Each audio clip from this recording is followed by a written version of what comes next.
The poem of the man God. The third year of the public life. Chapter 483. At Bethany, for the Feast of the Tabernacles. 2nd of September, 1946. The varied green shades of the country around Bethany come into sight as soon as one climbs over a spur of the mountain and sets foot on the southern slope, descending along a zigzag path towards Bethany. The silvery green of olive trees, the bright green of apple orchards with a few yellow leaves showing early here and there, the ruffled and more yellowish green hue of vines, the dark, dense green of oaks and carob trees, mixed with the brown of fields already ploughed and waiting to be sown, and with the fresh green of kitchen gardens and of meadows in which new grass is mowing, look like a multicolored carpet to anyone overlooking Bethany and surroundings. And towering over the green below, the fan-shaped leaves of date palms, always elegant and reminiscent of the East. The little town of En-Rogel, lying in the middle of the greenery and all lit up by the sun which is beginning to set, is soon overcome, and also the large fountain rich in water, a little to the north of Bethany, is also left behind. Then the first houses appear amid the green. They have arrived after a long, tiring journey, and although they are very tired, they seem to regain strength simply by being near the friendly house in Bethany. The little town is quiet, almost empty. Many inhabitants must have already moved to Jerusalem for the feast. So Jesus is unnoticed until he arrives near Lazarus' house. Only when he is near the garden which has now grown wild, where all the stilt birds were, he meets two men who recognize and greet him and then ask, "Are you going to see Lazarus, Master? You are doing a good thing because he's very ill. We are coming from his house after taking him the milk of our asses, as it is the only food, together with a little fruit juice and honey, which his stomach still accepts. His sisters do nothing but weep. They are worn out with watching at his bedside and with grief, and he does nothing but pine for you. I think that he would be already dead if his keen desire to see you had not kept him alive so far." "I am going at once. God be with you." "And will you cure him?" they ask inquisitively. "The will of God will be revealed on him, together with the power of the Lord," replies Jesus, perplexing them, and he hastens towards the gate of the garden.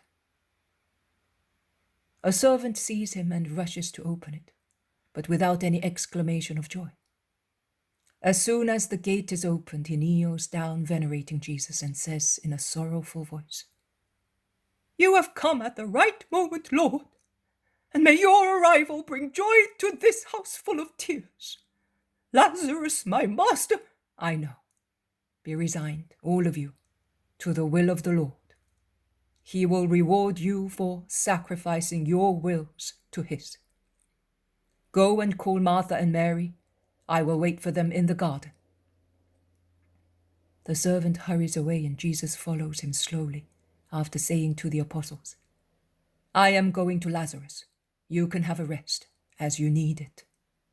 In fact, while the two sisters appear at the door and have difficulty in recognizing the Lord, so tired are their eyes with watching and weeping, and the sun shining into their eyes makes it more difficult for them to see.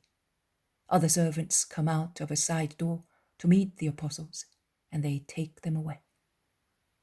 "Martha, Mary, it is I. Do you not recognize me?" "Oh, Master!" exclaim the two sisters, and they run towards him, prostrating themselves at his feet, stifling their sobs with difficulty. Kisses and tears fall upon Jesus' feet as previously in the house of Simon the Pharisee. But this time, Jesus, while receiving the streaming tears of Martha and Mary, does not remain stiff as he did then. Now he bends down, he touches their heads, blessing them, and compels them to stand up, saying, Come, let us go under the jasmine pergola. Can you leave Lazarus? More by nodding than by words, while sobbing, they say yes, and they go under the shady bower, on whose dark leafy branches a few persistent jasmine little stars are still white and fragrant. Now tell me, oh, Master, you have come to a really sad house. We are dazed with grief. When the servant said to us, "There is someone looking for you," we did not think of you. And when we saw you, we did not recognize you. See, tears have scaled our eyes. Lazarus is dying. And fresh tears interrupt the words of the two sisters, who have been speaking alternately. And I have come to cure him. Oh, my Lord, says Mary, her eyes shining with hope through her tears. Oh, I said so. If he comes, says Martha, joining her hands in a joyful gesture. Oh, Martha, Martha, what do you know of God's acts and decrees? Alas, Master, will you not cure him? They both exclaim, plunging back into grief. I say to you, have unlimited faith in the Lord. Persevere in having it despite innuendos and events, and you will see great things when your hearts no longer have any reason to hope to see them. What does Lazarus say? He echoes your words. He says to us, do not doubt God's kindness and power, no matter what may happen. He will intervene on your and on my behalf, and on behalf of many, of all those who, like me and you, will remain faithful to the Lord. And when he is fit to do so, he explains the scriptures to us. He does not read anything else nowadays, and he speaks to us of you, and he says that he will die in a happy period of time, because the era of peace and forgiveness has begun. But you will hear him, because he says also other things which makes us weep even more than we do for our brother, says Martha. Come, Lord, every minute that passes is stolen from Lazarus' hope. He used to count the hours and would say, he will certainly be in Jerusalem for the feast, and he will come. We know many things which we do not tell Lazarus in order not to grieve him, and we did not have so much hope, because we thought that you would not come to avoid those who were looking for you. Martha was fully convinced of that. I was not so sure, because if I were you, I would face my enemies. I am not a woman who is afraid of men, and now I am not even afraid of God, for I know how good he is to repentant souls, says Mary, and she casts a loving glance at him. Are you not afraid of anything, Mary? Asks Jesus. Of sin, and of myself. I am always afraid of falling again into evil. I think that Satan must have a mortal hatred of me. You are right. You are one of the souls most hated by Satan, but you are also one of the most loved by God. Bear that in mind. Oh, I do, and that remembrance is my strength. I remember what you said in Simon's house. You said, many sins are forgiven her because she has loved much. And you said to me, your sins are forgiven. Your faith has saved you. Go in peace. You said, your sins, not many. All of them. And so, I think that you loved me, my God, without limit. Now, if my poor faith of those days, the faith of a soul laden with faults, achieved so much from you, will my present faith not be able to defend me from evil? Yes, Mary. Be vigilant and watch over yourself. It is humility and prudence. But have faith in the Lord. He is with you." They go into the house. Martha goes to her brother. Mary would like to serve Jesus, but Jesus wants to go to Lazarus first. And they encounter the semi-dark room where the sacrifice is being consumed. "Master, my friend." Lazarus lifts his emaciated arms, while Jesus lowers his to embrace the body of his languishing friend. A long embrace. Then Jesus lays the invalid down again on the cushions and gazes at him compassionately. But Lazarus smiles. He is happy. In his ravaged face, only his hollow eyes shine brightly, lit by the joy of having Jesus there. "See, I have come, and I shall be staying with you for a long time." "Oh, you cannot, my Lord. They do not tell me everything, but I know enough to be able to tell you that you cannot. To the sorrow they give you, they have added mine, my part, by not allowing me to die in your arms.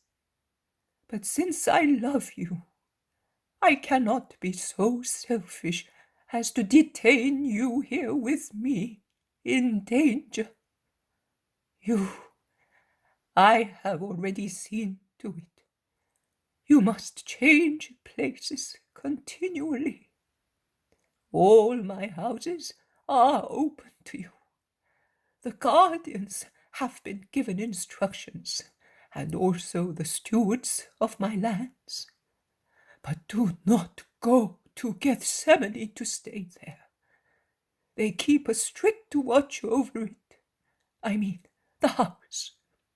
You can go among the olive trees, particularly the upper ones, and you can go there along many paths without them finding out. Marciam, do you know that he is already here? He was questioned by some people when he was in the oil mill with Marcus. They wanted to know where you were and whether you would be coming. The boy gave them a very clever reply. He is an Israelite and will come. Which way I do not know, as I left him at Merom. So he did not give them the opportunity to say that you are a sinner, and he did not lie. Thank you, Lazarus. I will listen to you, but we will often meet just the same. And he gazes at him again. Are you looking at me, Master? See how I am reduced, like a tree which in autumn is stripped of its leaves. I am despoiled of my flesh, my strength, and of the hours of my life. But I speak the truth when I say that if I am sorry that I shall not live long enough to see your triumph, I rejoice at departing, so that I shall not see the hatred which is increasing against you, powerless as I am to check it. You are not powerless. You never are. You see your friend, even before he arrives. I have 2 houses of peace, and I can say that they are equally dear to me. The one in Nazareth and this one. If my mother is there, the celestial love almost as great as heaven for the Son of God. Here, I have the love of men, of the Son of Man, the friendly, faithful, venerating love. Thanks, my friend. Will your mother never come? At the beginning of springtime, Oh, then I shall never see her again. Yes, you will. I am telling you, and you must believe me. I believe everything, Lord. Also what facts disprove. Where is Marcia? In Jerusalem with the disciples. But he comes here every evening. He will be here shortly. And your apostles, are they not with you? They are with Maximinus, who is succoring them, as they are tired and exhausted. Have you walked much? Yes, very much, without stopping. I will tell you about it. But rest now. I bless you for the time being. And Jesus blesses him and withdraws. The apostles are now with Marciam and with almost all the shepherds, and they are speaking of the insistence of Pharisees to find out about Jesus. They say that such inquisitiveness roused their suspicions, so much so that their disciples decided to guard each road leading to Jerusalem in order to warn the Master. In fact, says Isaac, we are scattered along all the roads a few stadia from the gates, and we watch one night each in turns. This is our turn. Ha ha ha! Master, says Judas, laughing. They say that at the Joppa gate there was half of the Sanhedrin, and they were quarreling because some of them remembered the words I spoke at En-Rogel. Some swore that they heard that you had been to Dothan. Some instead said that they had seen you near Ephraim, and thus they were furious because they did not know where you were. And he laughs, thinking of the trick he had played on Jesus' enemies. They will see me tomorrow. No, we will go tomorrow. We have already made our plans, all in a group and making ourselves conspicuous. I do not want that. You would tell lies. I swear to you that I will not lie. If they say nothing to me, I will say nothing to them. If they ask me whether you are with us, I will reply, can't you see that he is not here? And if they wish to know where you are, I will say, look for him yourselves. How do you expect me to know where the Master is just now? In fact, I will certainly not be in a position to know whether you are in the house, here, or in the orchards, or I do not know where. Judas, I told you. And I say that you are right. But my behavior perhaps is not the simplicity of a dove, but it is the prudence of a serpent. You are the dove, I the serpent, and together we will form the perfection which you taught us. He assumes the attitude of Jesus when he teaches, and imitating the Master to perfection, he says, I send you as sheep in the midst of wolves. Be, therefore, as wise as serpents and as simple as doves. Do not worry about what to say, as the words will then be put on your lips, because it is not you that speak, but the Spirit speaks in you. When they persecute you in one town, flee into another until the kingdom of the Son of Man comes. I remember them, and it is now time to put them into practice. I did not say them thus, neither did I say only those, objects Jesus.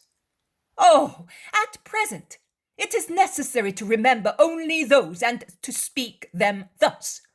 I know what you mean, but until faith in you is confirmed, and it is a stone in your kingdom, it is better not to surrender to the enemies.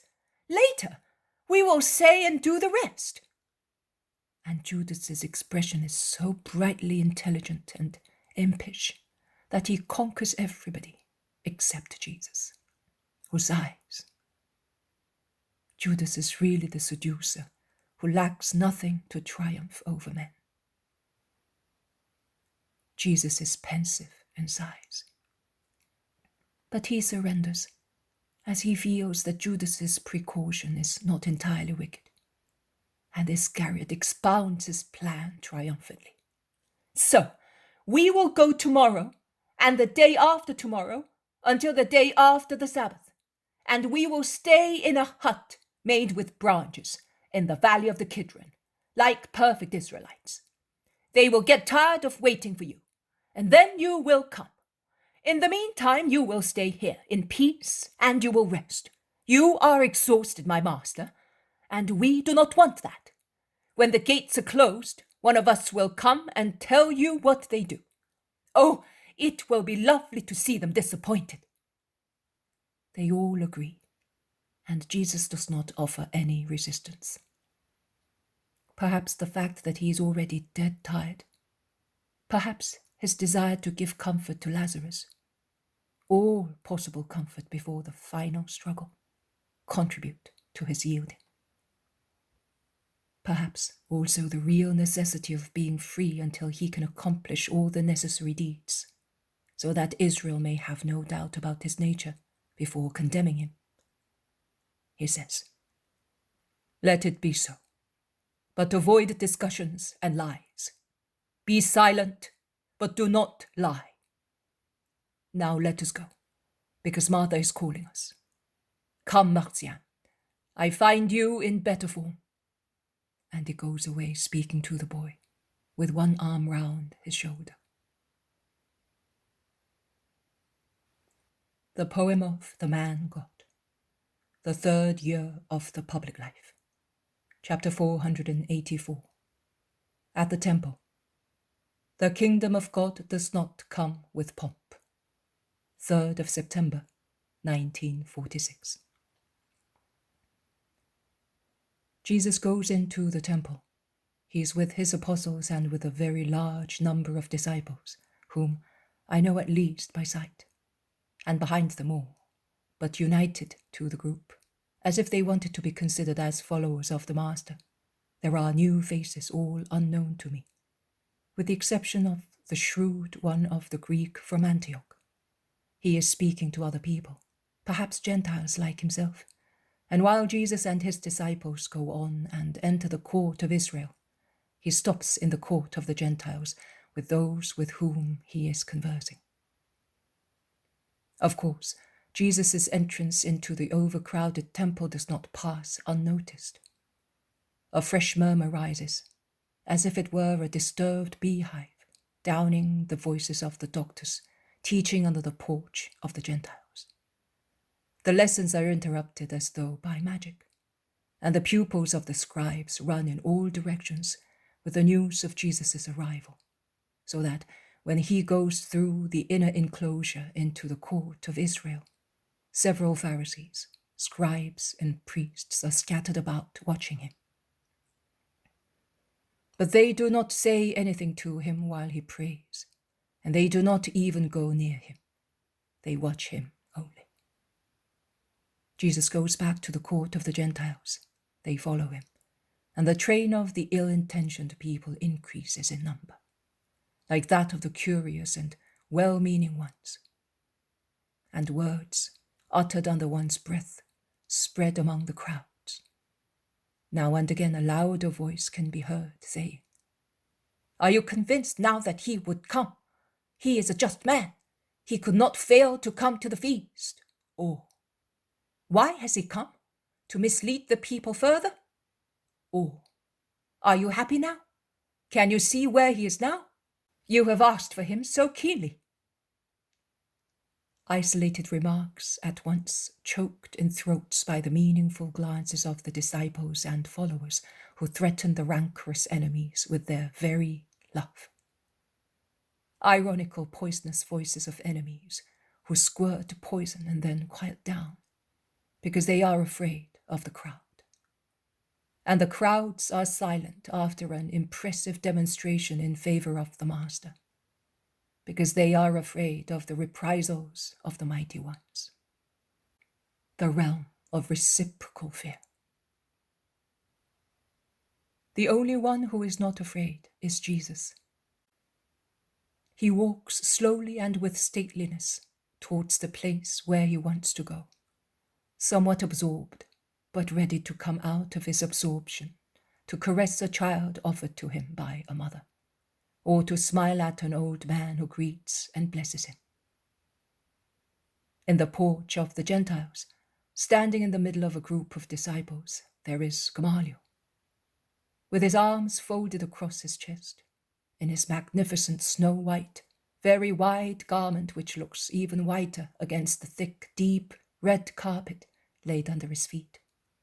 Gamaliel seems to be engrossed in thought, with bowed head, and not to be interested in what is happening. His disciples, on the contrary, are most excited with keen curiosity. One of them, who is very short, climbs onto a high stool to have a better view.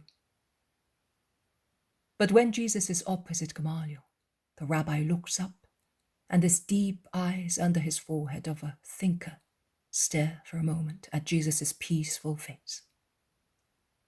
An inquisitive, tormenting and tormented glance. Jesus perceives it and turns round. He looks at him.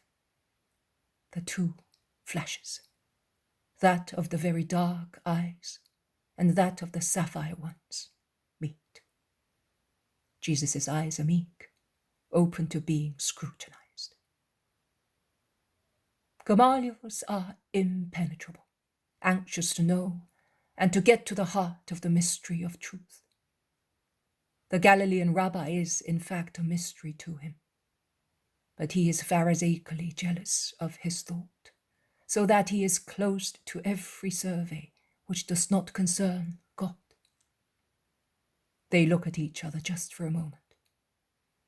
Then Jesus goes on, and Gamaliel lowers his head again, without listening to the frank, anxious questions of some of the people around him, or to the sly, spiteful ones of others.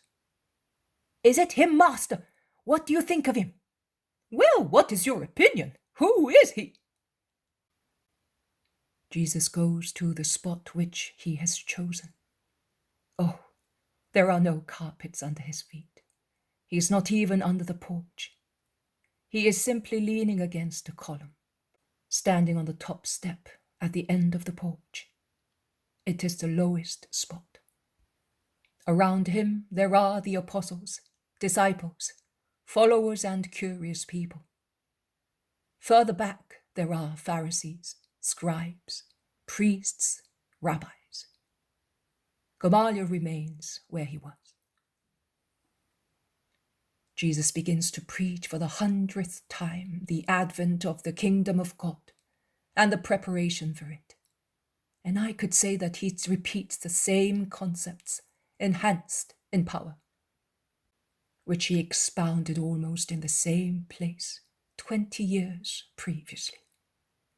He speaks of Daniel's prophecy, of the precursor foretold by the prophets. He recalls the star of the wise men, the slaughter of the innocents. And after these preliminary recollections to demonstrate the signs of Christ's coming onto the earth, in order to confirm his coming, he mentions the present signs which characterize Christ's teacher, as the others previously characterized the advent of Christ incarnate. That is, he recalls the contradiction which coexists with him, the death of the precursor, and the miracles which take place continuously, confirming that God is with his Christ. He never attacks his antagonists. He does not even seem to see them. He speaks to confirm his followers in their faith, to enlighten on the truth those who, through no fault of theirs, are still in complete ignorance of the truth. A hoarse voice is heard from the far end of the crowd. "How can God be in your miracles if you work them on forbidden days? Even yesterday, you cured a leper on the Betfage Road." Jesus looks at his interrupter but does not reply. He continues to speak of the liberation from the domination which oppresses men, and of the establishment of the eternal, invincible, glorious, perfect kingdom of Christ. "And when will that happen?" asks the scribe sneeringly. And he adds, "We know that you want to make yourself king, but a king like you would be the ruin of Israel. Where is your royal power? Where are your troops, your treasures, your alliances? You are mad." And many like him shake their heads, laughing and mocking at him. A Pharisee says, "Don't behave like that. In that way, we will never know what he means by kingdom, which laws it will have, and how it will reveal itself. What? Was the ancient kingdom of Israel perfect at once, as in the days of David and Solomon? Don't you remember the many uncertainties and hard times before the royal splendor of the perfect king? In order to have the first king, it was necessary to form the man who would anoint him, and thus remove the barrenness of Anne of Elkanah and inspire her to offer the fruit of her womb. Meditate on Anne's song. It is a lesson to our hardness and blindness. There is none as holy as the Lord. Do not speak and speak with haughty words, being proud of them. The Lord gives death and life. He raises the poor. He safeguards the steps of his faithful. But the wicked vanish in darkness, because it is not through his strength that man is strong, but through the strength which comes to him from God. Oh, remember, the Lord will judge the ends of the earth. He will endow his king with power and will exalt the horn of his Christ. Was the Christ of the prophecies not to be of the stock of David? So, what was foretold from Samuel's birth onwards? Is it not to be referred to the kingdom of the Christ? You, Master, are you not of David's issue, born in Bethlehem?" He finally asks Jesus directly. "Yes, what you said is true," replies Jesus briefly. "Oh, gratify then our minds. You see that silence is not a good thing, because it excites the clouds of doubt in hearts. Not the clouds of doubt, but of pride, which is even more grave." "What? To be in doubt about you is not so grave as being proud?" "Yes, because pride is the lust of the mind. And it is a greater sin, because it is the same sin as Lucifer's.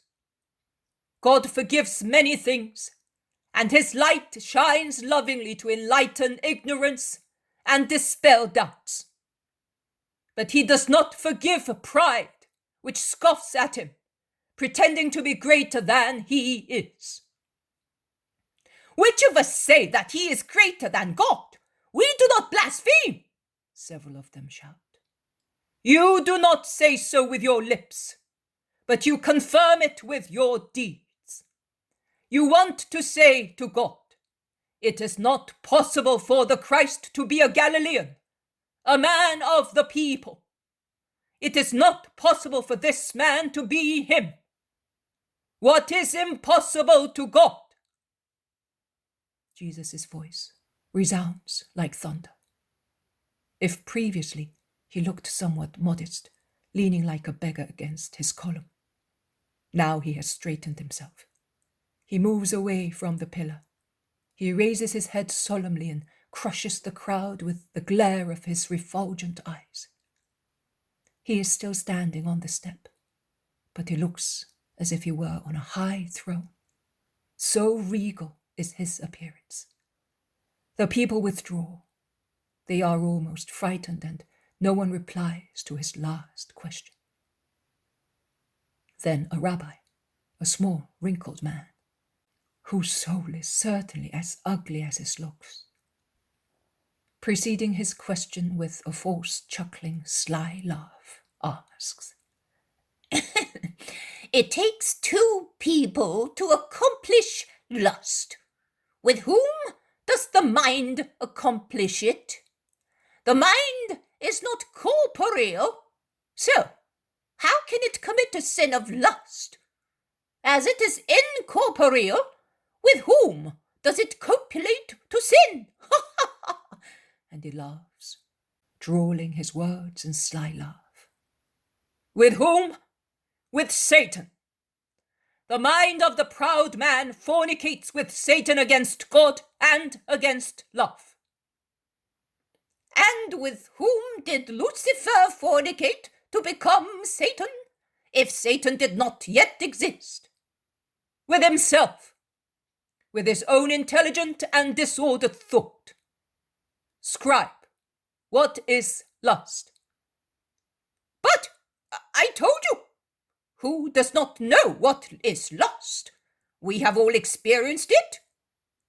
You are not a wise rabbi, because you do not know the true essence of this universal sin, the trine fruit of evil. As the Father, the Son, and the Holy Spirit are the trine form of love. O scribe, lust is disorder.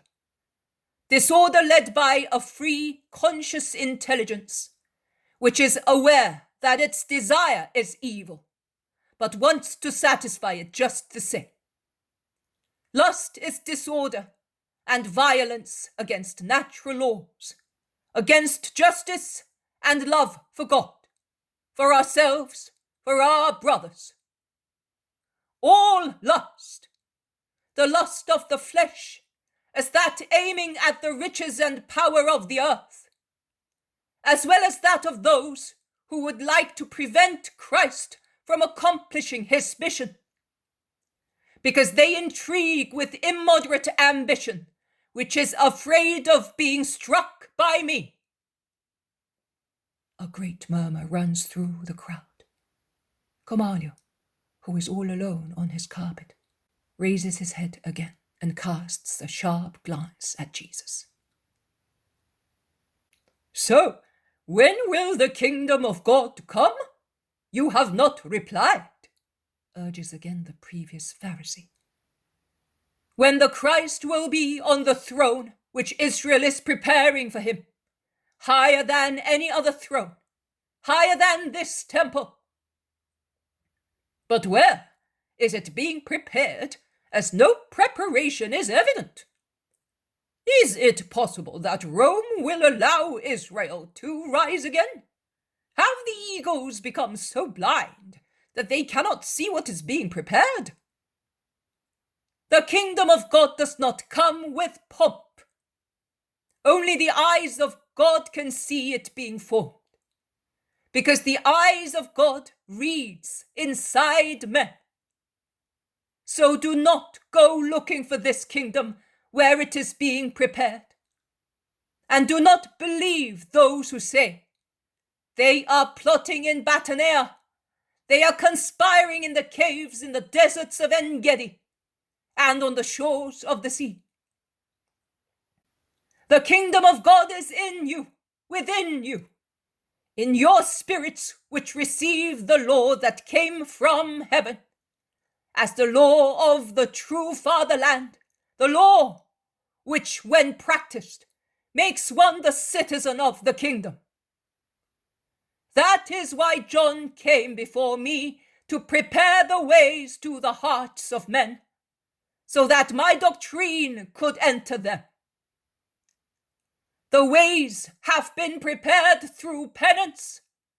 Through love, the kingdom will rise, and the slavery of sin, which interdicts the kingdom of heaven to men, will fall.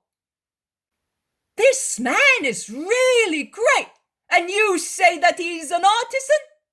Says in a loud voice a man who was listening attentively, and others, apparently Judeans, judging by their garments, probably instigated by Jesus' enemies, gaze at one another dumbfounded, and then approach their instigators asking, What have you insinuated to us? Who can say that this man is leading the people astray? And others ask, We are wondering and would like you to tell us this. If it is true that none of you has taught him, how can he be so wise? Where did he learn so much wisdom if he never studied with a master? And they address Jesus, asking, Tell us, where did you find your doctrine? Jesus looks up, full of inspiration, and says, I solemnly tell you that this doctrine is not mine, but it is of him who sent me among you. I solemnly tell you that no teacher taught me, neither did I find it in any living book or parchment or stone monument. I solemnly tell you that I prepared for this hour, listening to the living being speak to my spirit. The hour has now come for me to give the people of God the word which has come from heaven. And I do so, and will do so to the last. And after I have breathed my last, the stones which heard me and did not soften will experience a fear of God greater than that which Moses felt on Sinai. And in such fear, with a voice of truth, blessing or cursing, the words of my rejected doctrine will be engraved on stones. And those words will never be deleted. The sign will remain, light for those who will receive it, at least then, with love. Absolute darkness for those who not even then will understand that it is the will of God that sent me to establish his kingdom. At the beginning of creation it was said, let there be light. And there was light in the chaos. At the beginning of my life it was said, peace to men of goodwill. A goodwill is the one which does the will of God and does not oppose it. Now, he who does the will of God and does not oppose it feels that he cannot fight against me because he feels that my doctrine comes from God and not from myself. Do I perhaps seek my own glory? Do I perhaps say that I am the author of the law of grace and of the era of forgiveness? No. I do not take the glory which is not mine, but I give glory to the glory of God, the maker of all good things.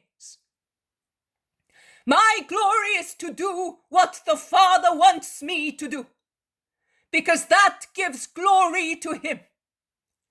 He who speaks on his behalf in order to be praised seeks his own glory.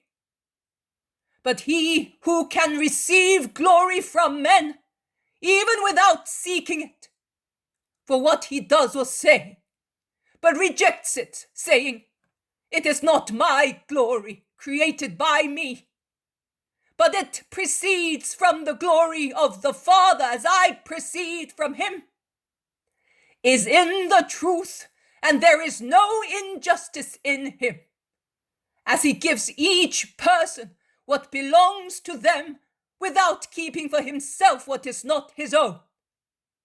I am because he wanted me. Jesus stops for a moment. He scans the crowd, prying into consciences. He reads in them and weighs them. He resumes speaking. You are silent. Half of you admire me. The other half are wondering how they can make me be silent. Whose are the 10 commandments? Whence do they come? Who gave them to you? Moses, shouts the crowd. No, the Most High. Moses, his servant, brought them to you, but they come from God. You have the formulae, but you do not have the faith. And you say in your hearts, we did not see God, neither we nor the Hebrews at the foot of Sinai.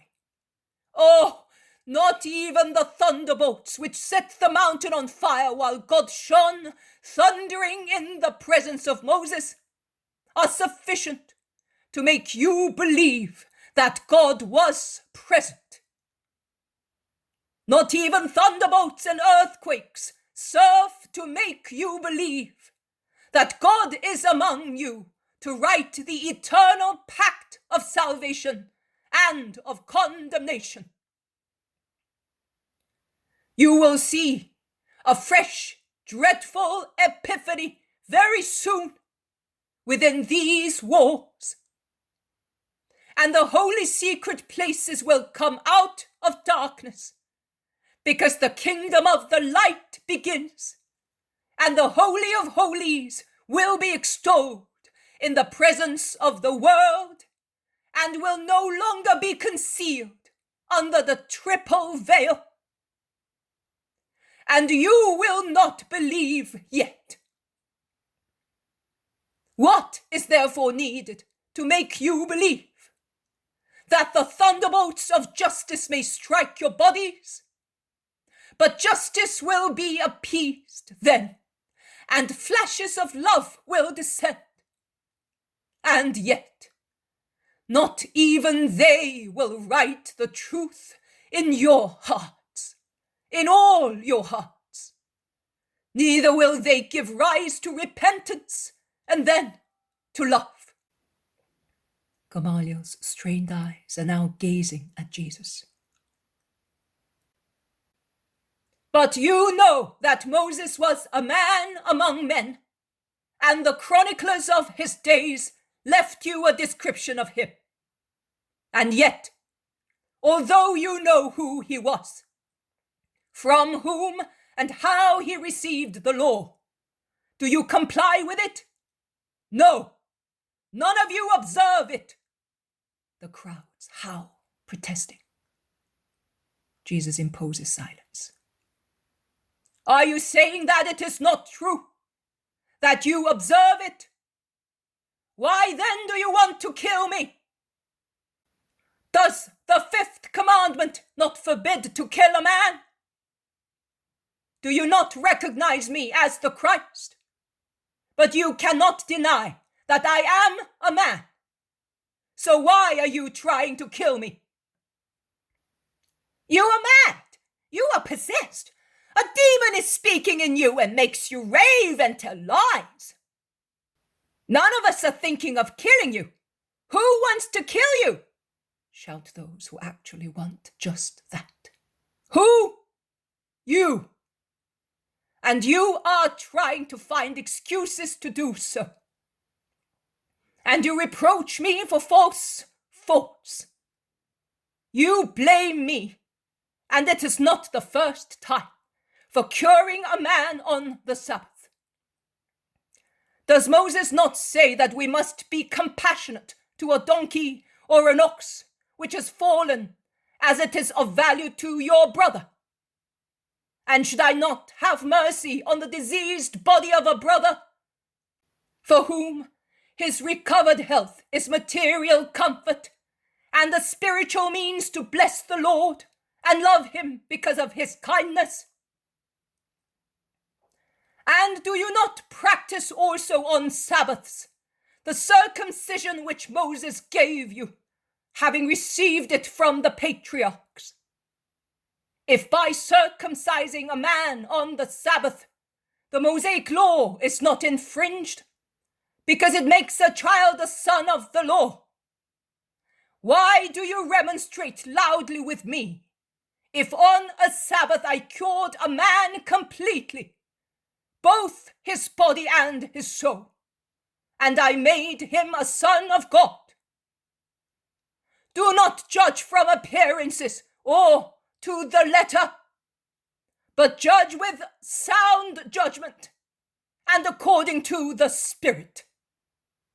Because the letter, formulae, and appearances are dead things, painted sceneries, but not real life.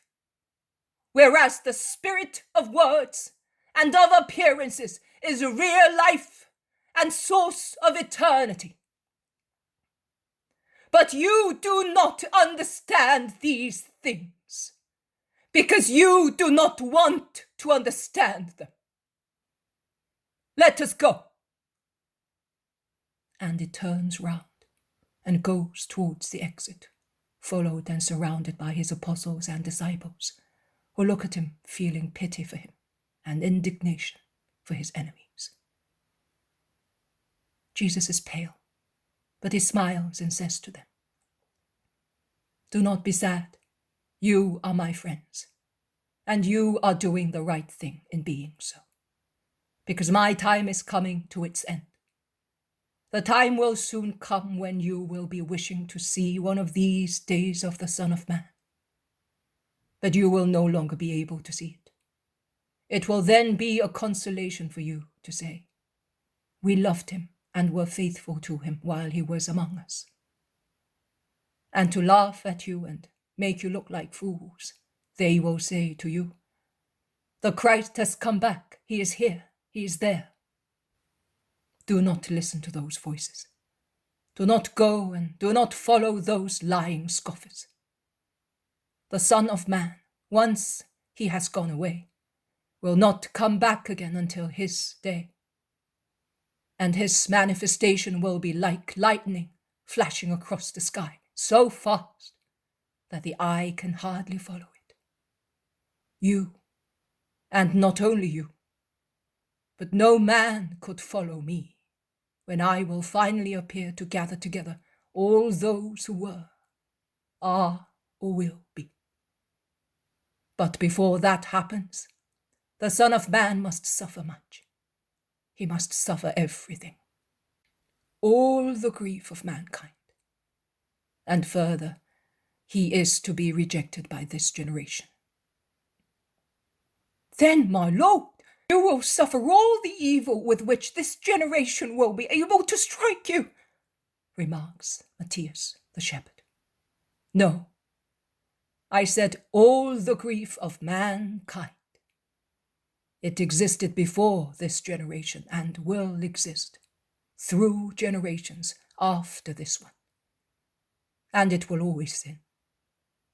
And the Son of Man will relish all the bitterness of past, present, and future sins, down to the last sin, in his spirit, before being the Redeemer. And after his glory he will still suffer in his spirit of love, seeing that mankind tramples on his love. You cannot understand now. Let us go into this house. It is a friendly one." He knocks at a door, which is opening, letting him go in, while the doorkeeper does not seem to be seized with astonishment, seeing the number of people going in after Jesus. The poem of the Man God, the third year of the public life. Chapter 485. At the temple. Do you know me and where I come from? 4th of September, 1946. The temple is even more crowded than on the previous day, and among the excited crowd filling the first court I see many Gentiles, many more than yesterday. They are all waiting anxiously, both the Israelites and the Gentiles. And the Gentiles are speaking to Gentiles, and the Hebrews to Hebrews in small groups, scattered here and there, without losing sight of the doors. The doctors under the porches are busy raising their voices to draw the attention of people and show off their eloquence. But the people are not paying attention, and they are preaching to few pupils. Gamaliel is there in his usual place, but he's not speaking. He's walking up and down on his magnificent carpet, with folded arms, lowered head, meditating, and his long tunic and longer mantle which he has unfastened and is hanging, held by 2 silver rosettes, from a train which he pushes aside with his foot every time he retraces his steps. His disciples, the most faithful ones, leaning against the wall, look at him in silence, intimidated as they are, and they respect the meditation of their master. Some Pharisees and priests seem to be very busy, and they come and go. The people who are aware of their real intentions point them out, and an occasional remark goes off like a rocket on fire to burn their hypocrisy. But they feign they do not hear. They are few in number compared with the many who do not hate Jesus, and on the contrary hate them, so they deem it wise not to react. There he is! There he is! He is coming from the Golden Gate today. Let us run! I am staying here. He will come and speak here. I am not going to lose my place. Neither am I. Nay, those who are going away are making room for us. But will they let him speak? If they have allowed him to come in. Yes, but it is a different matter. As a son of the law, they cannot prevent him from entering, but as a rabbi, they can drive him out if they wish to. How many discriminations! If they let him speak to God, why should they not let him speak to men? Says a Gentile. That is true, replies another Gentile. As we are impure, you do not tell us to go there, but we can stay here, as you hope that we will become circumcised. Be quiet, Quintus. That is why they let him speak to us. They hope to prune us as if we were trees. Instead, we come here to graft his ideas like Sion into our wild minds. You are quite right. He is the only one who does not loathe us. Oh, when we go shopping with purses full of money, the others do not loathe us either.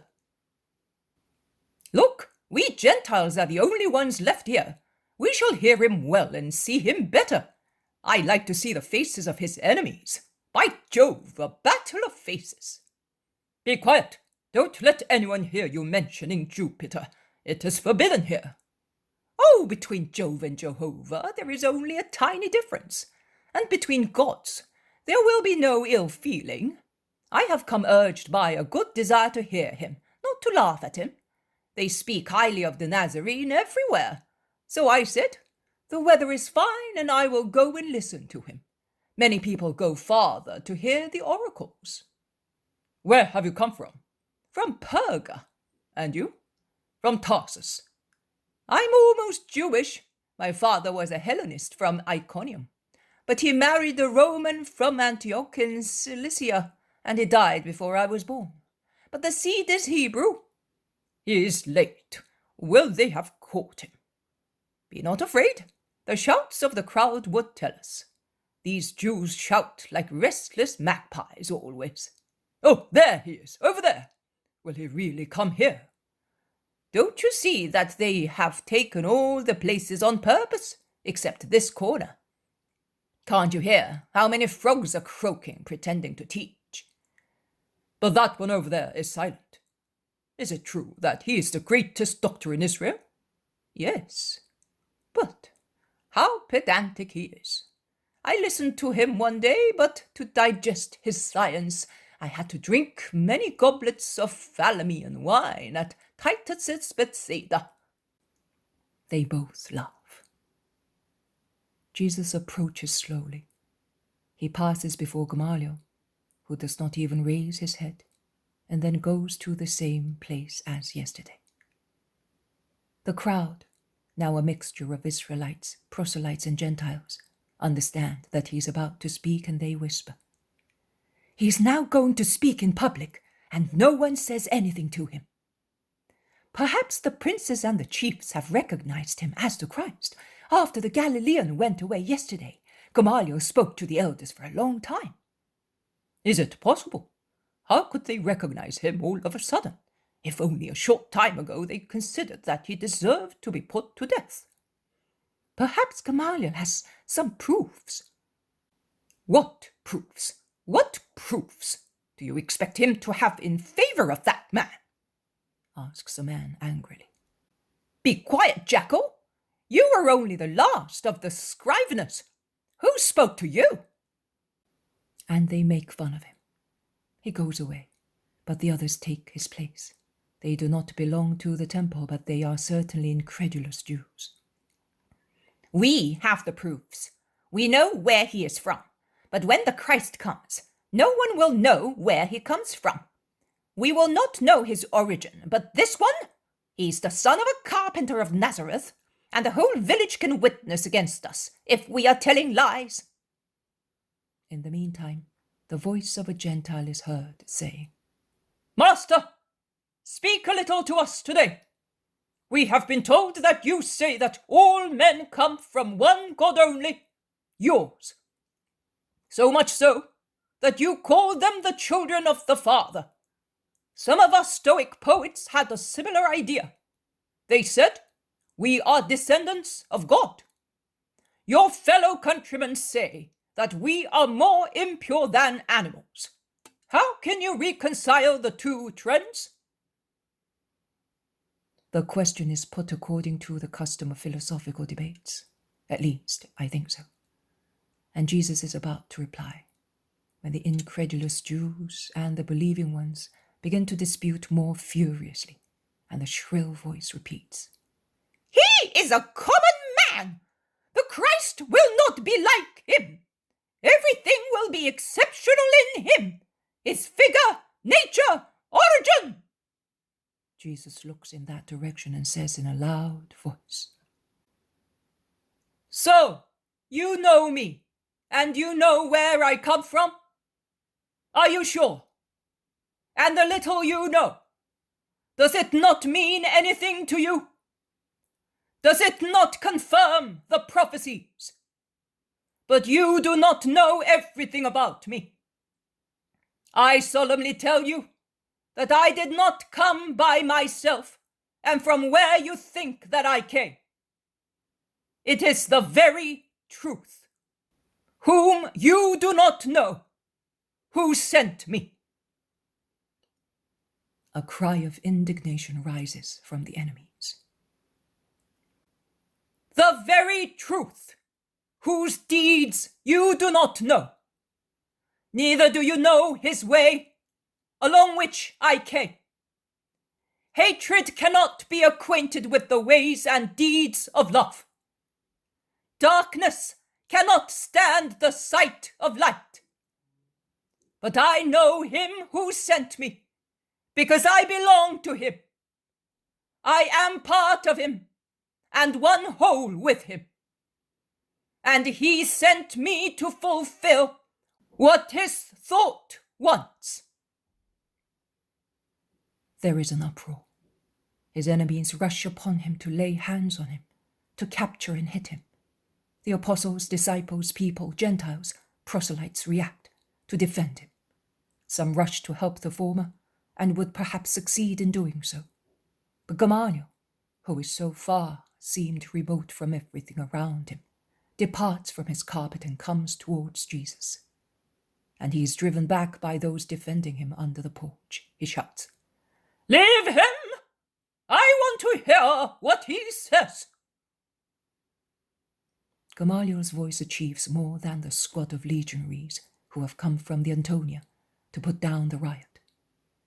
The tumult drops like a whirl that breaks, and the outcry abates to a whisper. The legionaries remain as a precaution, quite unnecessary, now near the external enclosure. Speak! Gamaliel orders Jesus. Reply to those accusing you. His tone is peremptory, but not mocking. Jesus moves forward, towards the court. He calmly resumes speaking. Gamaliel remains where he is, and his disciples are busy taking the carpet and stool to him, so that he may be comfortable. But he remains standing, with his arms folded, his head lowered, his eyes closed, engrossed in listening. You have accused me unfairly, as if I had blasphemed instead of speaking the truth. I am speaking not to defend myself, but to give you light, so that you may know the truth. And I am not speaking on my own behalf, but recalling the words in which you believe and on which you swear. They bear witness to me. I know that you see in me nothing but a man like yourselves, inferior to yourselves. And you think that it is impossible for a man to be the Messiah. Or at least you think that the Messiah ought to be an angel, that his origin should be so mysterious, that he should be king only by the authority excited by the mystery of his origin. But whenever in the history of our people, in the books forming that history, and which will last as long as the world, because doctors of all countries and all times will draw from them corroboration for their science and their researches into the past by means of the enlightenment of the truth. Whenever in those books is it said that God spoke to one of his angels to say to him, "From now on you will be my son because I begot you"? I see that Gamaliel has a tablet and some parchments given to him, and he sits down, writing. The angels, spiritual creatures, servants of the Most High and his messengers, were created by him, as man, as animals, and everything that was created. But they were not begotten by him, because God begets only another himself, as the perfect one could but beget another perfect one, another being like himself, in order not to lower his perfection by begetting a creature inferior to himself. Now, if God cannot beget the angels or elevate them to the dignity of sons of his, what will the Son be to whom he says, "You are my son, I begot you today"?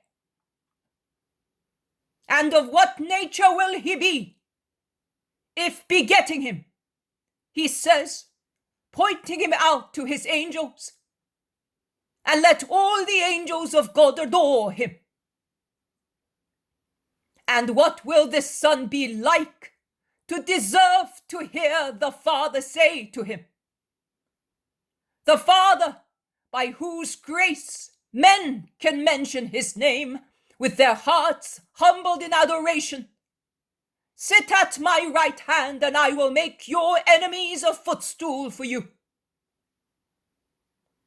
That son can but be God, like his Father, with whom he shares attributes and power, and with whom he enjoys the charity which gladdens them in the ineffable and unknowable love of perfection itself. But if God did not find it appropriate to elevate an angel to the rank of son, could he ever have said of a man what he said of him who is now speaking to you here? And many of you who now oppose me were present when he said so.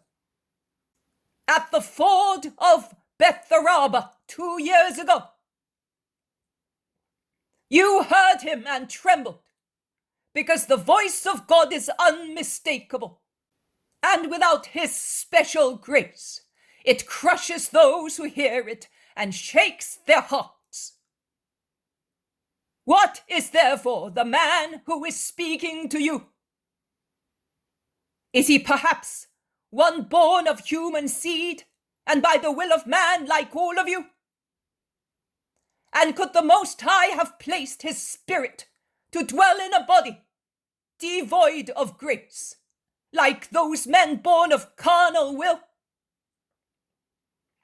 And could the Most High be satisfied with the sacrifice of a man to make amends for the great sin? Consider this. He does not choose an angel to be the Messiah and Redeemer. Can he therefore elect a man? And could the Redeemer be only the Son of the Father without assuming human nature, but with means and power exceeding human limitations? And could the firstborn of the Father have parents if he is the eternal firstborn? Are your proud thoughts not upset by such questions which rise towards the realm of truth, closer and closer to it, and find a reply only in a humble heart full of faith? Who is to be the Christ? An angel? More than an angel. A man? More than a man. A God? Yes, a God. But joined to human flesh, that it may complete the expiation of the guilty flesh. Everything is to be redeemed through the same matter by which it sinned. So God should have sent an angel to expiate the sins of the fallen angels, to expiate on behalf of Lucifer and his angelic followers. Because as you are aware, Lucifer also sinned. But God did not send an angelic spirit to redeem the angels of darkness. They did not worship the Son of God, and God does not forgive the sin against his word begotten of his love. But God loves man, and he sends the man, the only perfect man, to redeem man and obtain peace with God. And it is according to justice that only a man God may fulfill the redemption of man and appease God. And the Father and the Son loved and understood each other. And the Father said, I want. And the Son said, I want. And then the Son said, give me. And the Father said, take. And the Word was made flesh, the formation of which is mysterious. And this flesh was named Jesus Christ, the Messiah, he who is to redeem men, leading them to the kingdom, defeat the demon, crush slavery. To defeat the demon, an angel could not, cannot accomplish what the Son of Man can do. That is why God does not call angels, but the man to accomplish the great work. Here is the man whose origin you doubt, you deny, or are worried about.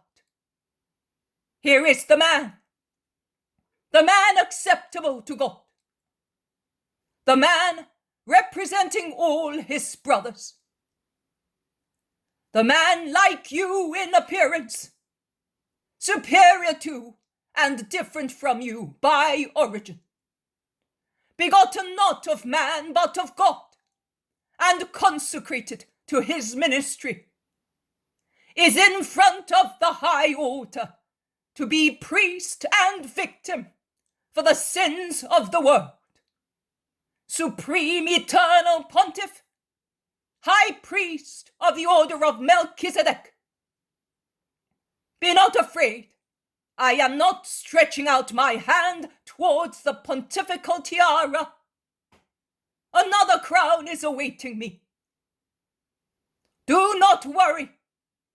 I will not take the rationale away from you. Another one is ready for me. Fear only that the sacrifice of the man and the mercy of the Christ be of no avail to you. I have loved you so much. I love you so much that I obtained from the Father to annihilate myself. I have loved you, and I love you so much that I asked to consume all the sorrow of the world in order to give you eternal salvation. Why do you not want to believe me? Can you not believe yet? Is it not said of the Christ, you are the priest of the order of Melchizedek forever? But when did priesthood begin? Perhaps in the days of Abraham? No. And you know. Does the King of justice and peace, who appears to announce me with prophetical figure at the dawn of our people, not warn you that there is a more perfect priesthood coming directly from God, just as Melchizedek, whose origin was never ascertained by anybody, and who is called the priest? And priest he will remain forever. Do you no longer believe inspired words? And if you believe that, why, doctors, can you not give an acceptable explanation of the words which say, and they refer to me, you are priest forever after the order of Melchizedek? There is therefore another priesthood before and beside Aaron's. And it is said of it, you are, not you were, not you will be. You are priest forever. So this sentence announces that the eternal priest will not belong to the well-known stock of Aaron or to any other sacerdotal stock, but it will be of new origin, as mysterious as Melchizedek's. It is of such origin, and if the power of God sends it, it means that he wants to renew the priesthood and the rite so that they may become useful to mankind. Do you know my origin? No. Do you know my deeds? No. Do you realize which effects they will produce? No. You know nothing of me. So you can see that also thus I am the Christ, whose origin, nature, and mission are not to be known until it pleases God to reveal them to men. Blessed are those who will be able to believe and do believe before the dreadful revelation of God crushes them on the ground with its weight and nails them there, striking them with the dazzling, powerful truth thundered from heaven, howled from the earth. He was the Christ of God. You say, he is from Nazareth. Joseph was his father, Mary was his mother. I have no father who begot me as man. I have no mother who gave birth to me as God. And yet, I have a body which I assumed through the mysterious deed of the Spirit. And I came among you, passing through a holy tabernacle. And I will save you after forming myself according to the will of God. I will save you by letting my true self come out from the tabernacle of my body to consume the great sacrifice of a God who immolates himself to save men. Father, my Father, I told you at the beginning of time, here I am to obey your will. And I told you at the hour of grace before departing from you, to take on a body to be able to suffer. Here I am to obey your will. And I tell you once again to sanctify those for whom I came. Here I am to obey your will. And I will always tell you until your will is accomplished. Jesus, who has raised his arms towards heaven, praying, now lowers them and folds them across his chest. He bends his head, closes his eyes, and becomes engrossed in secret prayer. The people whisper. Not everybody has understood. Nay, most of them, including myself, have not understood. We are too ignorant. But we realize that he has enunciated great things. And we are silent, full of admiration. The evil-minded persons who have not understood or did not want to understand sneer. He is raving! But they dare not say more, and they move aside to go to the gates, shaking their heads. I think that so much prudence is due to the Roman lances and daggers shining in the sunshine against the outer walls. Gamaliel elbows his way through those who have stayed. He arrives near Jesus, who is still absorbed in prayer, far from the crowd and the place, and calls him. Rabbi Jesus. What do you want, Rabbi Gamaliel?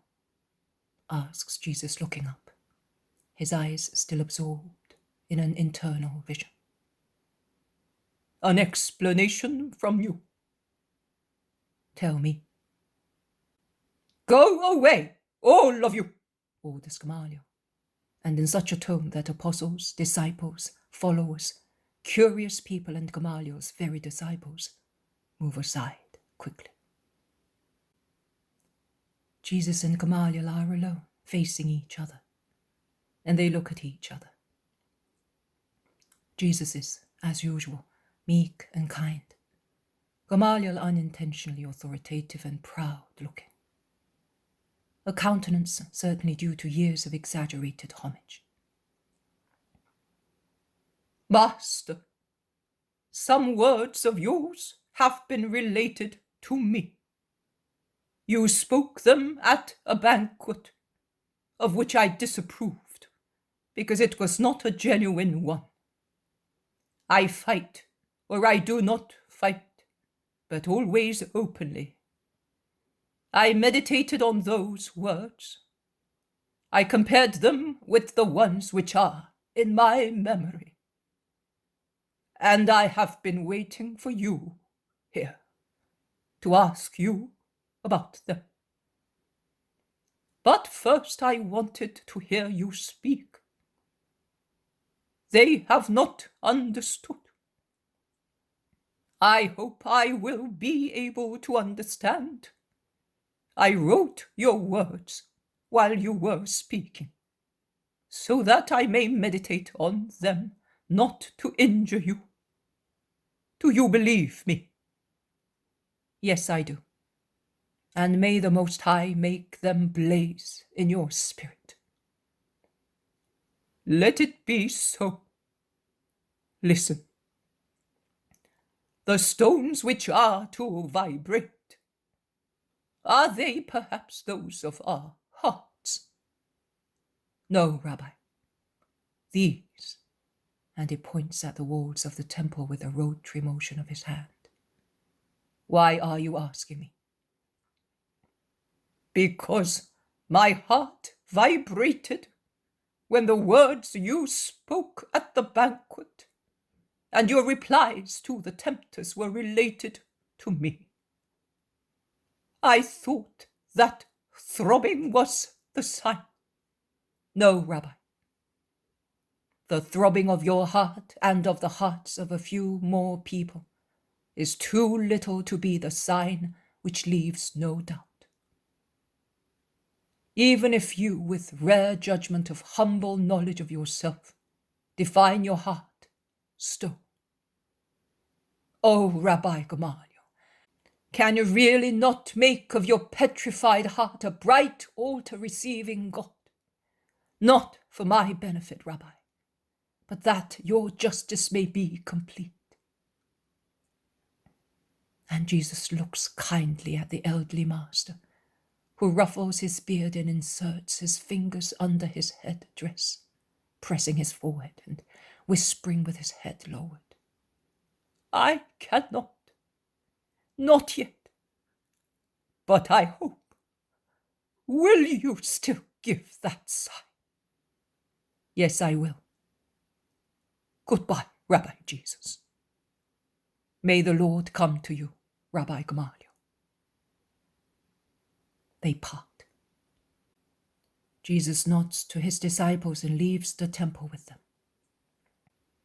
Scribes, Pharisees, Sadducees, disciples, rabbis rush like vultures around Gamaliel, who is putting into his large belt the sheets he has written. Well, what do you think of him? Is he mad? You did the right thing in writing his follies. We will need them. Have you made up your mind? Yesterday, today, more than is needed to convince you?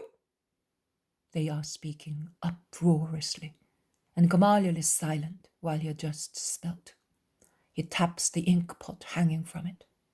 He hands back to his disciple the tablet on which he leaned to write on the parchments. Are you not answering? You have not spoken since yesterday, insists one of his colleagues.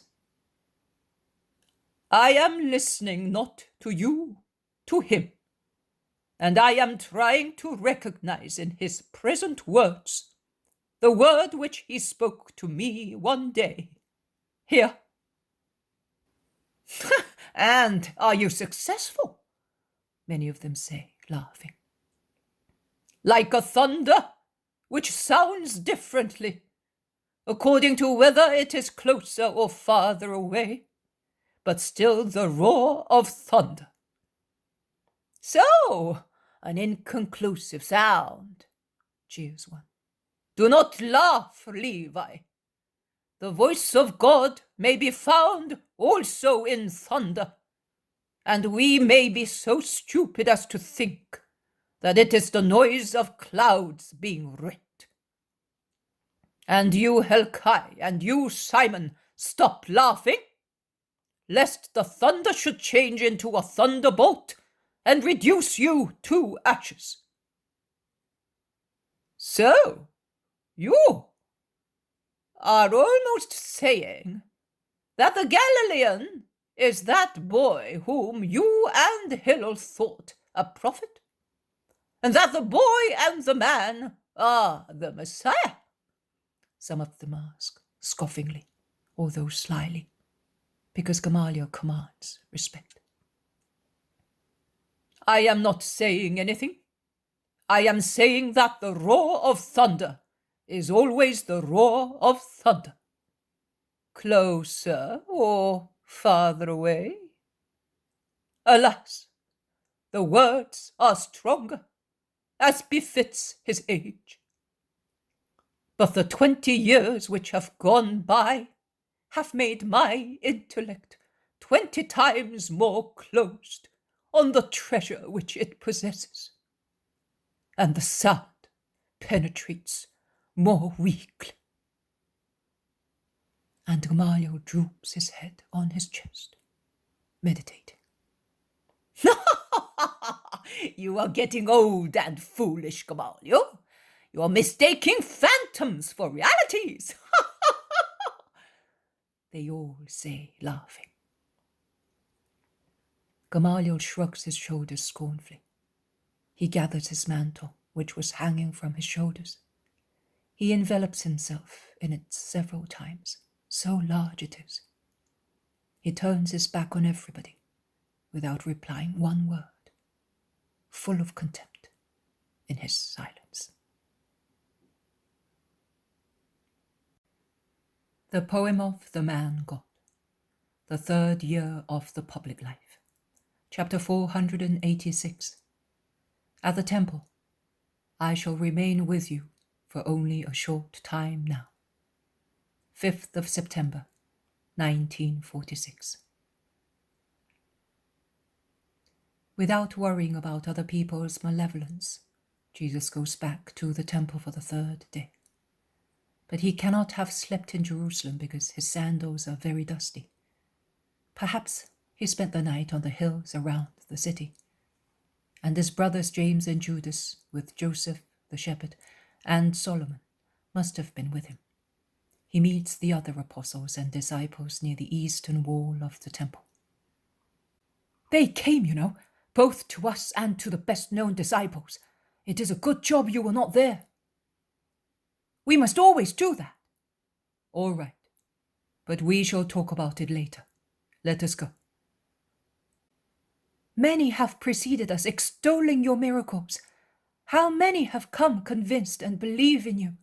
Your brothers were right with regard to that, says John, the apostle. They went even to Ananias looking for you, you know, and Johannes' mansion. But they only found Cusa, and in a temper.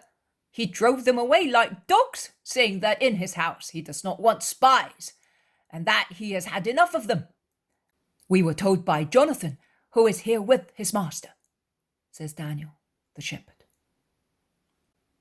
You know, the scribes want to disperse those who were waiting for you by convincing them that you are not the Christ. But they replied, He is not the Christ, and who is he then?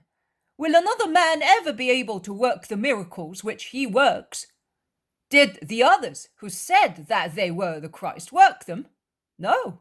100, 1,000 impostors may rise, perhaps created by you, saying that they are the Christ. But whoever may come will never work miracles like him, and as many as he works.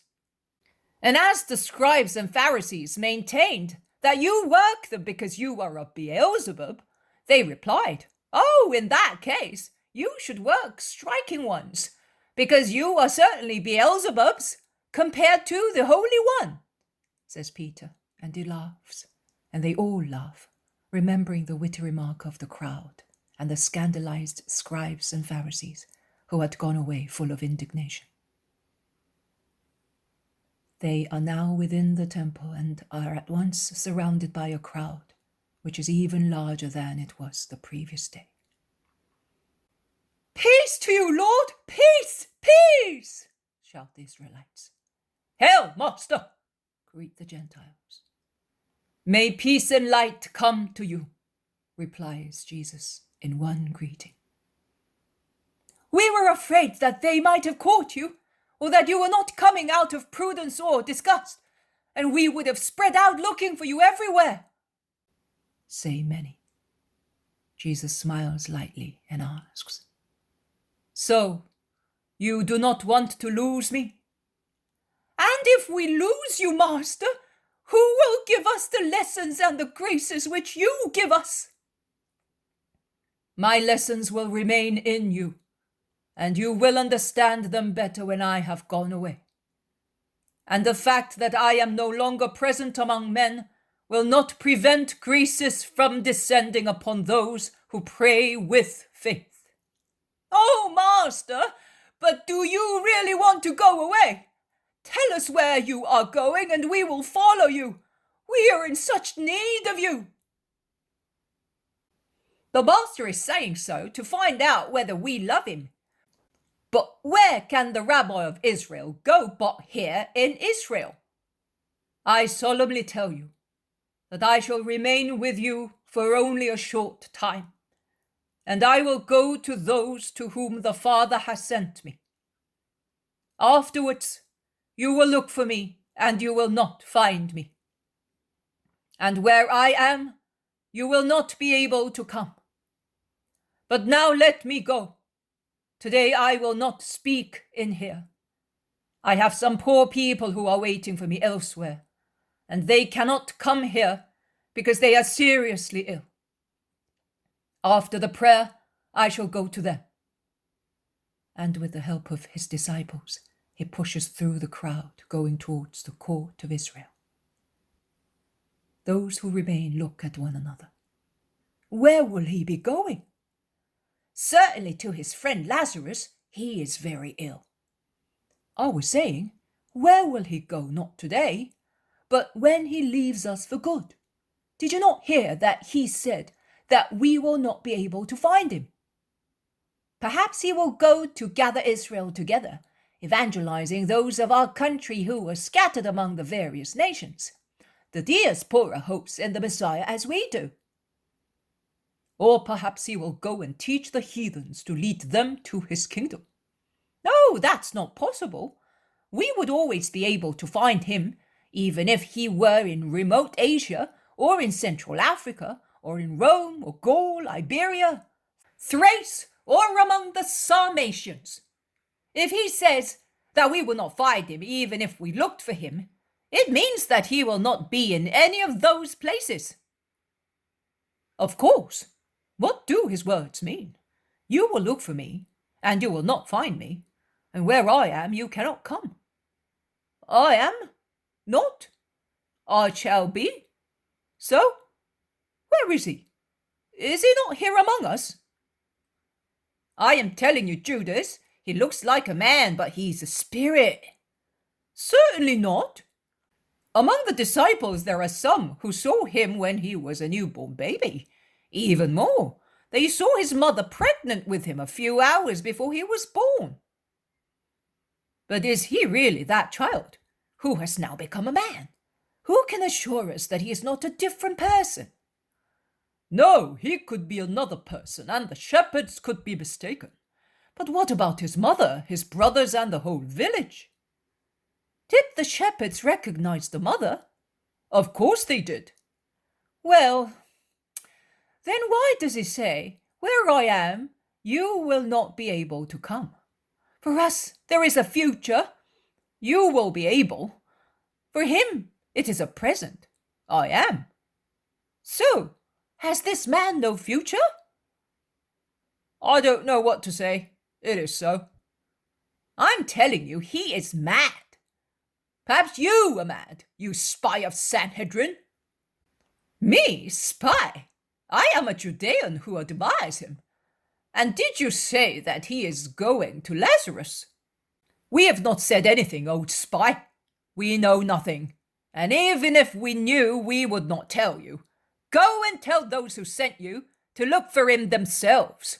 You are a spy, a corrupted spy. The man sees that things are taking a bad turn, and he slinks away. But we are staying in here. If we had gone out, perhaps we would not have seen him. Run this way, run that way. Tell us which way you went. Tell him not to go to Lazarus. Those with good legs run away, and they come back. He is no longer here. He mingled in the crowd, and no one can say. The disappointed crowd slowly disperses. But Jesus is much closer than they thought. After going out through one of the gates, he went round the Antonia and came out of town through the sheep gate, descending into the valley of the Kidron, which has very little water in the central part of the riverbed. Jesus crosses it, jumping on the stones, emerging from the water, and begins to climb the Mount of Olives. The olive trees are very thick in that part, and are mingled with the bushes which make this side of Jerusalem gloomy.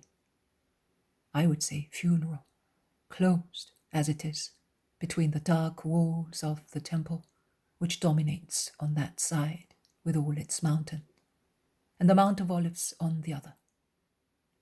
Further south, the valley brightens up and widens out, whereas here it is very narrow, the scratch of a gigantic claw which has dug a deep furrow between Mount Moriah and the Mount of Olives.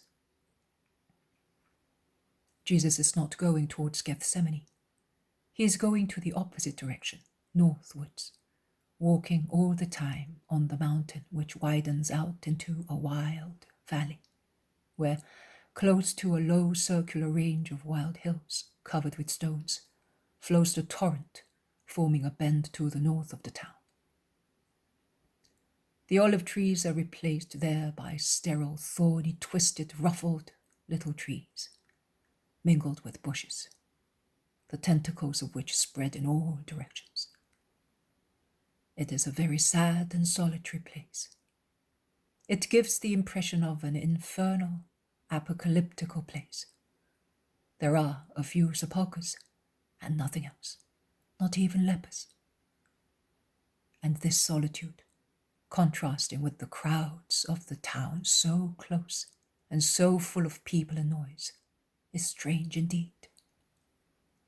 With the exception of the murmur of the water among the pebbles, and the rustle of the wind among the plants which have grown in the midst of stones, no other noise is heard.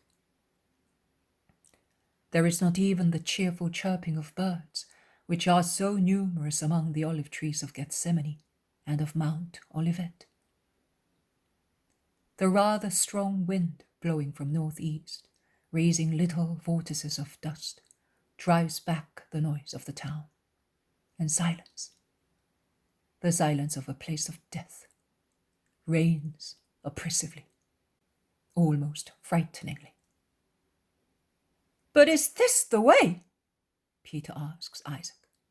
Yes, it is. One can get there also along other roads, starting from Herod's Gate, and better still from the Damascus one. But it is better for you to know the less frequented paths. We have been round all the outskirts to find them and show them to you. We will thus be able to go wherever you wish in the neighbourhood without taking the usual ways. And can we trust those of Nob? Asks Peter again. As you can trust your own family. Thomas last winter, Nicodemus all the time, his disciple John the priest, and others have won the little village over. And you did more than all the rest, says Benjamin the shepherd.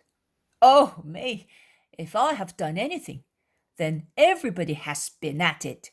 But you can be sure, master, that you have safe places all around the town. Rama also, says Thomas, who is proud of his town. My father and my brother-in-law taught of you with Nicodemus. In that case also Emmaus, says a man who is not new to me, but I cannot say exactly who he is, also because I found more than one Emmaus in Judea, without taking into account the place near Tarichea. It is too far to go and come as I do now, but I will come there sometime, without fail. And to my house, says Solomon. I will certainly come there at least once, to say hello to the old man. There is also Bether, and Bethzur. I will not go to the houses of women disciples, but when necessary, I will send for them. I have a loyal friend near En-Rogel. His house is open to you, and none of those who hate you will think that you are so close to them, says Stephen. The gardener of the royal gates can give you hospitality. He is hand in glove with Manaen who got him that job. And then you cured him one day. Did I? I don't know him. He was among the poor people whom you cured in Cusa's house at Passover. A cut by a scythe soiled with manure was causing his leg to putrefy, and his former master had dismissed him because of that. He was begging for his children, and you cured him. Then Manon got him a job in the gardens in a good moment of Antipa. He now does everything Manon tells him, and for you, says Matthias, the shepherd. I have never seen Manon with you, says Jesus, staring at Matthias, who changes color and becomes excited. Come ahead with me. The disciple follows him. Speak. Lord, Manon made a mistake, and he is suffering very much, and Timonius and a few more people with him. They cannot set their minds at rest because you... They surely do not think that I hate them. No, but they are afraid of your words and of your face. Oh, what a mistake. Just because they made a mistake, they should come to the remedy. Do you know where they are now? Yes, Master, I do. Well, go to them and tell them that I will be waiting for them at Nob. Matthias goes away without wasting time. The mountain path rises so that the whole of Jerusalem can be seen from the north. Jesus, with his disciples, turns round and goes in the opposite direction.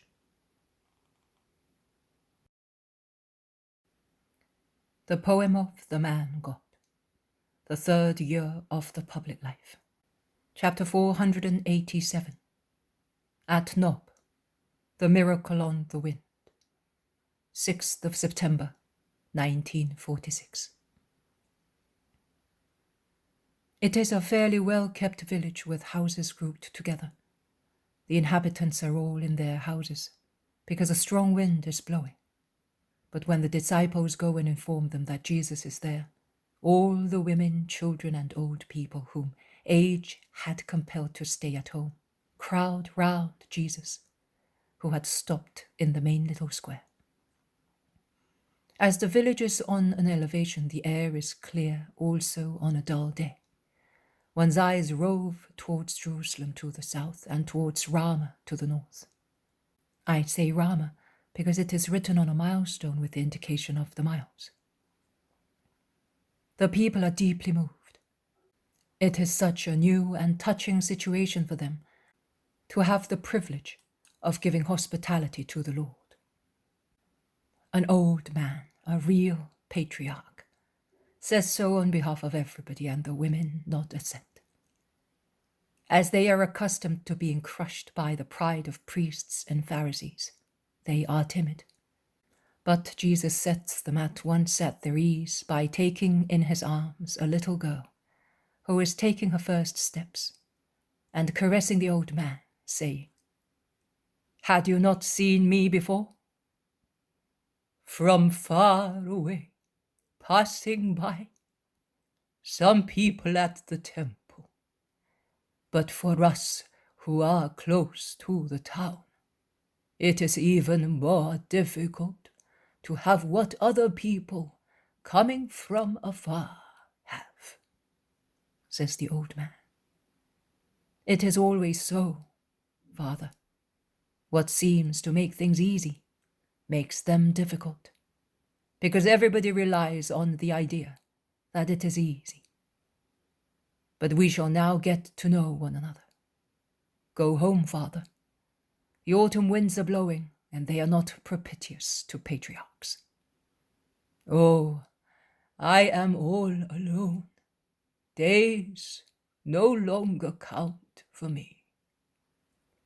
His daughter got married far from here, and his wife died at the feast of the dedication, explains a woman. John, you must not say that.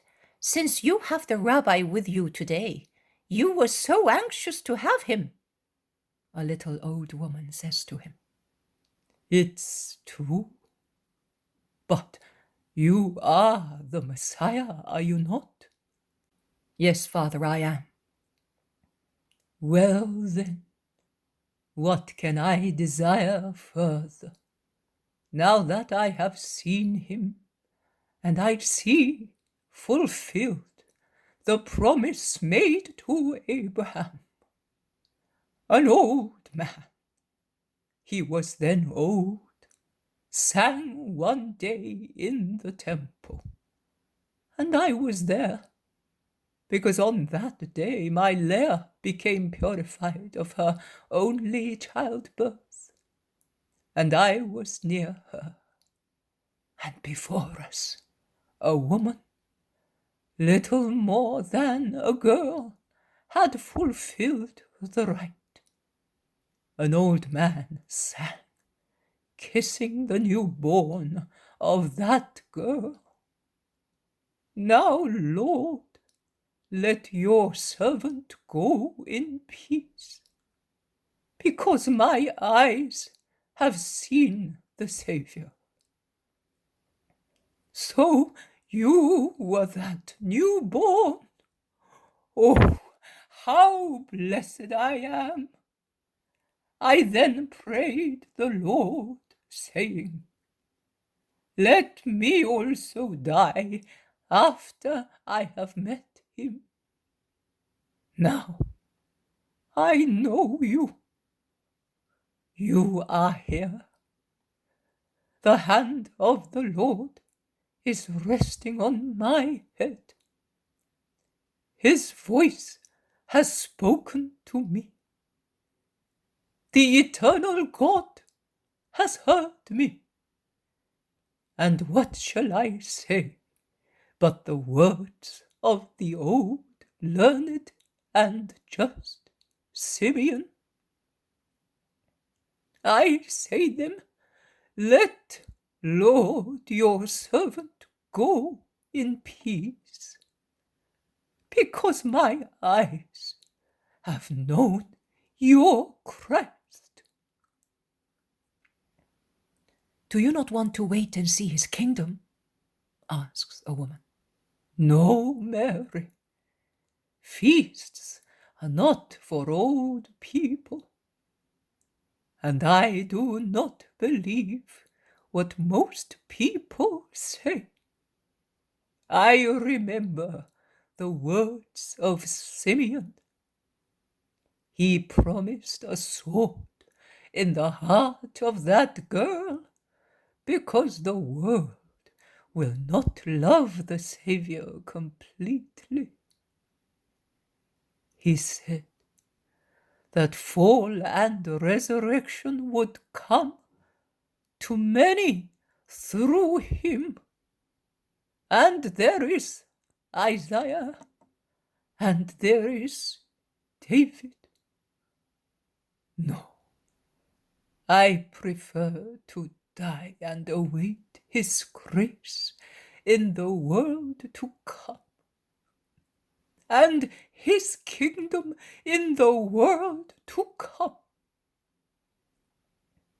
Father, you see better than young people. My kingdom is the kingdom of heaven, but my coming is not ruin for you, because you know how to believe in me. Let us go to your house. I am staying with you. And led by the old man, he goes to a little white house in a lane between kitchen gardens, which the strong wind is divesting of their leaves. And he goes in with Peter and the two sons of Alphaeus and John. The others spread among other houses, to come back after some time to cram the little house, the kitchen garden, the terrace on the roof, and they even climb on the dry stone wall separating one side of the kitchen garden from the road, on a huge walnut tree, and on a robust apple tree, heedless of the wind which is becoming stronger and stronger, raising clouds of dust. They want to hear Jesus, and Jesus hesitates for a moment. Then he begins to speak, standing on the threshold of the kitchen, so that his voice spreads both inside and outside the house. A mighty king, whose kingdom was very vast, one day wanted to go to visit his subjects.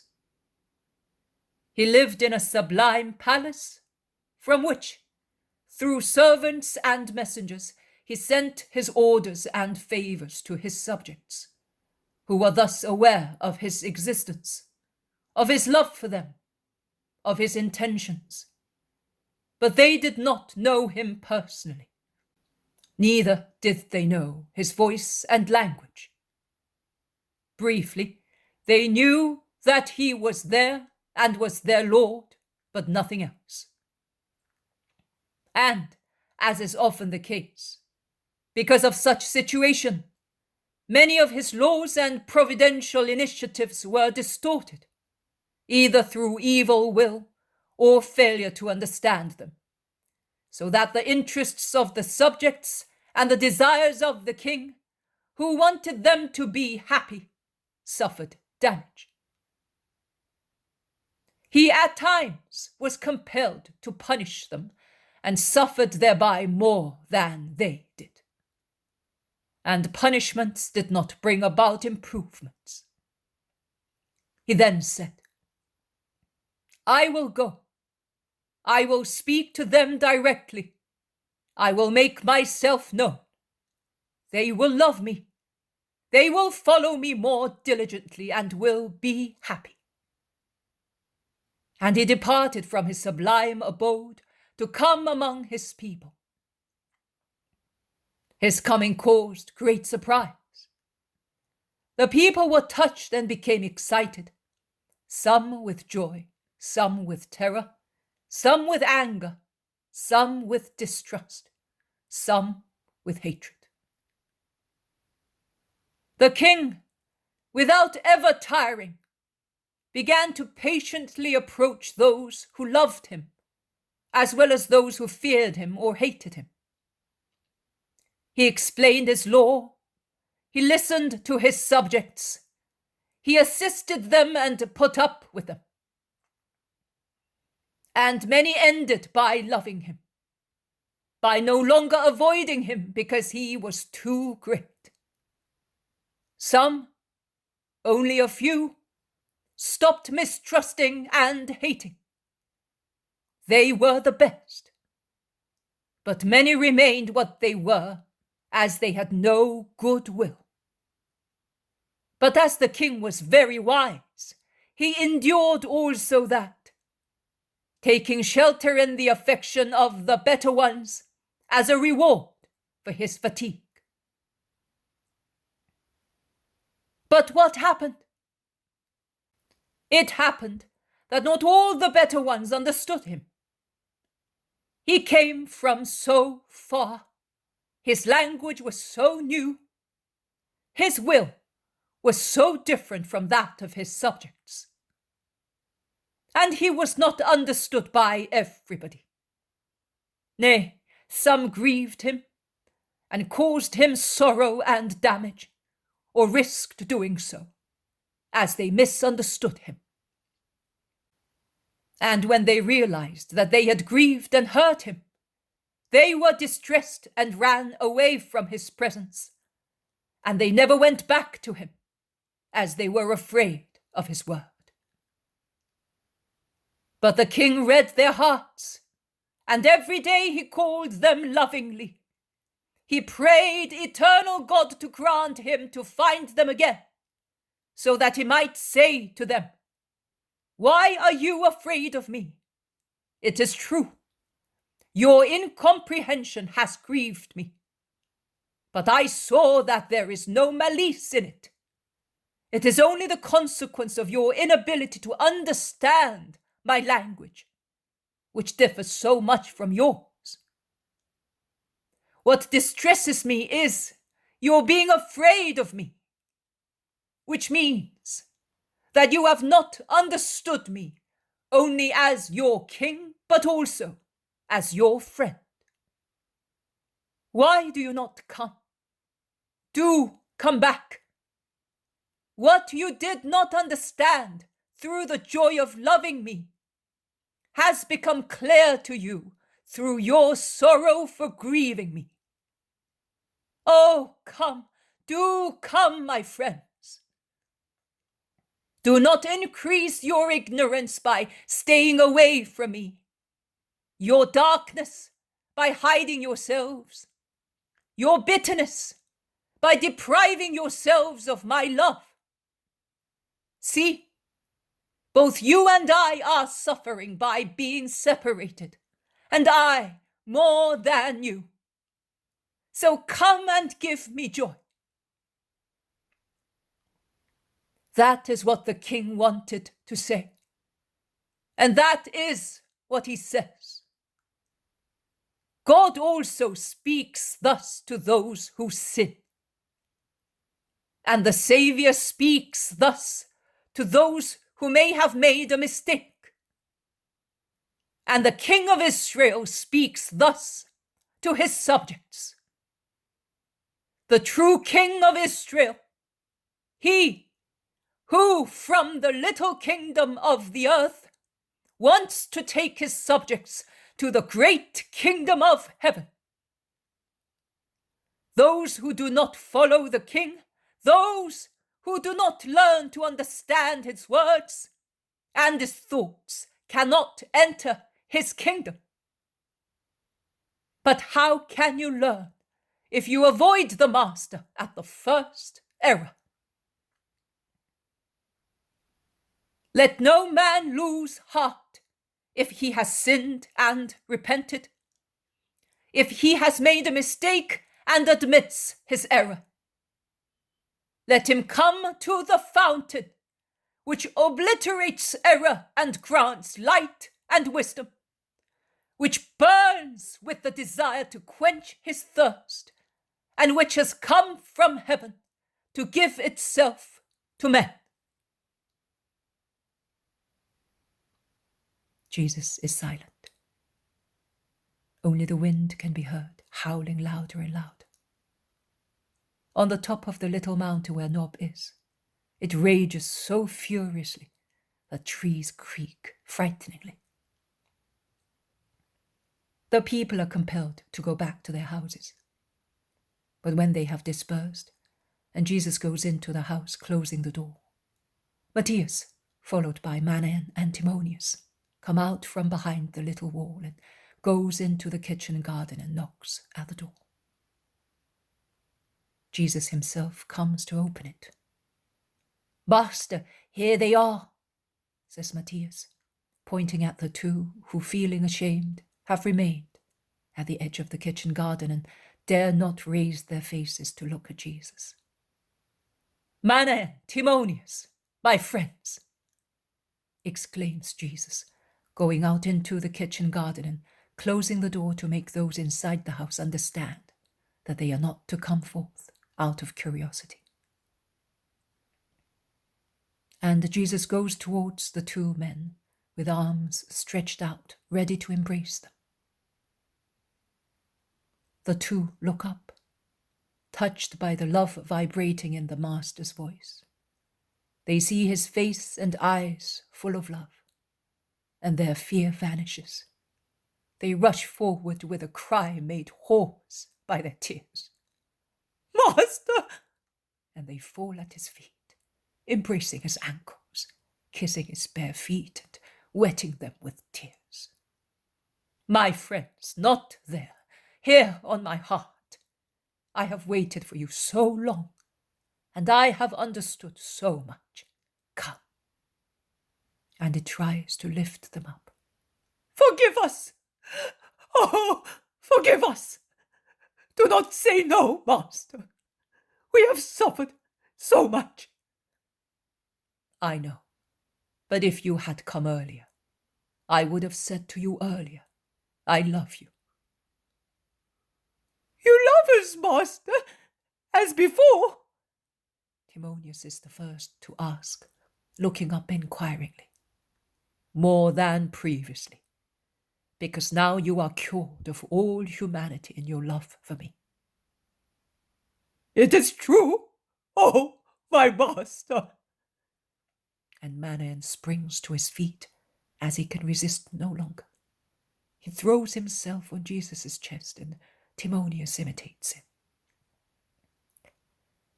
"See how comfortable it is to be here. Is it not better here than in a poor palace?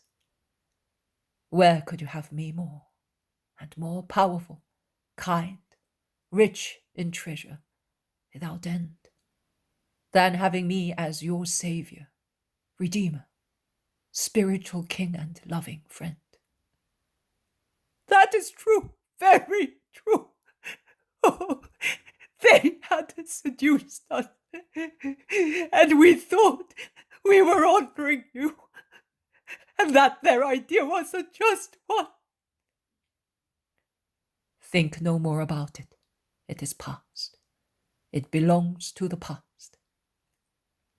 Let time, which flies by as fast as the whirlwind, now assailing us, carry it far away and disperse it forever. But let us go in. It is not possible to stay here. In fact, a real hurricane swoops down on the village from the north. Branches crash to the ground. Tiles fly. Low walls fall from terraces with a crash. The walnut and the apple trees twist about as if they wanted to be uprooted.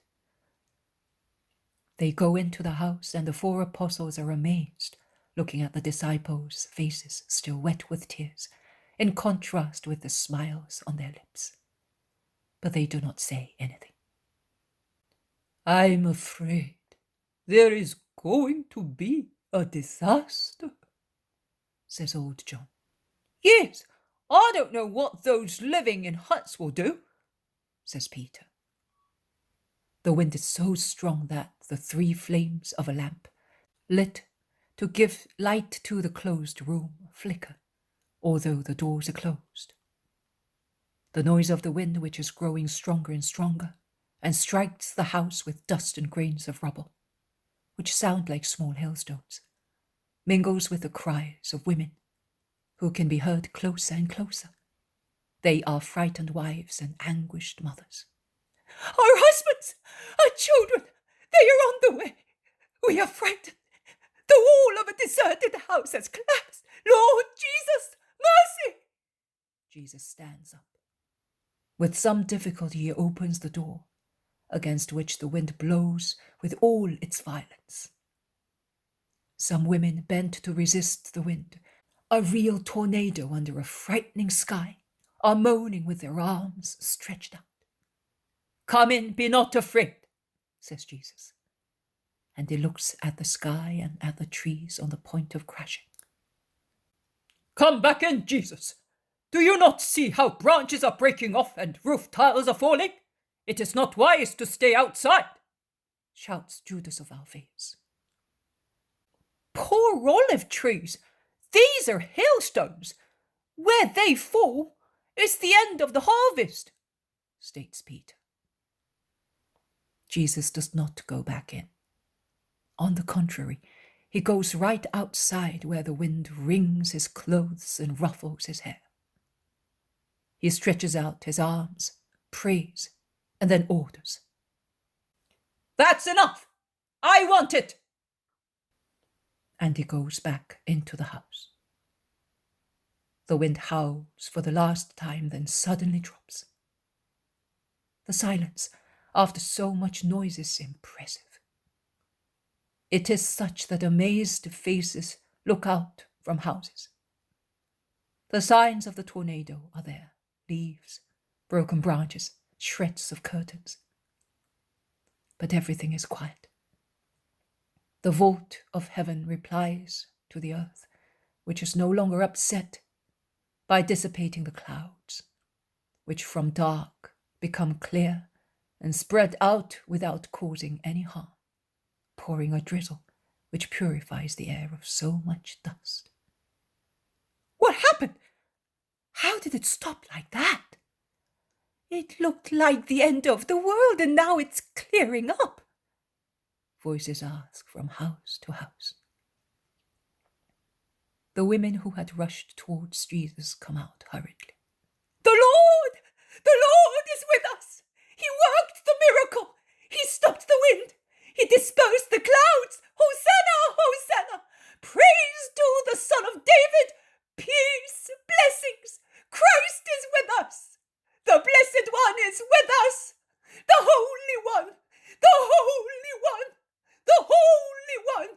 The Messiah is with us. Hallelujah! The village pours out all its usual inhabitants, and the occasional ones, that is, the apostles and disciples, who all rush to the little house where Jesus is staying. Everybody wants to kiss, touch, and exalt him. Praise the Most High Lord! He is the master of winds and waters.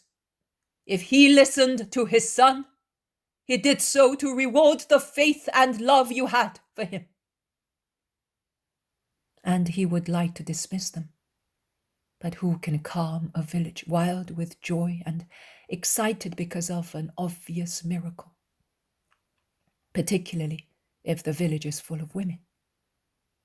Jesus' efforts are useless. He smiles patiently while the old man who gave him hospitality washes his left hand with tears and kisses it. Here are the first men who have come back from Jerusalem. They are panting and frightened.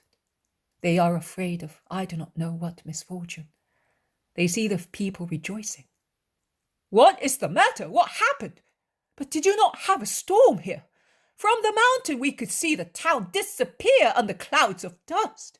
We thought it collapsed. Instead, everything is in order here. The Lord! The Lord! He came in time to save us from ruin. Only the cursed house has collapsed. Some tiles and a few branches. And what about you? What happened in Jerusalem? Questions and answers are exchanged, but the men elbow their way towards the Saviour to venerate him. Only later, they explain that everybody in town was afraid because of the impending storm, and people ran away from the huts into houses, and the owners of olive groves were already grieving for the loss of the harvest. When the wind suddenly dropped, the sky cleared up with little rain, and the whole town was amazed.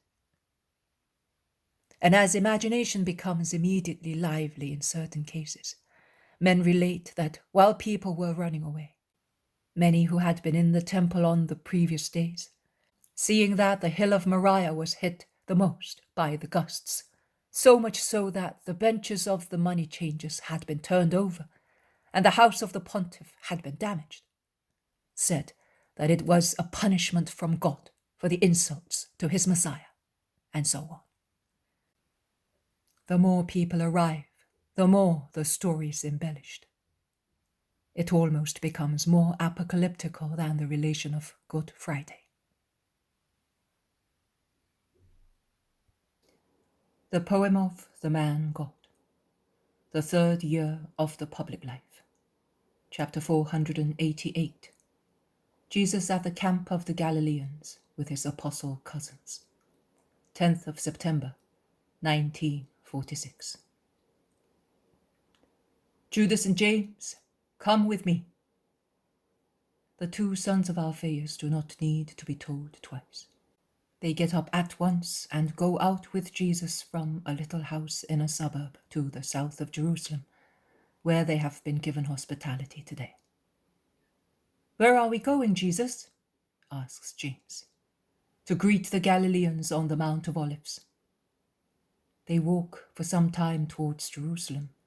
Then they pass close to some little hills with houses among the greenery, obviously manor houses. They cross the road to Bethany and Jericho, the southern one ending at Tophet and Siloam. They go round another hill, which is a ramification of the Mount of Olives. They cross the other road which goes directly to Bethany from the Mount of Olives, and along a little path among the olive trees they climb to the camp of the Galileans. Many tents have already been dismantled, and in remembrance of the crowding, there remain withered branches thrown on the ground, the remains of fires which have scorched the grass, ashes, brands, litter, as always happens where there has been a camp. The cold and precociously wet season has speeded up the departure of pilgrims. Caravans of women and children are departing even now. Men, particularly those still strong, have stayed to terminate the feast.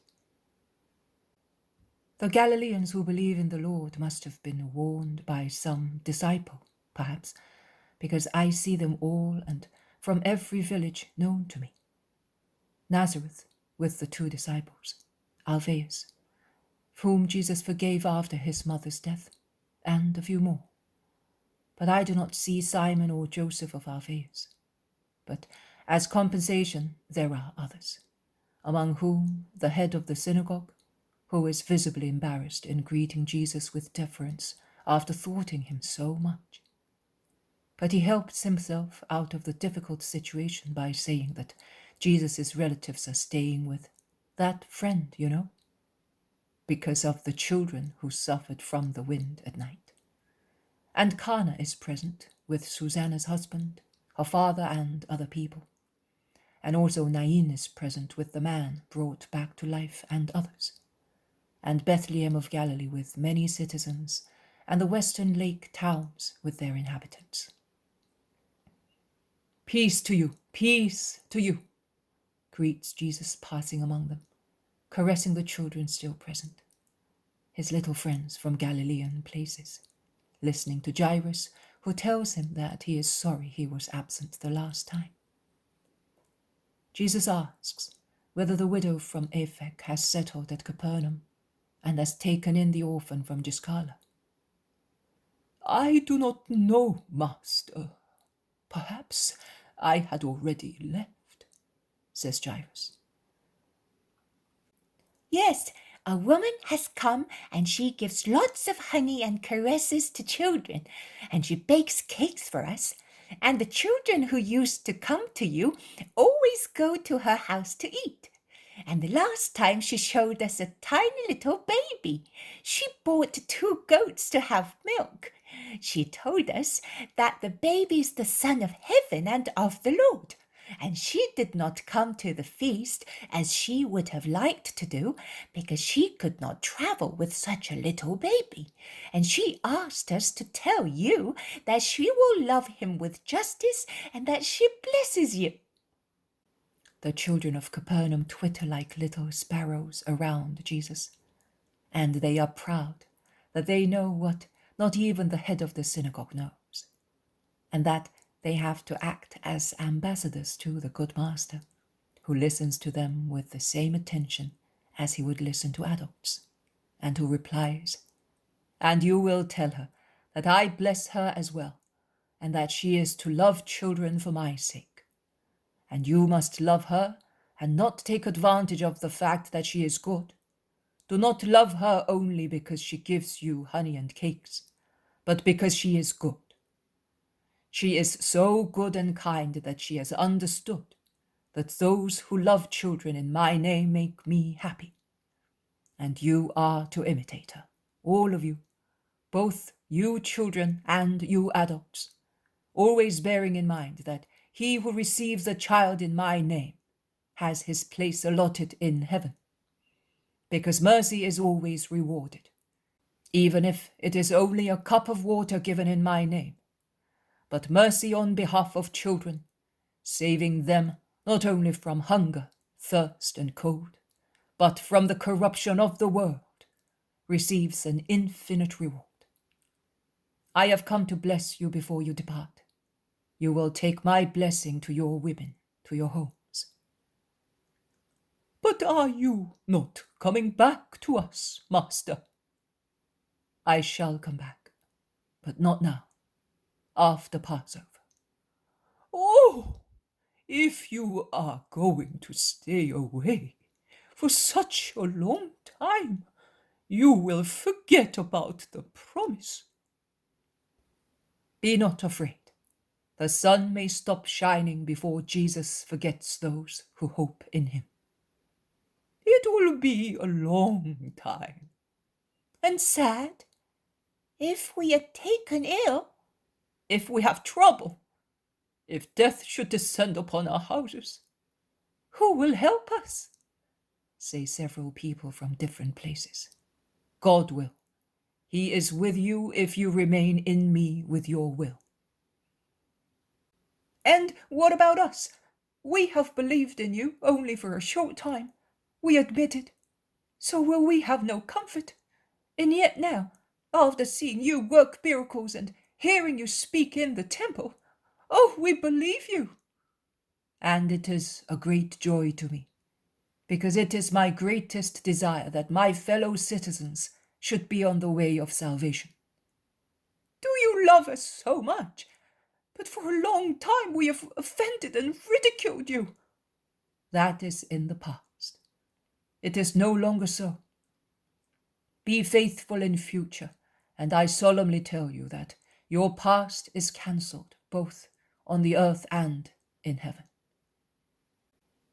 Are you staying with us? We shall share our bread as we did many times at Nazareth, when we were all equal. On Sabbaths, we rested in the olive groves, or when you were just Jesus, and you used to come with us and, like us, to Jerusalem for feasts. There is regret and desire for past times in the voices of the Nazarenes who now believe in Jesus. I wanted to go to Joseph and Simon, but I will go later. You are all my brothers in God, and spirit and faith are of greater value to me than flesh and blood, because the latter perish, whilst the former are immortal. And while some get busy preparing fires to roast the meat, using bits of olive branches to cook the food, the more elderly people and those of high rank from every place in Galilee gather round Jesus, asking him why that morning and the previous day he was not at the temple, and whether he would be going the following day, which was the last one of the feast. I was not there, but I will certainly be there tomorrow. And will you speak? Yes, if I can. Alphaeus of Sarah, looking about himself, whispers in a low voice to Jesus, Your brothers have gone to secure assistance for you in town. That fellow is aware of many things because he is a relative of one of the temple through the relationship of some women. Joseph is worried about you, you know. After all, he is good. I know, and he will become better and better when he's spiritually good. More Galileans arrive from town. The number of those around Jesus increases, to the regret of the children who are pushed back by adults and cannot make way towards Jesus until he sees the innocent, sulky group, and he says, smiling, Let the little children come to me. Then while the circle breaks up once again, as happy as a flight of birds, they run towards Jesus, who caresses them and goes on speaking to the adults. And his long hand, which is still brown after so much exposure to the sun in summer, passes again and again on the little dark and brown heads, with an occasional golden one among so many dark ones, all pressing against him as much as they can, hiding their faces among his clothes, under his mantle, embracing his knees and sides, eager for his caresses, utterly happy when they receive them. They eat, sitting in a circle after Jesus has blessed the food and handed it out, in a serene, friendly union of hearts. The others, who are not Jesus' followers, look from afar, derisively and incredulously, but no one minds them. The meal is over. Jesus is the first to get up, and he calls Jairus, Alphaeus, Daniel of Nain, Elias of Chorazim, Samuel, the ex-cripple, I do not know from where, then a certain Uriah, one of the many Johns, one of the many Simons, a Levi, an Isaac, Abel of Bethlehem, etc. In brief, one from each village. And with the help of his cousins, he divides into equal parts the money of 2 very full purses, and he gives 1 part to each man he called for the poor of each village. Then, when he is penniless, he blesses everybody and takes his leave. He would like to depart from them, turning his steps towards Gethsemane, to enter the town by the sheep gate, but almost everyone follows him, children in particular, who hold on to his tunic and the hem of his mantle, and certainly annoy him, but he does not stop them. And the little boy from Magdala, Benjamin, who one day very clearly said what he thought of Judas of Kerioth, plucks his tunic until Jesus bends to listen to him in particular. Have you still got that bad man with you? Which bad man? There are none with me, says Jesus to him, smiling. Of course there are. That tall, dark man who laughed. You know, the one whom I told you that he was handsome outside and ugly inside. He is bad. He is talking of Judas, says Thaddeus, who is behind Jesus and has heard. I know, replies Jesus, turning round. And then he says to the child, of course that man is still with me.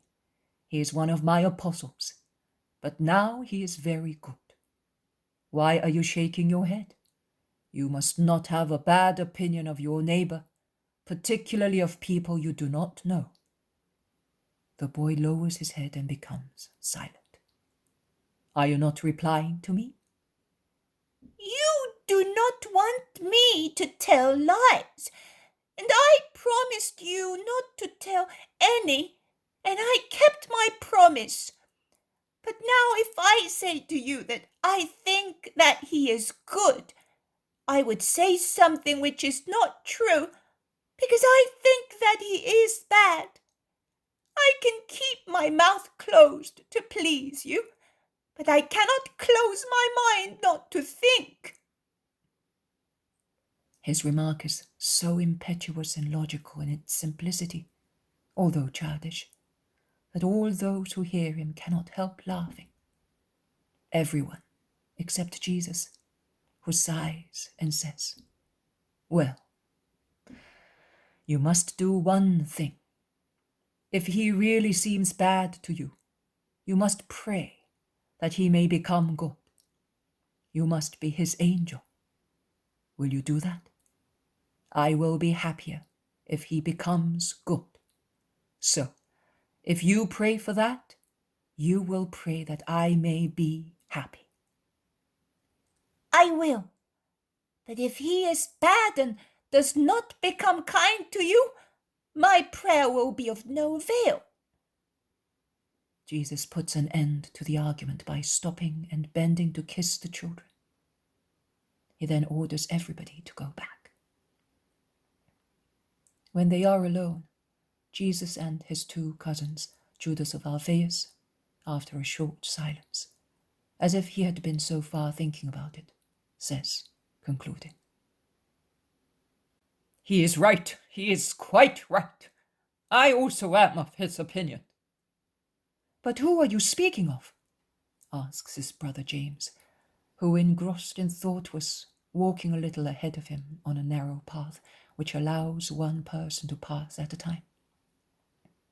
I am speaking of Benjamin, and of what he said, but you will not hear of it. And I tell you that Judas is. He is not a true apostle. He is not sincere. He does not love you. He does not. Judas, why grieve me? My dear brother, because I love you, and I am afraid of the Iscariot.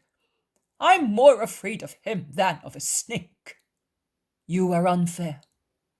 If it had not been for him, perhaps I would have been captured by now. Jesus is right. Judas has done very much. He has profusely drawn hatred and derision upon himself, and has worked, and still works for Jesus, says James. I cannot believe that you are a fool or a liar, and I wonder why you support Judas. I am not speaking out of jealousy or out of hatred. I am speaking because I feel that he is bad, that he is not sincere. All I can admit for your sake is that he is mad, a poor madman raving one way today and a different way tomorrow. But he is definitely not good. Don't trust him, Jesus. Don't. none of us is good. But look at us carefully. Our eyes are limpid. Watch us diligently. Our behavior is constant. Does it not mean anything to you that the Pharisees do not make him pay for mocking them? That those of the temple do not react to his words? That he always has friends among those whom he apparently offends? That he always has plenty money? I am not speaking about us two, but even Nathaniel, who is rich, even Thomas, who does not lack means, have only what is necessary. Oh. Jesus is silent. James says, "My brother is partly right. It is a fact that Judas always finds the way to be alone, to go by himself, to... But I do not want to grumble or judge, you know." Yes, I know. And that is why I say that I do not want you to pass judgment. When you are in the world replacing me, you will find people who are stranger than Judas. What kind of apostles would you be if you should eliminate them because they are strange? Nay, just because they are strange, you will have to love them patiently to make them lambs of the Lord. Let us go to Joseph and Simon now. You heard the news, did you not? They are working secretly on my behalf. Family love, you may say. True, but still love. You did not part friends the last time. Make it up now. Both you and they are right and wrong.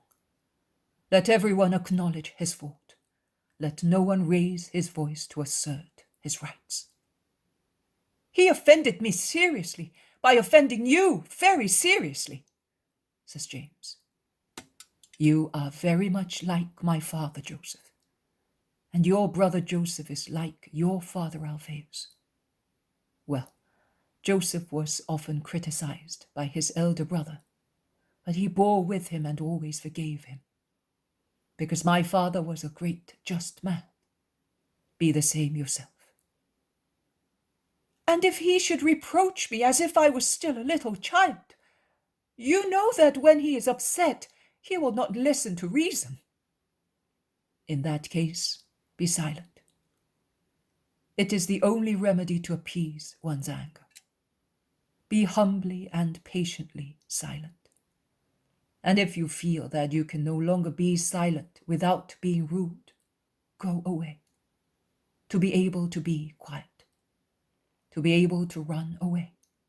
Not out of cowardice or lack of words, but out of virtue, out of prudence, charity, humility. It is so difficult to keep justice in debates, and the peace of the spirit. Something always descends into the depths of one's heart, distorting, confounding, making an uproar. And the image of God reflected in every good spirit is obscured.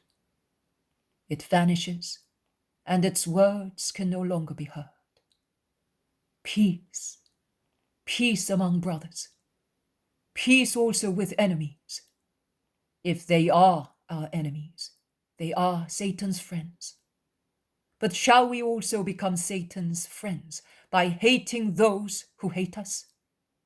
How can we lead them to love if we are out of love ourselves? You may say to me, Jesus, you have already said so many times, and that is what you do, but they always hate you. I will always say so. When I am no longer with you, I will inspire it into you from heaven. And I also tell you not to count defeats, but victories. Let us praise the Lord for them. No month goes by without some conquest being made. That is what the workmen of the Lord must take notice of, rejoicing in the Lord, without the anger of worldly people when they lose one of their poor victories. If you do so. Peace to you, master. Do you not recognize me? Says a young man, who from town was going up towards Gethsemane. You are the Levite who was with us last year, together with the priest. It is I. How did you recognize me, since you see a whole world around you? I do not forget the distinctive features of faces and spirits.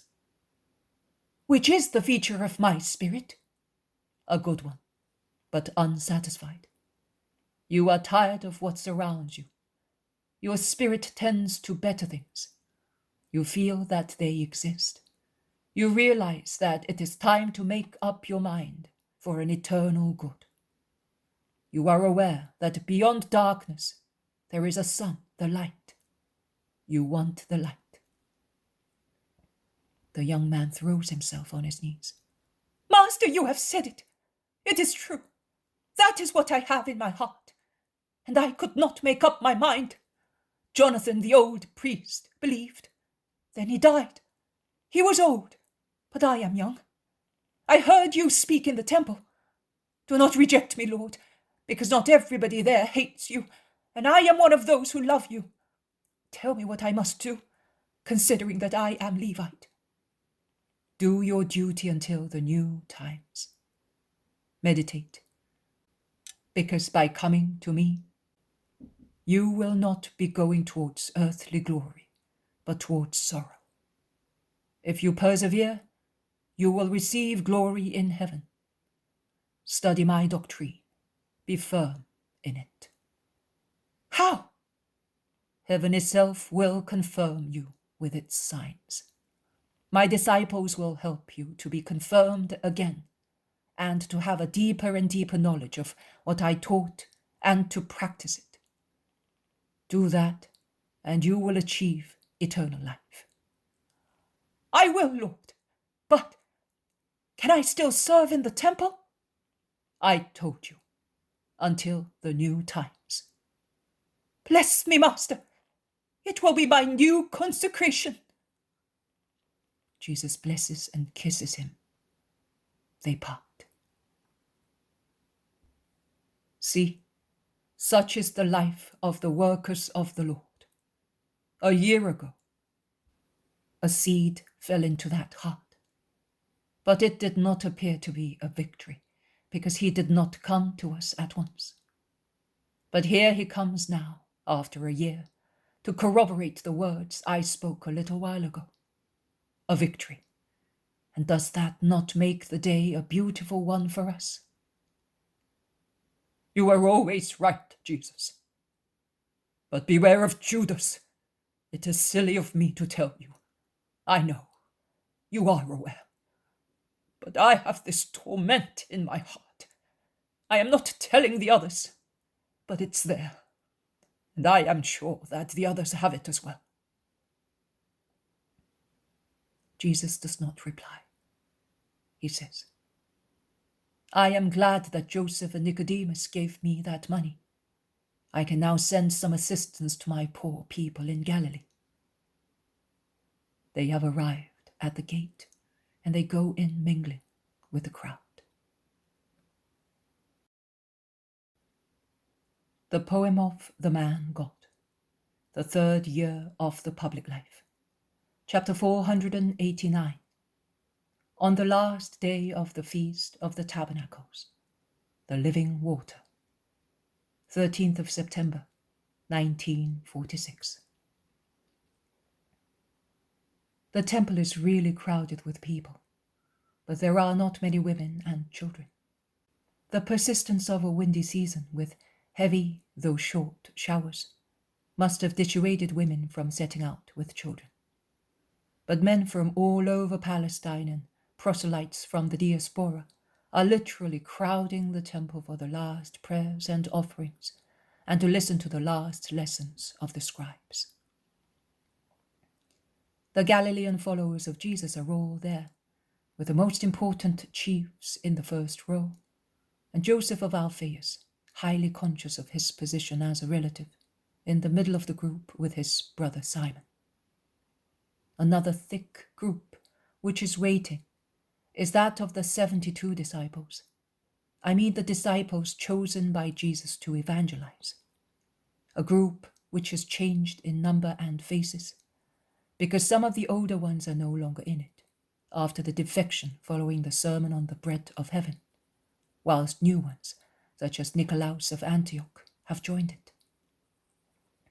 A third group, which is also compact and numerous, is that of the Judeans, among whom I see the arch-synagogues of Emmaus, Hebron, and Kerioth.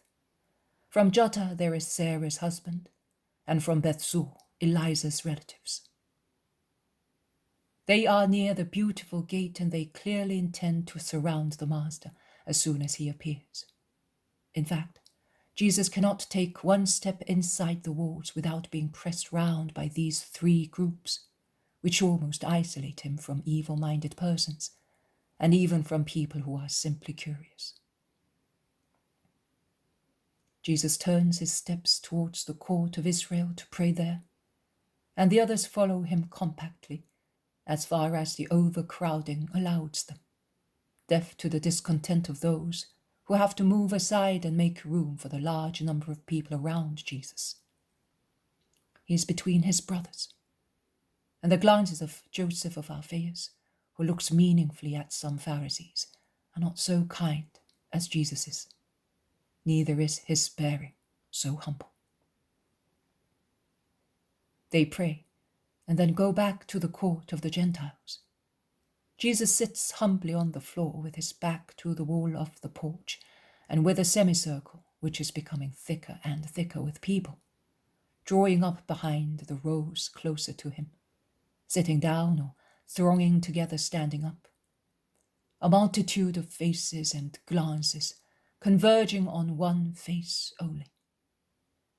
The curious and evil-minded people and those who have come from afar and are unacquainted with the Master are beyond the barrier of believers, and they strive to see, stretching their necks, standing on the tips of their toes. Jesus, in the meantime, listens to this one and that one, asking him for advice or relating information. Eliza's relatives speak of her, asking whether she may come to serve the Master. And he replies, "I am not staying here. She will come later." And the relative of Mary of Simon, the mother of Judas of Kerioth, says that he remained to look after the farm, whereas Mary is almost always with Johanna's mother. Judas opens his eyes wide in amazement, but does not speak.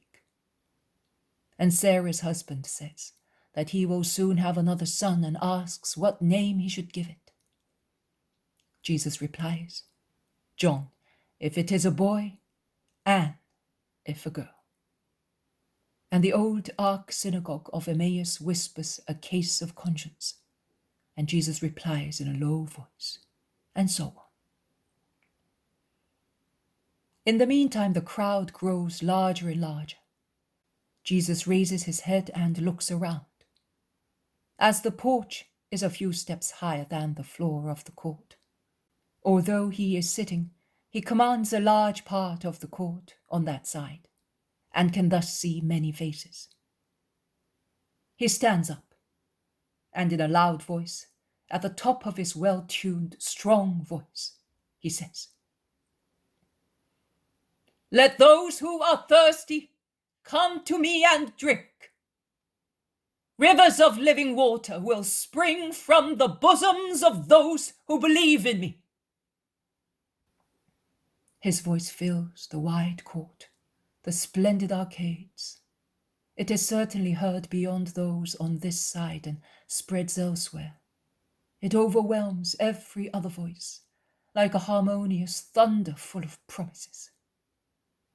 He speaks, and then is silent for a moment, as if he wanted to enunciate the theme of his speech, and then give time to those not interested in listening to him to go away without disturbing later. The scribes and doctors become silent. That is, they lower their voices to a murmur, which is certainly malevolent. I do not see Gamaliel. Jesus moves forward through the semicircle which opens out as he approaches it, and then closes up behind him, changing from a semicircle to a ring. He walks slowly, majestically.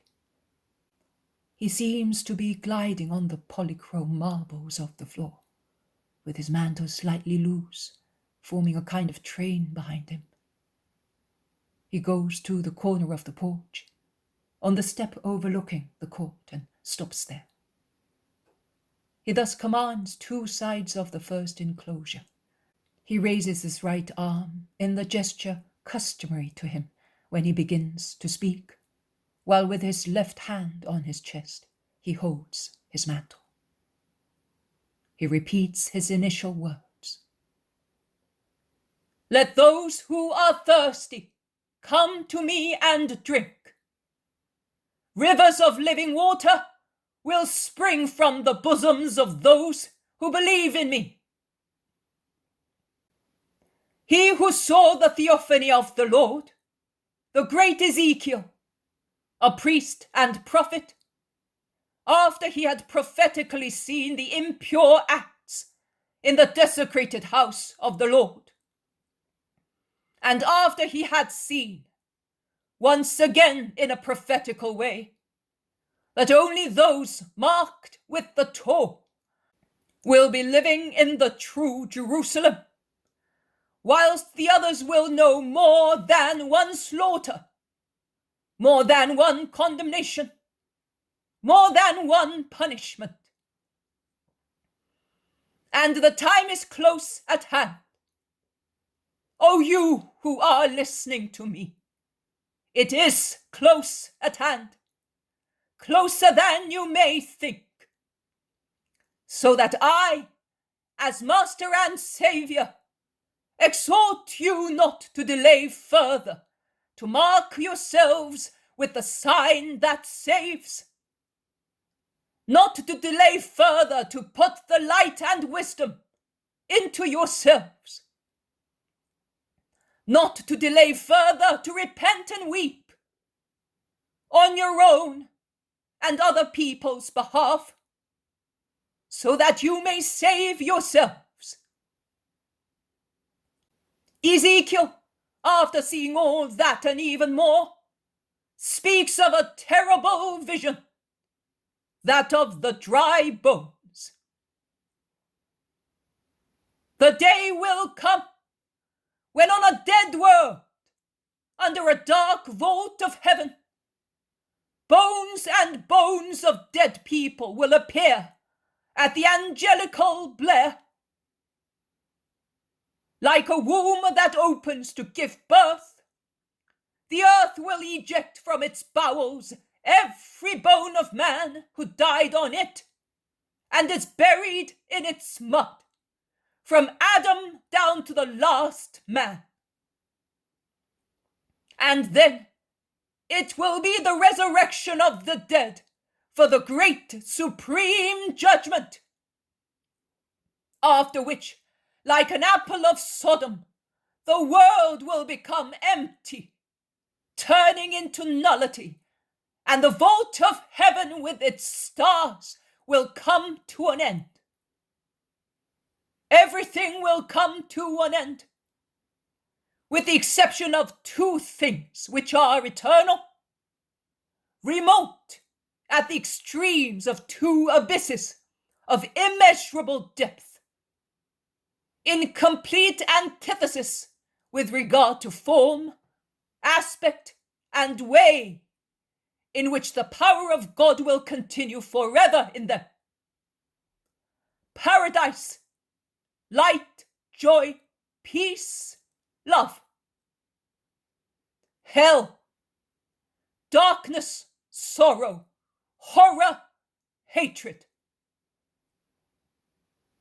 But do you think that the immense field of the earth is not covered with lifeless, very dry, inert, separated, dead bones, simply because the world is not yet dead, and the angelical trumpets are not sounding to gather the dead?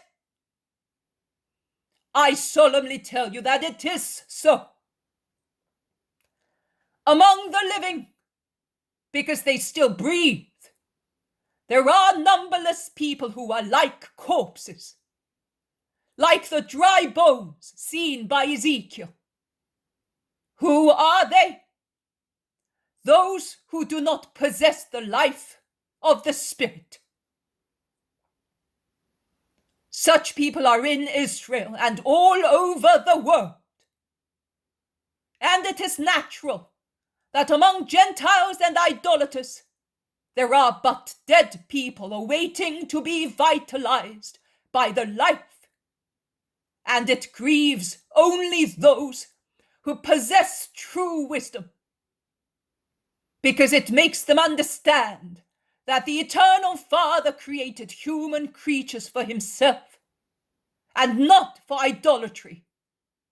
And it grieves at seeing so many dead. But if the Most High has such sorrow, and it is great indeed, what will his sorrow be like for those of his people who are white, lifeless, spiritless bones?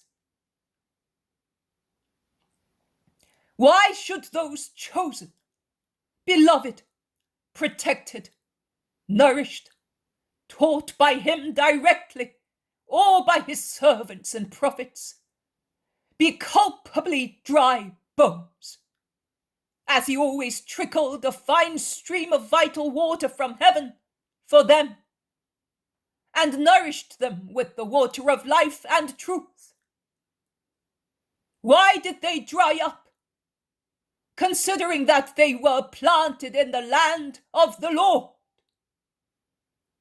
Why did their spirits die when the Eternal Spirit put a full sapiential treasure at their disposal, that they might draw from it and live? Who, and by which prodigy, will be able to come back to life if they left the springs, the pastures, the lights granted by God, and are groping in darkness, are drinking at impure sources, and are feeding on unholy food?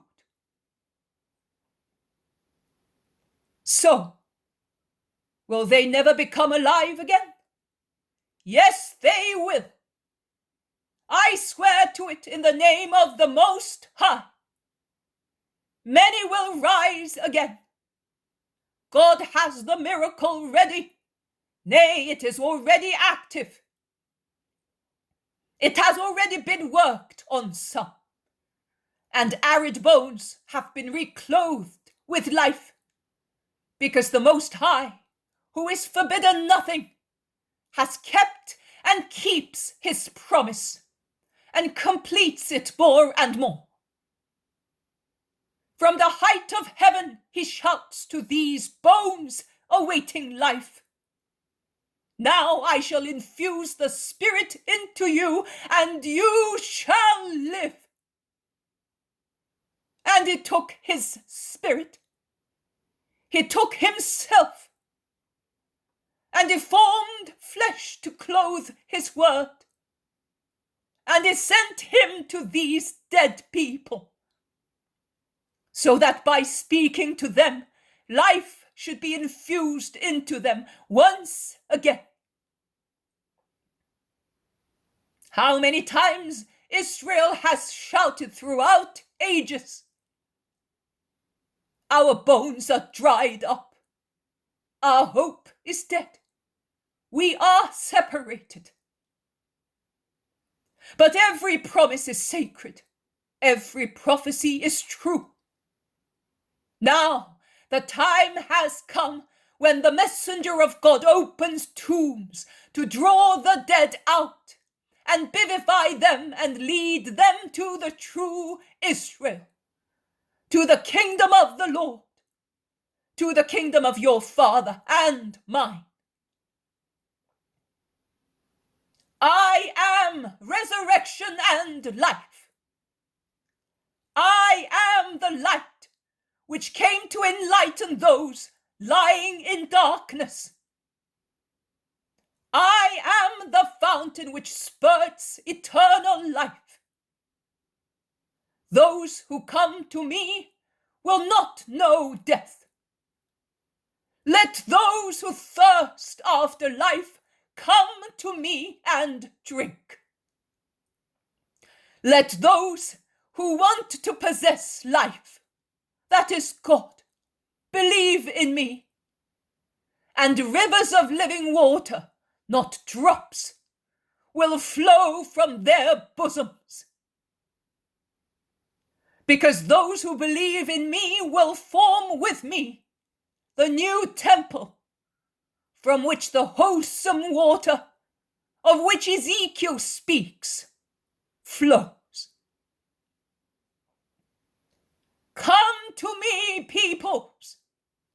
Come to me, creatures. Come and form one only temple. Because I do not reject anybody, but out of love, I want you with me. In my work, in my merits, in my glory. And I saw the waters flow from under the door of the house eastwards. And the waters flowed from under the right side, south of the altar. The believers in the Messiah of the Lord, in the Christ, in the new law, in the doctrine of the time of salvation and peace, are that temple. As the walls of this temple are built with stones, so the mystical walls are formed with living spirits, and it will live forever and will rise from the earth to heaven like its founder after the struggle and the test. That altar from which the water spouts, that altar facing east, is I. And my waters spring from the right-hand side, because that side is the place for those elected to the kingdom of God. They spring from me to flow into those I have elected, to enrich them with the vital waters, that they may bear them and spread them to the north, south, east, and west, to give life to the earth in its people who are waiting for the hour of light.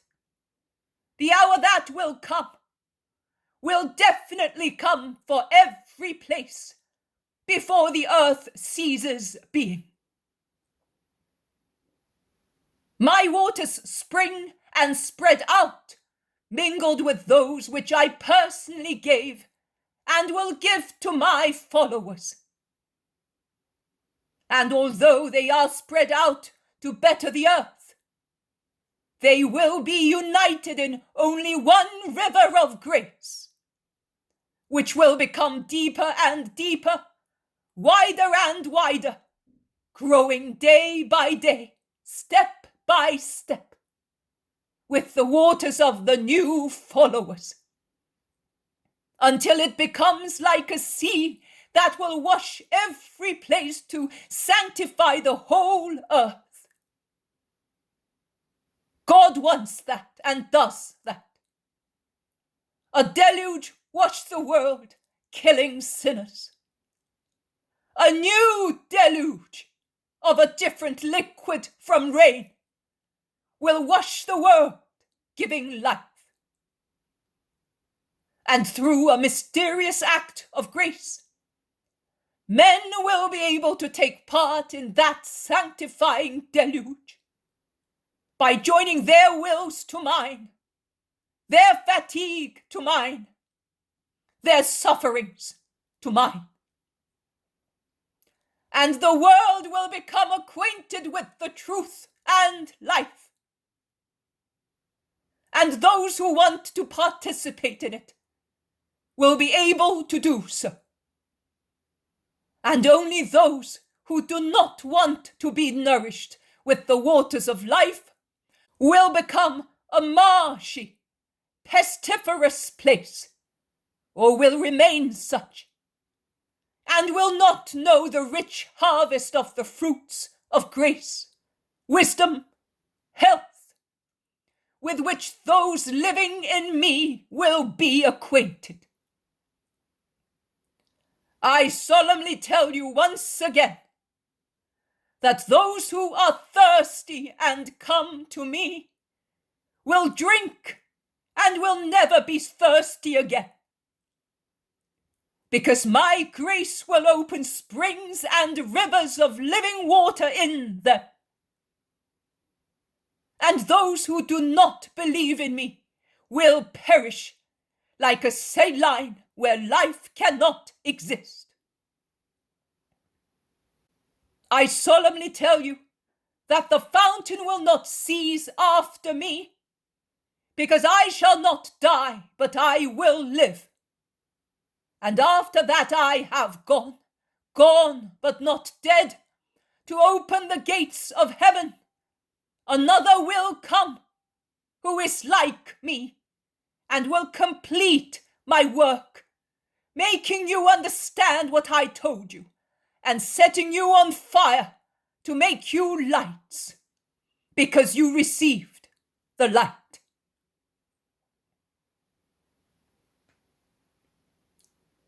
Jesus is silent. The crowd, so far silent, held spellbound by the speech, now whispers making different comments. Some say, "What words! He's a real prophet." Some say, "He is the Christ, I am telling you. Not even John spoke like that, and no prophet is so strong. And he makes us understand the prophets, even Ezekiel, whose symbols are so obscure. Did you hear that? The waters, the altar, it is evident. And the dry bones. Did you see how the scribes, Pharisees, and priests became upset? They understood the psalm. Of course, and they sent the guards, who forgot to capture him and remained like children to whom angels appear. Look at them over there. They seem to be dumbfounded. Look, an official is calling them and reproaching them. Let us go and hear him." Meanwhile, Jesus is curing some sick people who have been brought to him, and does not pay attention to anything else until he is reached by a group of priests and Pharisees, elbowing their way through the crowd, led by a man about 30 or 35 years old, whom everybody shuns so fearfully that they seem to be terrified. "Are you still here? Go away in the name of the high priest." Jesus straightens up. He was bent over a paralytic and looks at them calmly and mildly. He then bends again to impose his hands on the invalid. "Go away! Have you understood, you seducer of crowds, or we will have you arrested?" "Go and praise the Lord, living holily," says Jesus to the invalid, who stands up cured, and that is his only reply, while those threatening him spit venom and the crowds warn them with their hosannas not to harm Jesus. But if Jesus is meek, Joseph of Alphaeus is not, and straightening up and throwing his head back to look taller, he shouts, "Eleazar, since you and the like of you would like to overthrow the scepter of the chosen Son of God and David, you had better know that you are cutting down every tree, beginning with your own, of which you are so proud, because your wickedness agitates the sword of the Lord over your head." And he would go on speaking, but Jesus lays his hand on his shoulder, saying, "Peace, peace, my brother." And Joseph, purple with anger, becomes silent. They go towards the exit, and when they are outside the enclosure, Jesus is informed that the chiefs of the priests and the Pharisees had reproached the guards for not arresting him, and that they had justified themselves, saying that no one had ever spoken like Jesus, and that the chiefs of the priests and the Pharisees among whom there were many members of the Sanhedrin, had been driven wild by their reply. So much so that, to prove to the guards that only stupid people could be allured by a madman, they wanted to come and arrest him under the charge of blasphemy, also to teach the crowds to understand the truth. But Nicodemus, who was present, opposed their decision, saying, "You cannot proceed against him.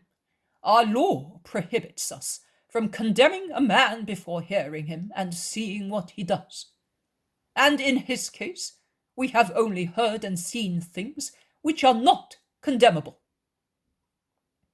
And that caused Jesus' enemies to disburden their wrath upon Nicodemus by means of threats, insults, and mockery, as if he were a fool and a sinner. And Eleazar ben Annas had gone personally with the most furious one to drive Jesus out, as he did not dare to do anything else, owing to the feelings of the crowds. Joseph of Alphaeus is furious. Jesus looks at him and says, "See, brother." He does not say anything else. But those words mean so much. They are a warning that he is right whether he speaks or is silent. They are a reminder of his words. They are an indication of what the most important castes in Judea are, of what the temple is, and so forth. Joseph lowers his head and says, "You are right." He becomes silent and thoughtful. Then, all of a sudden, he throws his arms round Jesus' shoulders and weeps on his chest, saying, "My poor brother, poor Mary, poor mother." I think that Joseph realized just then, and very clearly, what was Jesus' destiny. "Don't weep. Do as I do, the will of our Father," says Jesus, comforting him and kissing him at the same time to console him. When Joseph has calmed down a little, they set out towards the house where Jesus is given hospitality, and they kiss each other goodbye. Joseph is deeply moved, and his last words are, "Go in peace, Jesus. Don't worry about anything. I repeat to you what I told you near Nazareth, and I repeat it even more firmly. Go in peace. Take care of your work only. I will see to the rest. Go, and may God comfort you." And he kisses him again with paternal attitude, caressing his head, as if he were giving the blessing of the head of the family. Then Joseph says goodbye to his brothers. He greets Simon as well, but I notice that James, I do not know why, is rather stiff with Joseph and vice versa. Instead, with Simon, there is more tenderness. Joseph's last question to James is, "So, have I to say that I lost you?" "No, brother. You must say that you know where I am, and therefore it is up to you to find me, without ill feeling. On the contrary, with many prayers for you.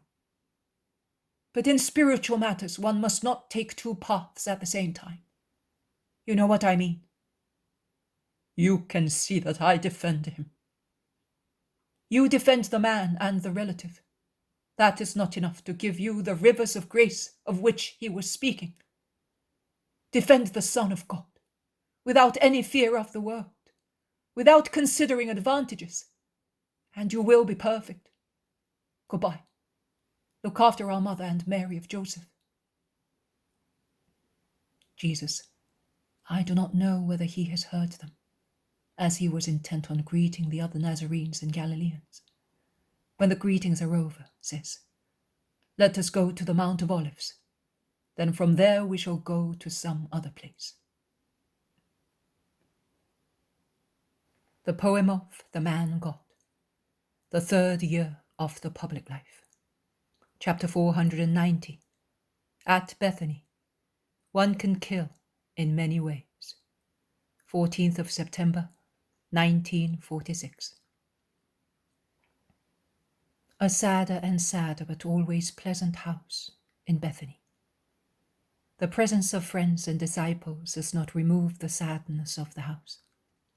There is Joseph with Nicodemus, Manaen, Eliza and Anastasia. As far as I can understand, the two women could not put up with being far from Jesus, and they apologize as if they had disobeyed, although they are quite decided not to go away. And Eliza explains her good reasons, which are the impossibility of Lazarus' sisters to follow the Master and take womanly care of him and of the apostles, as is necessary with a group of men alone, and, furthermore, persecuted. We are the only ones who can do that, because Martha and Mary cannot leave their brother. Johanna is not here. Annalea is too young to come with us. It is better for Nike to stay where she is, so that she may receive you there. My white hair will prevent disparagement. I shall precede you wherever you go, or I shall stay where you tell me, and you will always have a mother near you, and I shall feel as if I still had a son. I will do what you want, but allow me to serve you. Jesus agrees when he hears that they all think that it is the right thing to do. Perhaps in the deep bitterness of his heart, he wishes to have a motherly heart close at hand, to find it in reflections of his mother's kindness. Eliza is triumphant in her joy. Jesus says, I shall often be at Nob. You will stay in the house of old John. He told me that I can stay there when I stop at Nob. I shall find you there every time we come back. Are you thinking of going away in spite of the wet weather? Asks Joseph of Arimathea. Yes, I am. I want to go towards Perea, stopping in Solomon's house. Then I will go towards Jericho and Samaria. Oh, I would like to go to many more places. Master, don't go too far away from the roads and towns, garrisoned by a centurion. They are undecided, and the others are undecided as well. 2 fears, 2 surveillances concerning you, and in turn. But you may be sure that, as far as you are concerned, the Romans are less dangerous. They have abandoned us, remarks Judas of Kerioth bluntly. Do you think so? No. Among those Gentiles who listen to the Master, can you perhaps see those sent by Claudia or by Pontius? Among the freedmen of the former and of her lady friends, there are many who could speak in the Bel Nizrask if they were Israelites. Don't forget that there are learned people everywhere, that Rome enslaves the world, that her patricians love to take the best booty to adorn their houses. If gymnasiarchs and circus managers choose what can give them profit and glory, patricians select those whose learning or beauty may adorn and gratify their houses and themselves. Master, this subject reminds me of something. May I ask you a question? Speak up. That woman, that Greek woman who was here last year, and was a charge against you, where is she? Many have tried to find out, not for a good purpose. But I have no evil wish, only I don't think it is possible that she has gone back to the wrong doctrine. She was gifted with a great intelligence and sincere justice, but she is no longer about. In a part of the earth, she, a heathen woman, has been able to practice for a persecuted Israelite the charity which Israelites did not have. Are you referring to John of Endor? Is he with her? He is dead. Dead? Yes. And they could have let him die near me. There was not a long time to wait. Those, and they are many, who worked to have him sent away, committed murder, as if they had raised their hands armed with knives against him. They broke his heart, and although they know that that is why he died, they do not consider themselves homicides. They do not feel remorse for being so. Brothers can be killed in many ways, with weapons and with words, or with some wicked deed, such as informing a persecutor of the place where the persecuted person is, or depriving a poor wretch of his refuge of comfort. Oh, in how many ways one can kill. But man does not feel remorse for that. Man, and that is the sign of his spiritual decline, has killed remorse. Jesus is so severe in speaking those words that no one has the courage to speak. They look at one another stealthily, with lowered heads, and even the best and most innocent ones are embarrassed. After a moment's silence, Jesus says, "No one need inform the enemies of the dead man and mine of what I said, to give them a satanic joy. But should anyone question you, you may reply that John is at peace, with his body in a faraway sepulchre, and his soul in expectation of me." Did that grieve you much, Lord? Asks Nicodemus. What, his death? Yes. No, it did not. His death gave me peace, because it was his peace. I was grieved, deeply grieved, by those who through low feelings informed the Sanhedrin of his presence among the disciples, and brought about his departure. But every man has his systems, and only a great goodwill can change instincts and systems. But I say, he who denounced will denounce again. He who brought about death will bring about death again. But woe to him! He thinks he is winning, whereas he is losing, and the judgment of God is awaiting him. Why are you looking at me thus, Master? Asks John of Zebedee, becoming uneasy and blushing as if he were guilty. Because if I look at you, nobody, not even the most wicked person, will think that you may have hated a brother of yours. It must have been a Pharisee or a Roman. He supplied them with eggs, says Judas of Kerioth. It was a demon, but he did him good whilst wishing to harm him. He hastened his complete purification and peace. How do you know? Who brought you the news? Asks Joseph. Does the master need to have news brought to him? Does he not see the actions of men? Did he not go and call Johanna, that she might come to him and be cured? What is impossible to God? Says Mary of Magdala, passionately. That is true, woman, but few people have your faith, and that is why I asked a silly question. All right, but come now, master. Lazarus has awaked, and is waiting for you. And she takes him away abruptly and resolutely, cutting short any further conversation or question. The poem of the Man God, the third year of the public life.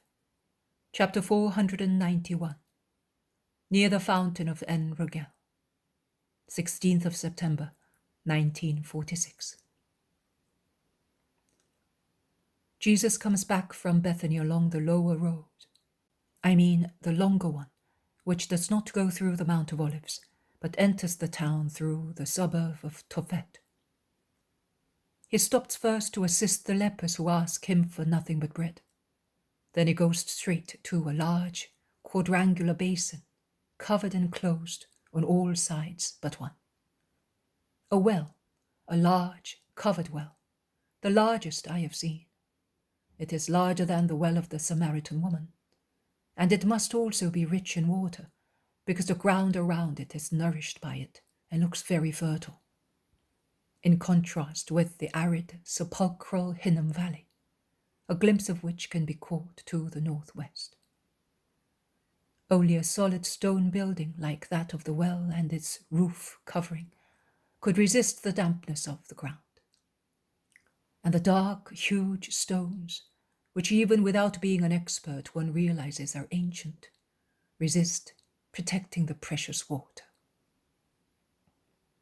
Although it is a dull day and the sepulchres of the lepers are close at hand, and they always diffuse much sadness in the neighborhood, the place is pleasing, both because of its rich fertility and because behind it to the north there are large gardens with all kinds of trees raising their thick tops towards the grey sky, which hang low over the town. And in front of it to the south, the Kidron widens its bed and becomes richer in water, as the valley becomes brighter and richer in light, following for a good stretch the road which goes to Bethany and Jericho. There are many people, women with amphorae, ass drivers with buckets, caravans arriving or departing, are stopping near the well and drawing water. A large strip of ground is damp because of the water dripping from buckets while filling containers. Calm, sweet voices of women, trilling voices of children, deep, hoarse, strong voices of men, braying of donkeys and wild cries of camels, which lying down under their loads are awaiting the return of the camel driver with water. It is a typical scene at a hazy sunset, when the sky is stained with an unnatural, sudden yellow, which spreads a strange light on everything, while higher up, heavy leaden clouds pile up one on top of the other. The upper parts of the town look ghastly in the strange light against the leaden sky, marked with streaks the colour of sulphur.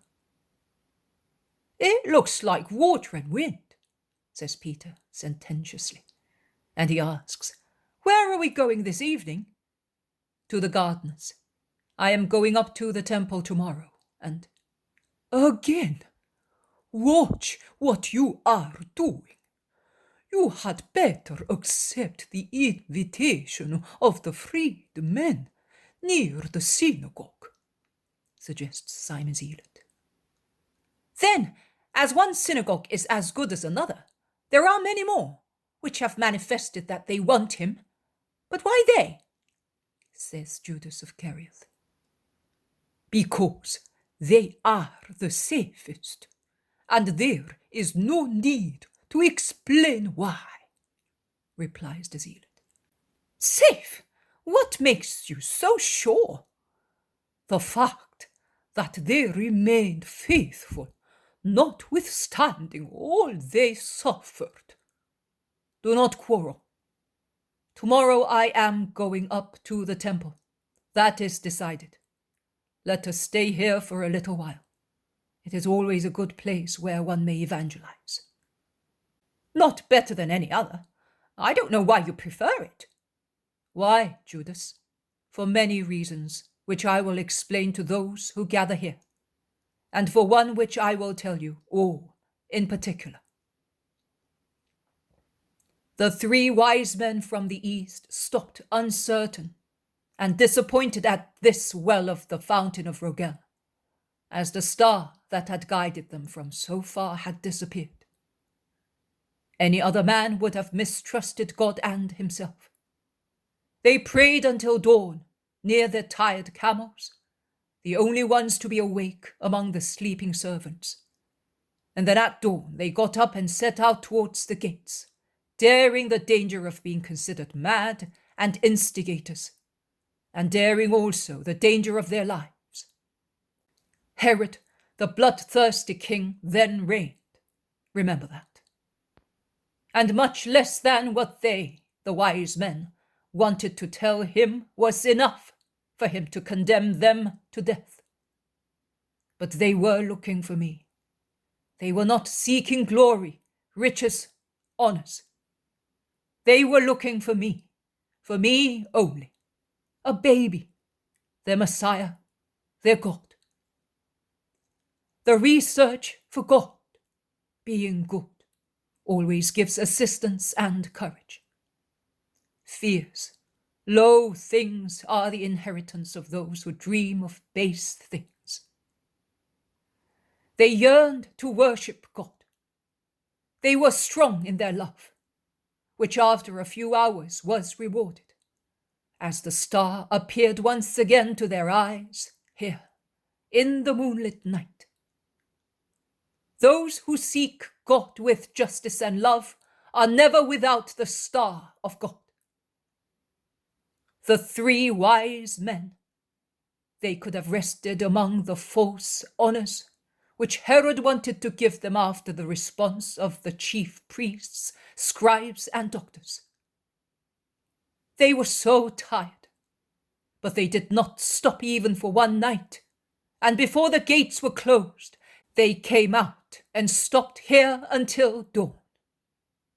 Then, not the dawn of the sun, but the dawn of God appeared again, to make the way as bright as silver. The star called them with its light, and they came to the light. Blessed, blessed they and those who know how to imitate them. The apostles, Marcian with Isaac, are intent on listening with the blissful look their faces always have when Jesus recalls his birth. And Isaac, enraptured, sighs, smiles, remembering, with an ecstatic face, remote from time and place, having gone back over 30 years to that night, that star that he saw when he was with his herd. More people have come near, because the road is busy and they listen, and some recollect the wonderful caravan and the news brought by them, and its consequences. This is always a place of meditation. History always repeats itself. This is always a place of trial, for good and for bad people. But the whole life is a trial for the faith and justice of man. I remind you of Hushai, Zadok, and Abiathar, of Jonathan and Ahimaaz, who left from this place to save their king and were protected by God, because they were acting according to justice. I will remind you of an event connected to this same place, but did not have a happy outcome, because it was an outrage, and thus it was not blessed by God. Near the Zoheleth stone, close to the fountain of En-Rogel, Adonai conspired against the will of his father, and got the men of his party to proclaim him king. But the abuse was of no avail to him, because before the banquet was over, though hosannas sung in Gihon informed him, even before Jonathan of Abiathar spoke, that Solomon was the king, and that he, who wanted to usurp the throne, had to rely only on Solomon's mercy. Too many people repeat the deed of Adonijah and fight against the true king or plot against him, following the party which seems the strongest one. And too many, by doing so, will be able to cling to the altar horns, begging forgiveness and trusting in God's mercy. Now that we have considered 3 events that took place near this well, can we say that this place is subject to good or bad influences? No, not the place, not the time, not the events. But it is the will of man that upsets the actions of man. En-Rogel saw the loyalty of David's servants and Adonai's sin, as it saw the faith of the 3 wise men. It is the same well. Jonathan and Ahimaaz, like Adonaiah and his followers, like the 3 wise men, leaned on its stones and quenched their thirst with its water. But the water and the stones saw 3 different things: loyalty to King David, betrayal of King David, and loyalty to God and the King of Kings. It is always the will of man that brings about good or evil. And the will of God throws its light on the will of man, and the will of Satan its poisonous vapors. It is up to man to accept the light or the poison and become just or sinner. A guardian is placed at that well so that no one may infect the water. And in addition to the guardian, it was given walls and a roof, so that the wind might not blow into it leaves and dirt, which might defile the precious water. Also to man, God gave a guardian, the intelligent and conscious will of man. And he gave him protections, the commandments and angelical advice, so that the spirit of man might not be corrupted consciously or unconsciously. But when man corrupts his conscience, his intellect, he does not listen to the inspirations from heaven. He tramples on the law. He is like a guardian who leaves the well unguarded, or like a mad man who dismantles its defenses. He leaves the field open to devilish enemies, to the concupiscence of the world and of the flesh, and to temptations which, even if they are not yielded to, are to be prudently watched and rejected. Children of Jerusalem, Hebrews, proselytes, wayfarers who have come here by chance to listen to the voice of God, be wise with true wisdom, which consists in defending one's ego from deeds disgracing man. I see many Gentiles here. I point out to them that not only riches and merchandise are to be purchased, but there is another thing to be acquired, and that is the life of one's soul. Because man has a soul in himself.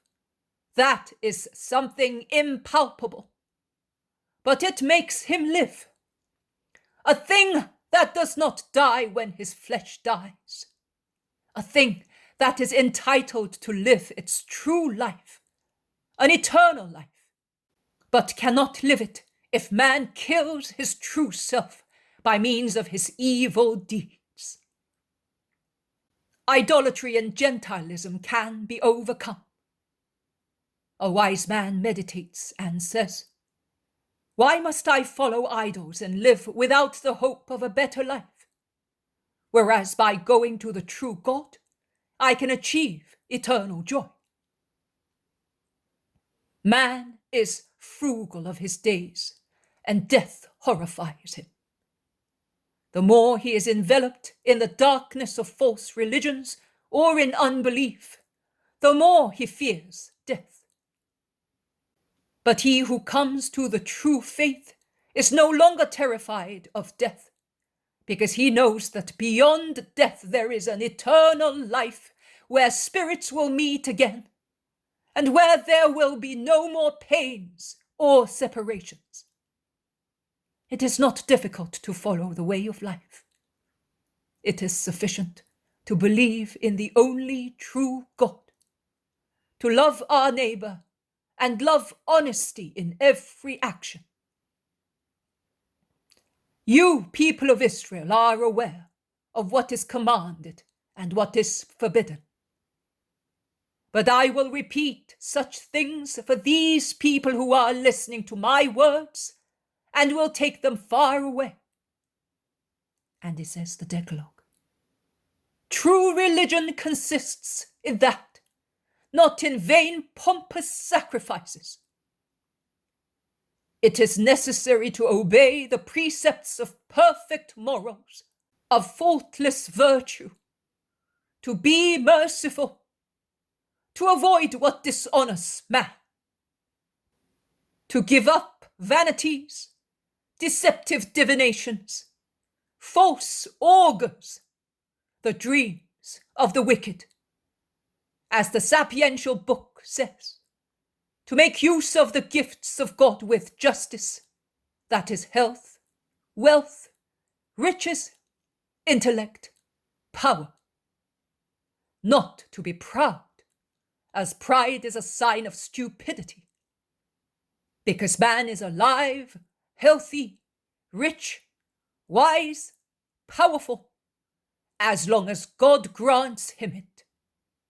Not to cherish immoderate desires that often lead one even to commit crime. Summing up, one must live as a man and not as a brute, also out of respect for oneself. It is easy to descend. It is difficult to rise. But who would like to live in a putrid abyss only because he has fallen into it and would not try to come out of it, climbing back to the flowery summits bright with sunlight? I solemnly tell you that the life of a sinner is placed in an abyss, and likewise a life in error. But those who receive the word of truth and come to the truth climb to the tops of the light.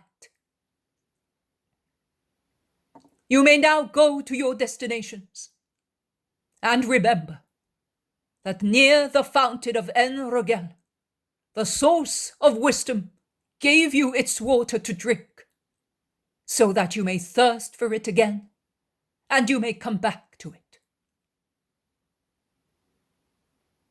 Jesus makes his way and sets out towards the town, leaving the people to make comments, to ask questions and reply to them. The poem of the man God, the third year of the public life. Chapter 492. The Pharisees and the Adulterous Woman. 20th of March, 1944. I see the inside of the enclosure of the temple, that is, one of the many courts surrounded by porches.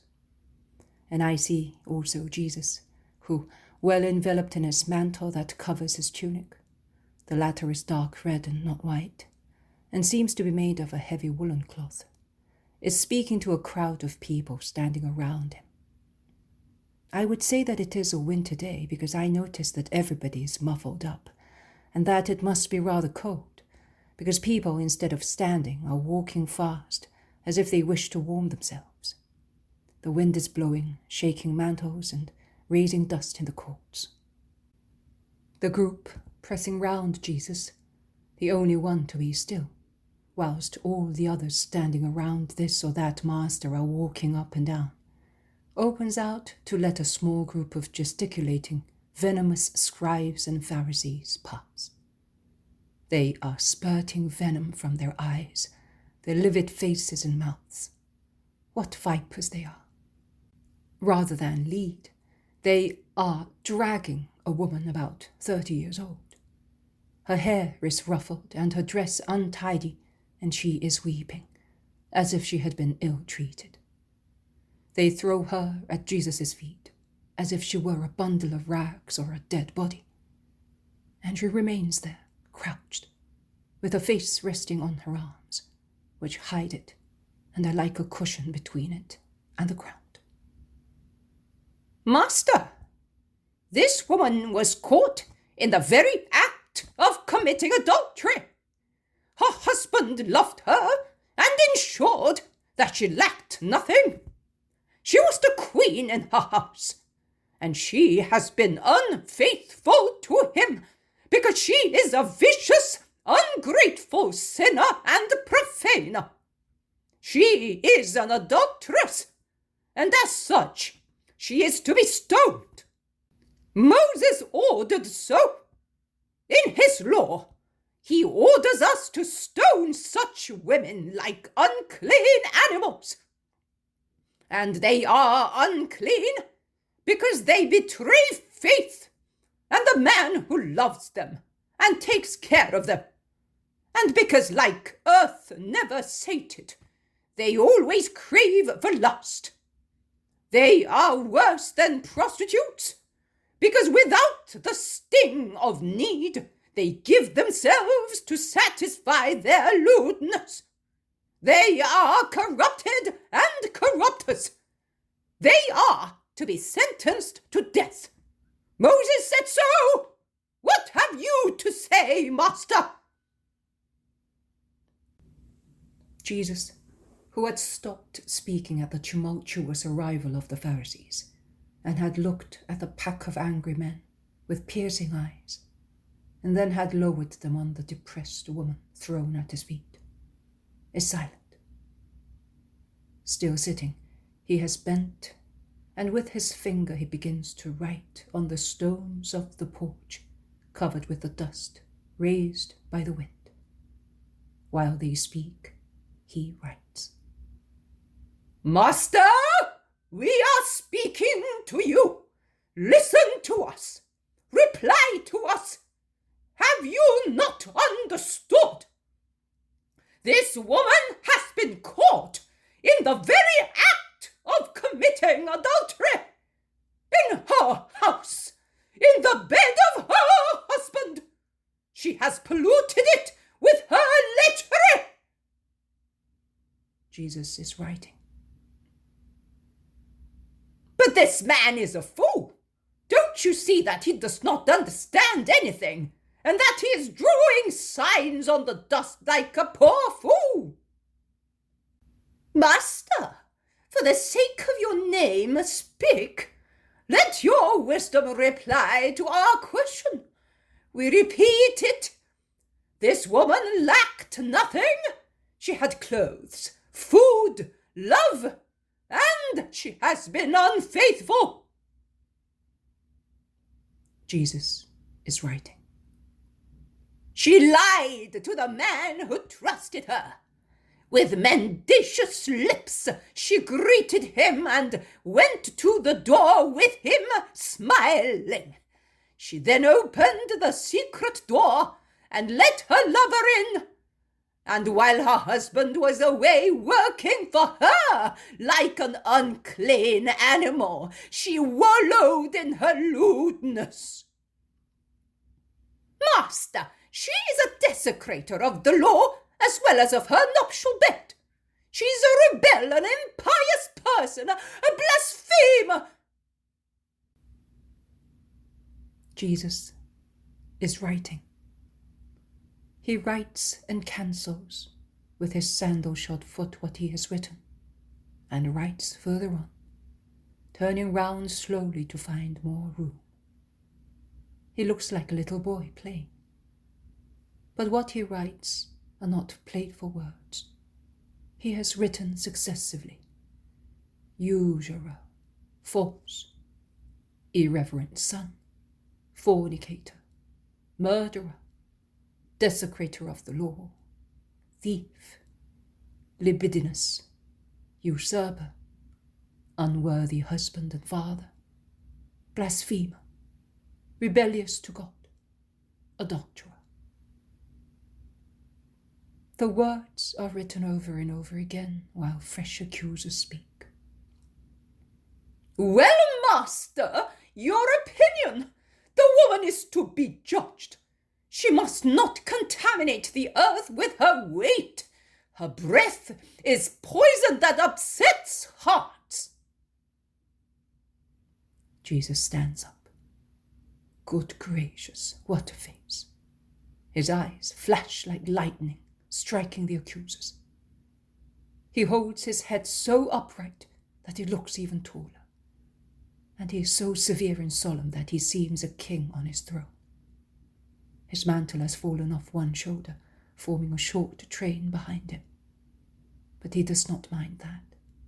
With stern countenance, and not even the least trace of a smile on his lips or in his eyes, he glares with such eyes at the crowds which withdraw as they would before two sharp blades. He stares at them one by one, with such searching intensity that frightens. Those who are stared at try to withdraw into the crowd and hide there. The circle thus widens and breaks up, as if it were mined by an occult power. He finally speaks. "If there is one of you who has not sinned, let him be the first to throw a stone at her." And his voice sounds like thunder while his eyes flash even more brightly. Jesus has folded his arms across his chest and remains thus, as straight as a judge, awaiting. His eyes give no peace. They search, penetrate, and accuse. First one, then two, then five, then in groups. All the people present go away with lowered heads. Not only the scribes and the Pharisees, but also those who were previously around Jesus, and others who had approached him to hear his opinion and the sentence. And both the former and the latter had joined together to abuse the guilty woman and demand her lapidation. Jesus is left alone with Peter and John. I do not see other apostles. Jesus has resumed writing, while the flight of the accusers is taking place, and he now writes, "Pharisees, vipers, sepulchres of rottenness, liars, traitors, enemies of God, revilers of his word." When the court is completely empty and there is a solemn silence in it, only the rustling of the wind and the murmur of a little fountain in a corner can be heard. Jesus raises his head and looks. His countenance is now placid. He is sad, but no longer angry. He casts a look at Peter, who has moved away a little, leaning against a column, and one at John, who almost behind Jesus looks at him with his loving eyes. Jesus smiles slightly, looking at Peter, and more brightly when he looks at John. Two different smiles. He then looks at the woman, still prostrated and weeping at his feet. He gets up. He adjusts his mantle as if he were about to set off. He beckons to the two apostles to go to the exit. When he is alone, he calls the woman. "Woman, listen to me. Look at me." He repeats his order because she dare not look up. "Woman, we are alone. Look at me." The poor wretch raises a face that tears and dust have turned into a mask of dejection. "Woman, where are now those who were accusing you?" Jesus is speaking in a low voice, with gravity, full of pity. His head and body are lightly bent forward, towards so much misery, and his eyes are full of an indulgent, restoring expression. "Did no one condemn you?" The woman replies, sobbing, No one, Master." "Neither do I condemn you. Go, and do not sin any more. Go home, and behave in such a way that you may be forgiven by God and by the man you offended." and do not trespass on the benignity of the Lord. Go." And he helps her to get up, taking her by the hand. But he does not bless, neither does he greet her with the salutation of peace. He looks at her going away, her head lowered and slightly staggering in her shame. And when she disappears, he sets off himself with the 2 disciples. Jesus says, "What hurt me was the lack of charity and sincerity in the accusers. Not because they lied in accusing. The woman was really guilty. But they were insincere, being scandalized at something they had committed thousands of times, and that only greater cunning and better luck had allowed to remain concealed. The woman, at her first sin, had not been so cunning and lucky. But none of the accusers, both male and female, because also women accused her in their hearts, even if they did not raise their voices, were free from sin. He is an adulterer who commits the act, and he who desires the act and craves for it with all his might. Both he who sins and he who wishes to sin are lustful. It is not sufficient to do evil. It is also necessary not to desire to do it. Remember, Mary, the first word of your Master, when I called you from the edge of the precipice where you were. It is not sufficient not to do evil. It is also necessary not to desire to do it. He who cherishes sensual thoughts and excites sensual feelings by means of literature and performances sought for such purpose and through pernicious habits is equally impure as he who commits the sin materially. I dare say he is more guilty, because with his thoughts he goes against nature, not only against morals. I am not referring to those who commit real acts against nature. The only extenuating circumstance for such person is an organic disease or mental illness. He who does not have such an extenuating circumstance is inferior to the filthiest beast by 10 degrees. One ought to be free from sin in order to condemn with justice. I refer you to past dictations when I speak of the essential conditions to be a judge. I was not unaware of the hearts of those Pharisees and scribes, or of the hearts of those people who had joined them in insulting the guilty woman. Sinners against God and their neighbor. They had sinned against faith, against their parents, against their neighbor, and above all, they had committed many sins against their wives. If by means of a miracle I had ordered their blood to write their sins on their foreheads, among the many charges, that of adulterous by deed or by desire would have reigned supreme. I said, it is what comes from the heart that contaminates man. And with the exception of my heart, there was no one among the judges whose heart was pure. They lacked sincerity and charity. Not even their being like her in their hunger for lust induced them to be charitable. It was I who was charitable to the dejected woman. I, the only one, who should have been disgusted with her. But remember this, the kinder one is, the more compassionate one is to culprits. One is not lenient to the fault itself, no, but one is indulgent to weak people who have not resisted temptation.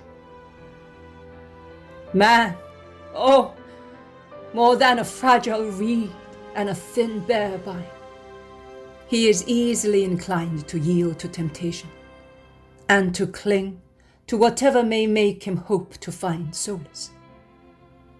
Because many times sin is committed, particularly by the weaker sex, owing to such search for comfort. I therefore say that he who has no love for his wife, or for his own daughter, is 90% responsible for the sin of his wife or of his daughter, and will have to answer for them. Both the stupid love, which is nothing but foolish slavery imposed by a man on his wife, or by a father on his daughter, and the neglect of love, or even worse, a sin of lechery, which leads a man to other love affairs and parents to other cares than the children, are incentives to adultery and prostitution, and are condemned by me as such. You are beings gifted with reason and guided by a divine law and by a moral law. To degrade yourselves to the behavior of savages or of brutes should horrify your great pride. But pride, which in this case would be also useful, is used by you for completely different matters. I looked at Peter and John in different ways, because I wanted to say to the former, Peter, make sure you are not lacking in charity and sincerity as well. And I also wanted to say to him as my future pontiff, remember this hour, and in the future judge as your master did. Whilst to the latter, a young man with the soul of a child, I wanted to say, you can judge, but you do not, because your heart is like mine. Thank you, my beloved, for being so much mine as to be a second eye. I sent the 2 disciples away before calling the woman, as I did not wish to increase her mortification with the presence of 2 witnesses. Learn, O pitiless men, no matter how guilty a man is, he is to be treated with respect and charity. You must not rejoice at his annihilation. You must not be pitiless, not even with curious glances. Have mercy on those who fall. I pointed out to the guilty woman the way she should follow to redeem herself. Go back to her house, to ask humbly to be forgiven, and to obtain forgiveness through an upright life. Not to yield any more to the flesh, not to trespass on divine goodness and human kindness, in order not to expiate more severely than at present for 2 or many sins. God forgives, and he forgives because he is goodness. But man, although I said, forgive your brother 70 times 7, is not capable of forgiving twice.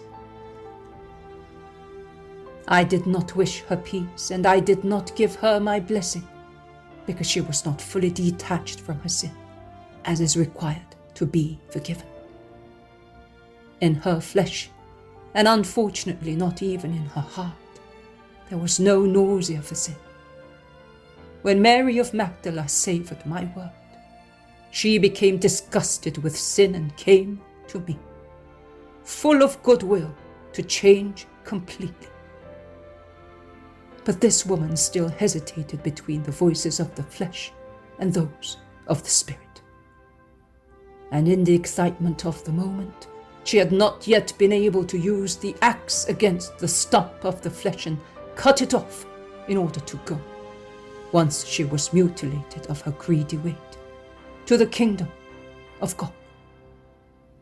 Mutilated of what is ruin, but increased with what is salvation. Do you want to know whether she was saved? I was not the Savior for everybody. I wanted to be so, but I was not, because not everyone wanted to be saved. And that was one of the most piercing arrows in my agony at Gethsemane. Go in peace, Mary of Mary, and do not sin any more, not even in trifles.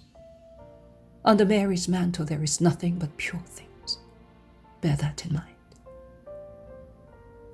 One day, Mary, my mother, said to you, I ask my son with tears to give you to me. And another time, I leave it to my Jesus to have me loved. When you love me, I come, and my coming is joy and salvation. Mother wanted you, and I gave you to her. Nay, I took you there, because I know that where I can bend with authority, she takes you with the caress of love, and she takes you there even better than I do. Her touch is a seal before which Satan runs away. Now you have her address, and if you are faithful to the prayers of the two orders, you will meditate on all the life of our mother every day, on her joys and sorrows. That is my joys and my sorrows, because since I, the Word, became Jesus, I have rejoiced and wept with her, and for the same reasons. So you can see that to love Mary is to love Jesus. It is to love him more easily, because I make you carry the cross and I put you on the cross. Mother instead carries you or stands at the foot of the cross to receive you on her heart that can only love. Also at the moment of death, Mary's bosom is more pleasant than a cradle. Whoever breathes his last in her hears nothing but the voices of the angelical choruses whirling round Mary. He does not see darkness, but sees the sweet ray of the morning star. He hears no weeping, but sees her smile. He knows no terror of us who love her. Who would dare tear from Mary's arms a creature of hers? Do not say thanks to me, thank her, who did not want to remember anything of you except the little good you have done and the love you have for me. And that is why she wanted you, to subdue under her foot what your goodwill did not succeed in subjugating. Shout, long live Mary, and remain at her feet at the foot of the cross. You will adorn your garment with the rubies of my blood and with the pearls of her tears. You will have a queen's robe for your entrance into my kingdom. Go in peace. I bless you. The Poem of the Man God, the third year of the public life. Chapter 493. Instructions on the road to Bethany. Jesus says, You will put here the vision of the adulterous woman of 20th of March, 1944. 17th of September, 1946. Jesus has joined the 10 apostles and the main disciples at the foot of the Mount of Olives, near the fountain of Siloam. When they see Jesus coming, walking with vigorous strides between Peter and John, they go towards him and they meet just near the fountain. Let us go up to the Bethany road. I am leaving the town for some time.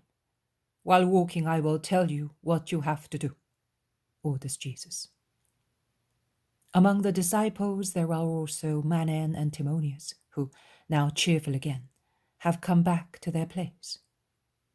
And there are Stephen and Hermas, Nicolaus, John of Ephesus, John the priest, in short, all the ones who are more notable because of their wisdom, besides others, simple men, but so active by the grace of God and their own goodwill. Are you leaving town? Has anything happened? Ask many. No, but there are places waiting for. What have you done this morning? I spoke. The prophets, once again. But they do not understand. No miracle, Master? Asks Matthew. No, I forgave and defended a person. Who was it? Who was offending? Those who think that they are without sin were accusing a woman who had sinned. I saved her. But if she was a sinner, they were right. Her body was that of a sinner, her soul. There are many things I should say about souls, and I would not call sinners only those whose guilt is obvious. Also those are guilty who instigate others to sin, and to a more cunning sin. They play the part of the serpent and of the sinner at the same time. But what had the woman done? Adultery. Adultery! And you saved her! You shouldn't! Exclaims Judas Iscariot. Jesus stares at him, then he asks, Why not? Because it may be detrimental to you. You know how they hate you and try to find charges against you. Certainly, to save an adulteress is to go against the law. I did not say that I wanted to save her. I only said that those who were without sin should throw the stones. And no one struck her, because no one was without sin. So I confirmed the law that inflicts lapidation on adulterers. But I also saved the woman, because not one lapidator could be found.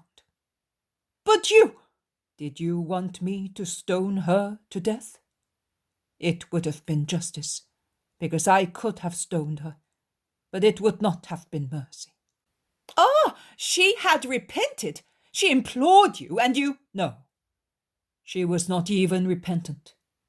She was only dejected and frightened. Then why? I no longer understand you. Previously I was still able to understand why you forgave Mary of Magdala, John of Endor, also, in short, many sin. You may as well say, Matthew. I don't take it amiss. On the contrary, I will be grateful to you for reminding me of my debt of gratitude to my master, says Matthew, calm and dignified. Yes, also Matthew, but they repented their sins, their dissolute lives. But this woman, I don't understand you anymore, and I am not the only one who doesn't. I know. You do not understand me. You have never understood me well, and you are not the only one. But that does not change my behavior. Forgiveness is to be granted to those who ask for it. Oh, if God should forgive only those who ask to be forgiven, and strike at once those who do not repent after sinning. Have you never felt that you had been forgiven before repenting? Can you really say that you repented and that is why you have been forgiven? Master, Listen to me, all of you, because many among you think that I made a mistake and that Judas is right. Peter and John are here. They heard what I said to the woman, and they can repeat it to you. I was not foolish in forgiving. I did not say what I said to the other souls whom I had forgiven, because they were fully repentant.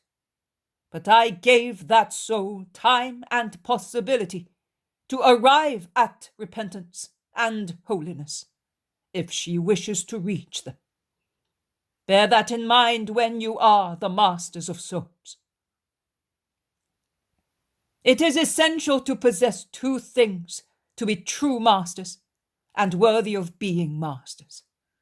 The first thing, an austere life for oneself, so that one may judge without the hypocrisy of condemning in other people what one forgives oneself. The second thing, patient mercy, to give souls the time to recover and fortify themselves. Not every soul recovers instantaneously from its wounds. Some do so by successive stages, which are often slow and subject to relapses. It does not befit a spiritual doctor to reject, condemn, frighten them. If you drive them away, they will bound back and throw themselves again into the arms of false friends and masters. Always open your arms and hearts to poor souls, so that they may find in you true and holy confidence, on whose knees they do not feel ashamed to weep. If you condemn them, depriving them of spiritual assistance, you will make them more and more unhealthy and weak. If you cause them to be frightened of you and of God, how will they be able to raise their eyes to you and to God? Man meets man as his first judge. Only he who lives a spiritual life knows how to meet God first. But the creature who has arrived at living spiritually does not fall into grave sins. His human side may be still weak, but his strong spirit is vigilant, and his weakness do not become grave faults. Whereas the man who is still subject to flesh and blood commits sin and meets man. Now, if the man who should point out God to him and instruct his spirit frightens him, how can the guilty person yield completely to him? And how can he say, I humble myself because I believe that God is good and forgives, if he sees that one of his fellow creatures is not good? You are to be the term of comparison, the measure of what God is, just as a farthing is the part that makes one understand the value of a talent.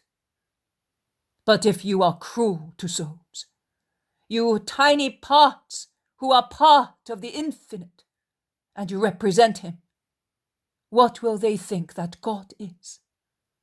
What intolerant harshness will they ascribe to him?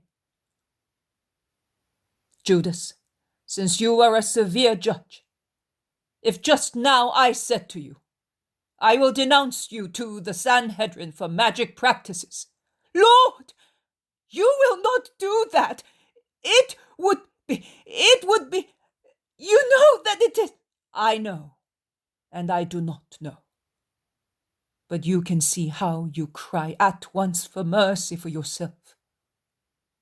And you know that you would not be condemned by them because... What do you mean, Master?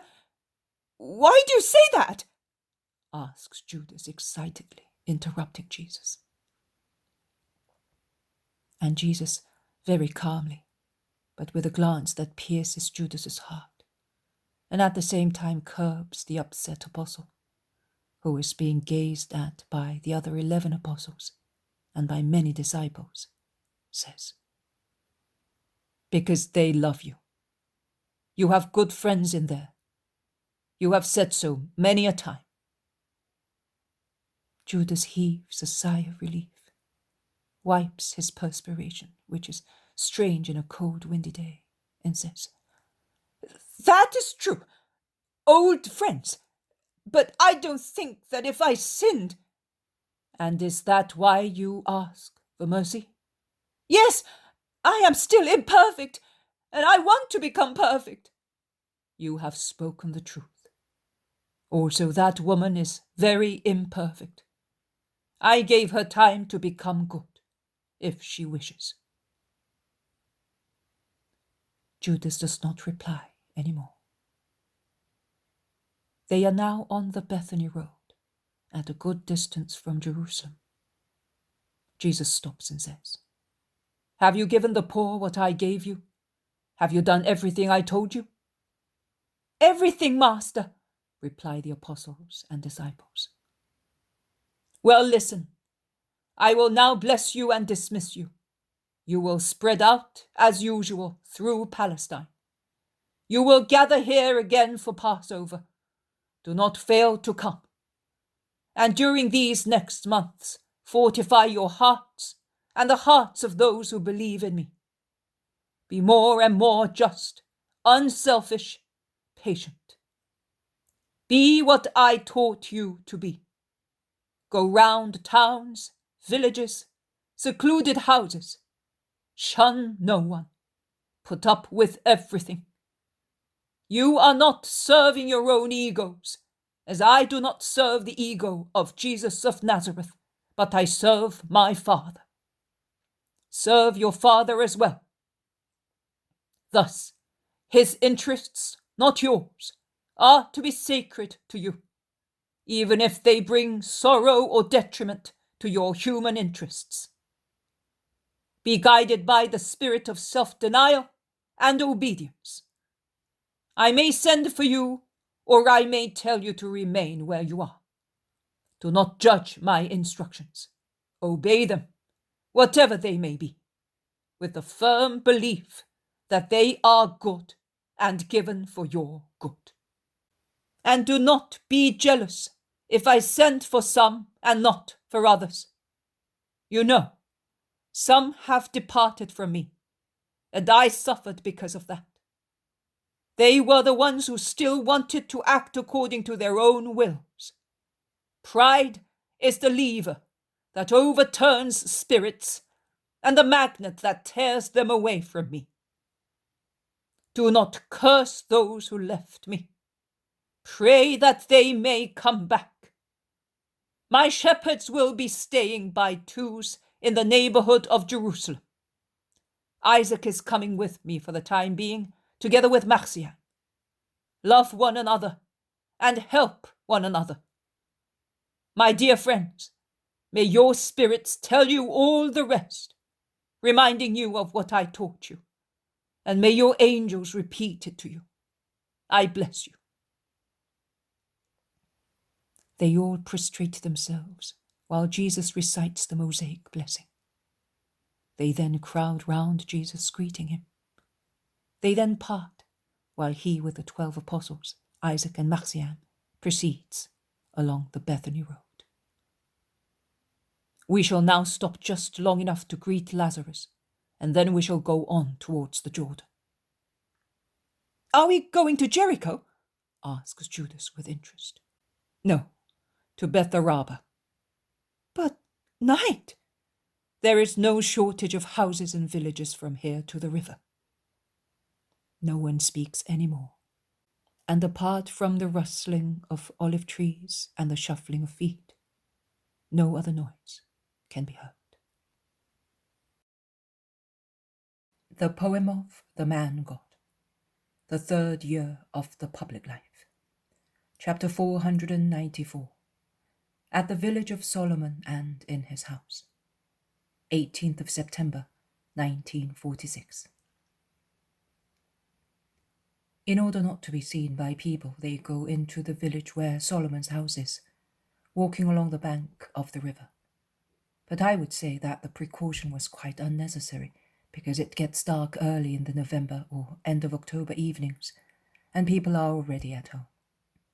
There is no one, absolutely no one in the street, and if some bleatings were not heard, one would say that the place is deserted. They shake the little gate. It is closed. Well closed at the entrance of the little kitchen garden, which looks very tidy in the half-light. Call him. He is in the kitchen. A thread of light is stealing through the shutters, says Jesus. Thomas takes upon himself to call with his powerful voice the old man who opens the door at once and looks towards the street. He is uncertain because of the dim light outside, particularly because he comes from the kitchen where there is a fire on and the lamp is lit. But when Jesus says, "It is us," the old man recognizes the voice at once and shouts, "The Master!" And descending the rustic step, he runs to open. "My Lord, come into your house, and may this day be blessed because it ends with your coming," he says, bustling with the lock of the gate, and he explains, "I am alone, and I close the gate well. The robbers are capable of anything. There are some who cause damage, now in one place, now in another, and they come down from the Gilead mountains. It is not that I am afraid for my life, but I had prepared for you. And here, master, come. It is a damp evening. Your hair is wet with dew. And you are more diligent than the bride of the Song of Songs, Father. The trouble you take to welcome the pilgrims is no burden to you, says Jesus, smiling. Trouble? How long this time has been? One day after the other, one after the other. I had sown your seed, and I saw the vegetables grow beautifully. I used to say, if he came, he would certainly like this.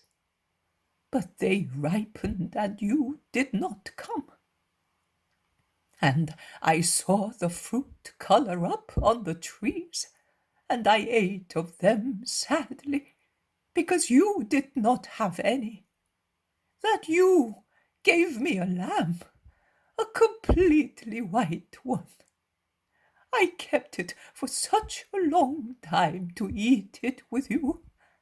I was hoping to see you before the Tabernacles. Then a lamb all for me. Too much. I changed it for a little sheep, and they were good to me, because they did not want anything to balance the deal. But I have kept as much fruit and cheese as I could for you, as well as some dried fish and legumes, and I still have a few melons, and a little wine. I don't drink any, but I made some for you for winter time. He is speaking while cleaning the table. He lays the kitchenware on it and pokes the fire. He adds water to the pot, and he busies himself happily. He no longer looks like the poor old man of a few months previously. He goes out and comes back with some milk, and he says, apologizing, It is only a little, because only one ewe gives some milk. But they will be two shortly. It is enough for you, however. He is fatherly, devoted and fatherly at the same time. He has taken the damp mantles and the dirty sandals, and has taken them elsewhere. He has come back with some apples and pomegranates and grapes, and also some figs half dried, and he says, I dried them like that, just to make you taste them. I thought of my Ananias, who was so fond of them when they were prepared like that. His voice, previously serene, lowers to a sad tone while saying these words, and he concludes, And I thought that you would like them, and while I was preparing them, I felt as if I were preparing them for the son of my son. He shakes his head. He strives to smile, with his eyes shining with tears. Jesus, who had sat down at the table, stands up, and laying one arm round his shoulders, he draws him to himself, saying, I like them very much. They remind me of my childhood and of my father. But you should not deprive yourself of so many things because of me. They are good for old people. You must remain healthy and strong to be able to welcome me thus every time I come. It is so pleasant to find a home like this, with a father waiting for us. Is that right, my dear friends? It is certainly right. It is so beautiful that we grow lazy instead of helping Ananias, says Peter, and he stands up exclaiming, Come on, let us go and make our beds while Jesus speaks to him. Oh, it is not necessary. They are always ready, and everything is clean. The only thing is that they are not enough. You are more than 12. but I will go and lie on the hay and—" "You will certainly not, father. In that case I will go," says John. "No, I will," says Andrew and the others. "There is no need for that. I will sleep here on this table. It is certainly not harder than the bottom boards of my boat. And Marcian," says Peter. "Will sleep with me," says Jesus, interrupting him. "Or with me, if you wish so, as little Ananias used to do," says the old man with imploring eyes. "Yes, master, you always have me. I will go with him," says Marcia. Jesus caresses him, appreciating his gesture. "They have come several times looking for you after Pentecost. Then they stopped coming," says the old man. "Who was looking for him?" "Pharisees, eh? And others like them. They wanted to question you. But I said, he has gone to his village. He is not here. And I don't know when he will be coming here. That was the truth. And they got tired of coming. And they were looking for another man, a certain John. And they said that he was with you, and they perhaps thought that he was hiding here. I said to them, but that's his apostle, and he is with him. They replied, was his apostle blind in one eye? Was he old, sick, dying? I realized that it was not you, and I replied, I know only John the Apostle, a young man who is kinder than a child and has a wholesome heart and body. They threatened me, but what else could I say? That is the truth. Yes, that is the truth, and be always truthful, even if you should harm me, Father. Never tell a lie. Lord, my hair has grown grey, and I have always striven to obey the Lord. And among the commandments to be obeyed, there is also not to tell lies. But why are they looking for you, Lord? I was blind, so I did not go to Jerusalem any more. I went back now only for the right, because I wanted to be here waiting for you. And I perceived hatred and love around you. And I thought there was more hatred than love among the chiefs of the people. I was in the temple that morning when they wanted to offend you, and I ran away as I was distressed, and I came here to wait for you and weep. Why is man so wicked? Because he has killed his spirit, and with his spirit, his capability to feel remorse for being unjust. That is true. And are they looking for you to hurt you? Yes, they are. Yes, Israel wants to injure her king. How horrible! Israel is condemning herself to the prophesied punishments. Oh, I am glad now that my son is dead, and I would like to die myself, not to see the sin of Israel.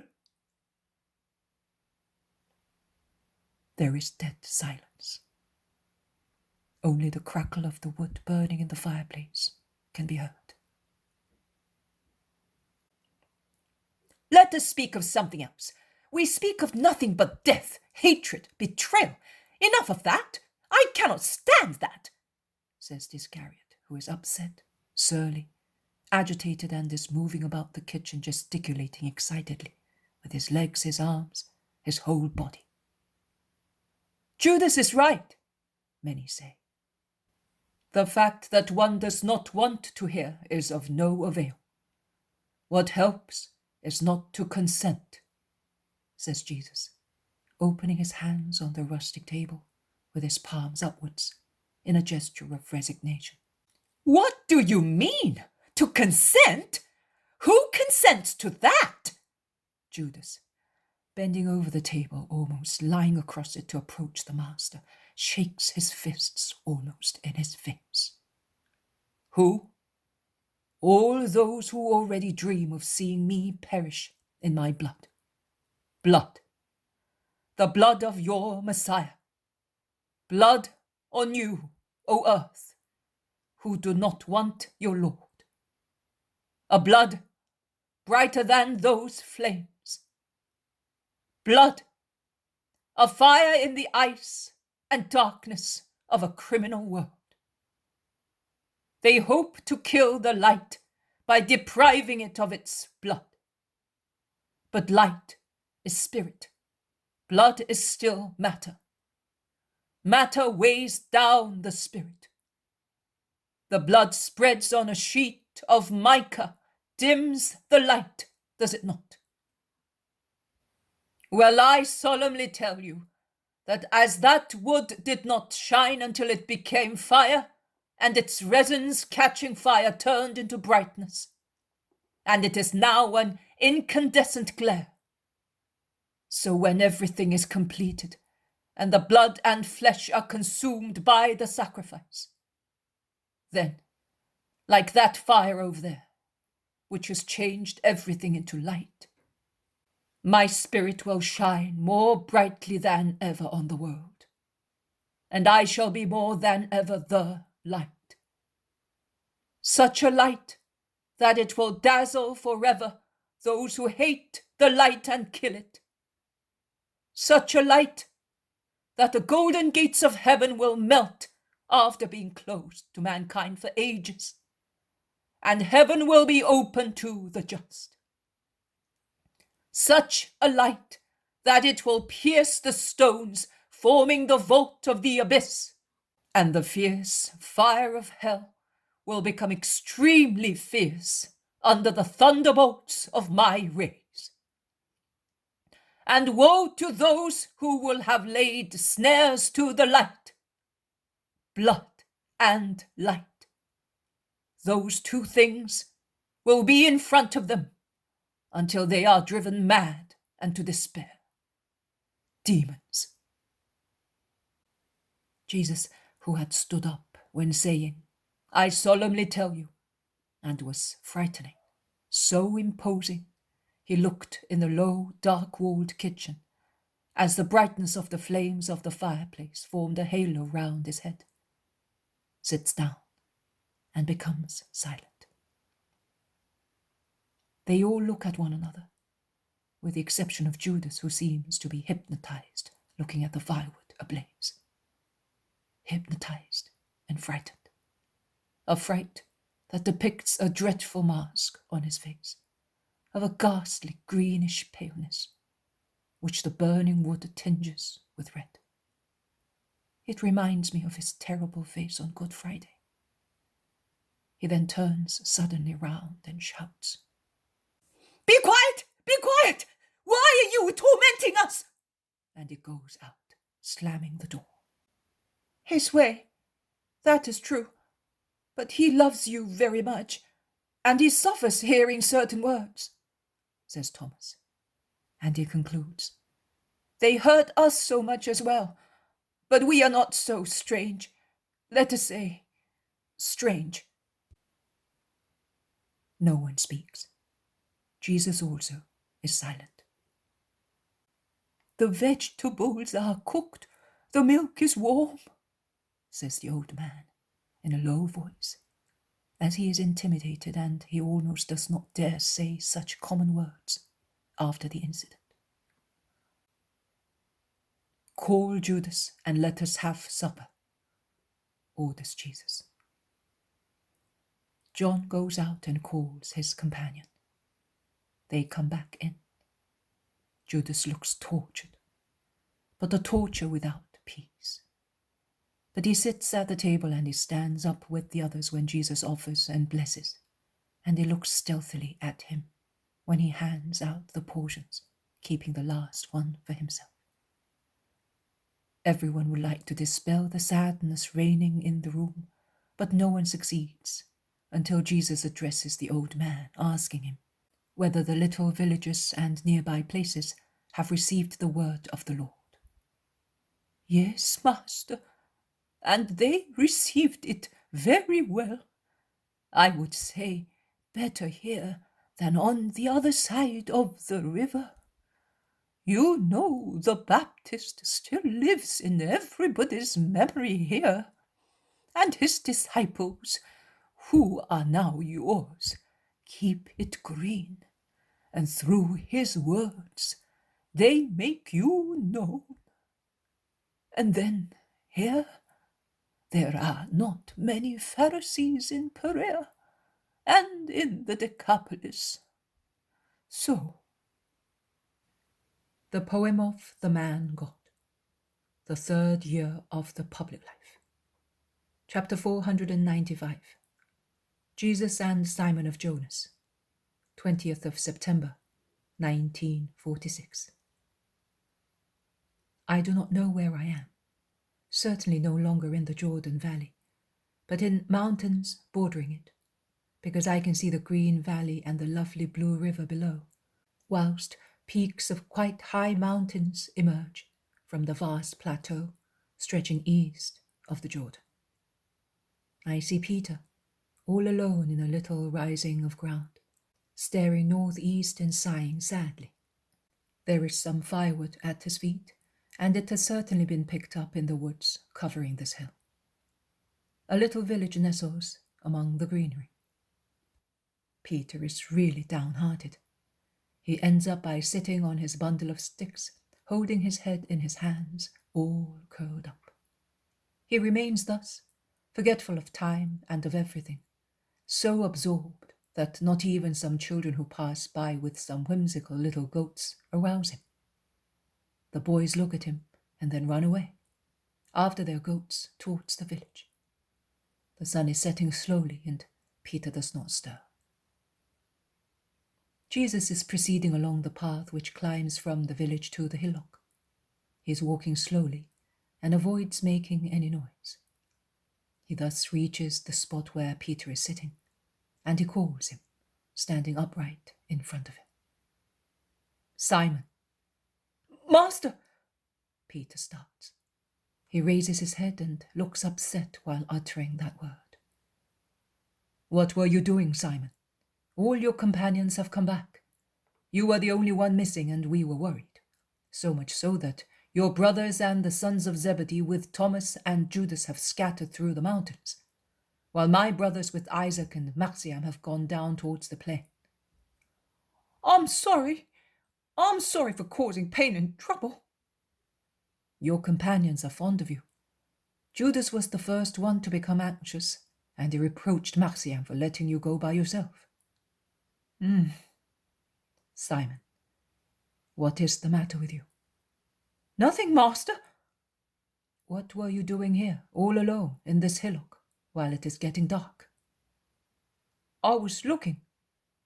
"You may have been looking, Simon, but you were not looking just now. Some boys passed near you, and they almost feared that you were dead because you were so bent on yourself. They ran to the fold that gave us hospitality, and they told me. I came. What were you looking at, Simon?" I was looking towards Ramoth Gilead, towards Gerasa, Bozrah, Arbela. Our trip of last year. So beautiful. So the mother was with us, the women disciples, John of Endor, the merchant. Even he was kind and helped to make the journey pleasant. How many things have changed? How much difference and how much grief? That is what I was looking at. The past. And the future, my dear Simon. Jesus sits on the bundle of sticks beside Peter and lays an arm on his shoulders, speaking to him. You were looking at the horizon, and sadness dimmed it. The present, like a whirl, raised frightening clouds and concealed the serene memory, full of promises and hope from you, and it frightened you. Simon, you are subjected to one of those hours of sadness and boredom which our human nature meets on its way. No one is free from them, because those hours are brought about by him who hates man. And the more a man serves God, the more Satan tries to frighten and tire him, to detach him from his ministry. You also are subjected to an hour of tiredness. You are fatigued by the persistent persecutions against your master. And finally, and you do not know that it is not you, but it is the tempter. You listen to a voice that whispers to you, and tomorrow, what will happen tomorrow? Lord, it is true. You are reading my heart. But you also see that if I ask that question, it is not because I am afraid for myself. It's because... No, I could never bear to see you tormented. You often speak of crime, of betrayal. Not only I. How many, particularly old people, have asked you to let them die before seeing their king offended? And you know, you are everything for me. I am not interested in anything but you. It is not as Judas says, nostalgia for my boat and for my wife. Look, you can see whether I am telling the truth. I insisted so much to have Marciam. My human nature wanted at least an adoptive son in place of the children that my wife did not give me, mortifying my virility that wanted to be perpetuated. But at present, I do love him, but if you should take him away from me, I would not react. I would only say to you... No, I would not say anything. You would only say to me, go on. It is no use, master. Tell me. I would say, give him to someone who would bring him up as a just man, better than I could. Nothing else. Or rather, and I am saying this to you, weeping for him, for myself, for my brother, and also for John and James, and also for the others. But we are your first ones. Peter falls on his knees, leaning against Jesus' knees, with raised hands, palms upwards, imploring, while tears stream down his cheeks and disappear in his beard. I am saying this for ourselves. Let us die. Take us away before we...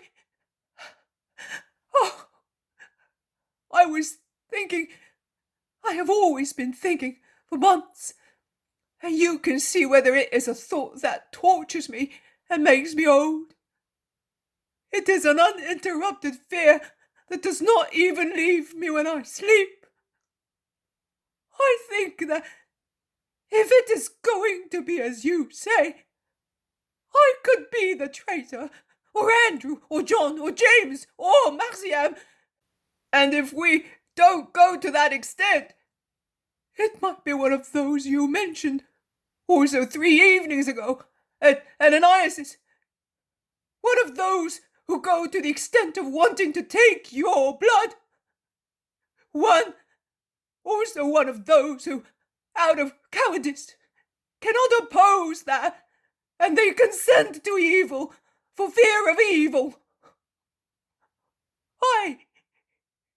If I should consent only by not reacting out of fear, Master, oh, my dear Master, I would kill myself to punish myself. Or I would kill your murderers if I should meet them. If you do not want that, let me die before I once here. Life is nothing but to fail to love you, to be one of those, to see and not. He is so excited that he lacks even words. He bends with his face on Jesus' knees, weeping bitter tears, the tears of a coarse elderly man, not accustomed to weeping, upset by too many feelings. Jesus lays his hands on Peter's head as if he wished to calm his grief and dispel every perturbing thought, and he says, "My dear friend, and do you think that even if you were not to be perfect at that hour, the Lord, who is just, would not weigh your mistake with the weight of your love and your present goodwill? And are you afraid that this golden love and will may weigh less than your temporary imperfection, and may be insufficient to obtain for you indulgence from God, and with that indulgence, all the assistance to become yourself again, my beloved Peter?" Let me die! Save me! I'm afraid! "You are my stone, Simon. Can I crumble the stone on which I will found her who is to perpetuate me on the earth?" I am not worthy of that. I feel it. I am a poor, ignorant man, a sinner. All evil tendencies are in me. I am not worthy. I am not worthy. I shall become perverse, a murderer, all the worst. Let me die. Do you realize that if I should find out who hates you? All the world hates me, Simon. We must forgive. I am speaking of the main culprit. There must be a main one, and there will be many one, and each will have his main task. Which task? That? Oh, don't let me say it, But you must forgive, like me and with me. Why are you so upset, Simon? Thinking of what you might do to punish? Leave that task to the Lord. You must love and forgive. Be indulgent and forgive. They, all those who will offend against your Jesus, need so much to be helped to be forgiven. There is no forgiveness for them. Oh, how severe you are with your brothers, Simon. Of course there is forgiveness also for them, if they mend their ways. It would be dreadful if all my offenders were not to be forgiven. Come on, stand up, Simon. Your companions will be more worried now, seeing that I am not at the fold either. But even at the cost of letting them suffer a little further, let us pray before going to them. Let us pray together.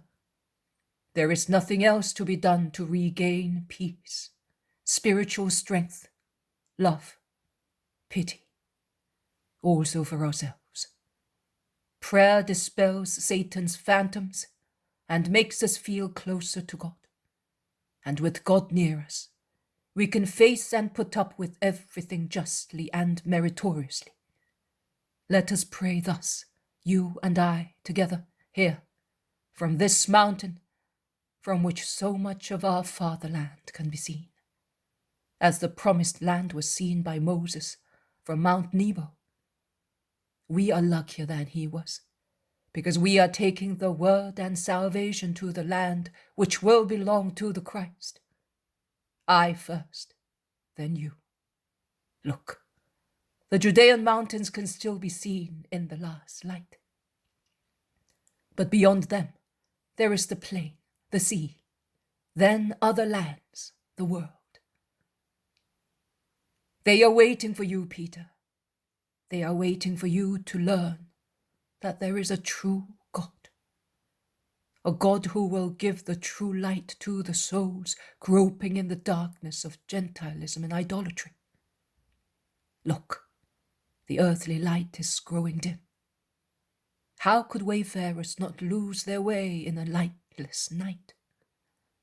But there is the pole star. It is rising already to guide wayfarers. My religion will be the star that guides spiritual wayfarers on the way to heaven. And you will be so united to it as to be one light only with me and my doctrine. My dear Peter, my blessed stone, let us pray for that hour when men will be saved through my name. Our Father, who art in heaven. He says the Our Father slowly, holding Peter by the hand, and he seems to be presenting him to the Father as he raises his arms and hands with the Apostle's left hand in his right one. And now let us go down, and let us leave here any useless sadness and worries about tomorrow. Together with our daily bread, the Father will give us his help for tomorrow and for every morrow. Are you convinced, Simon?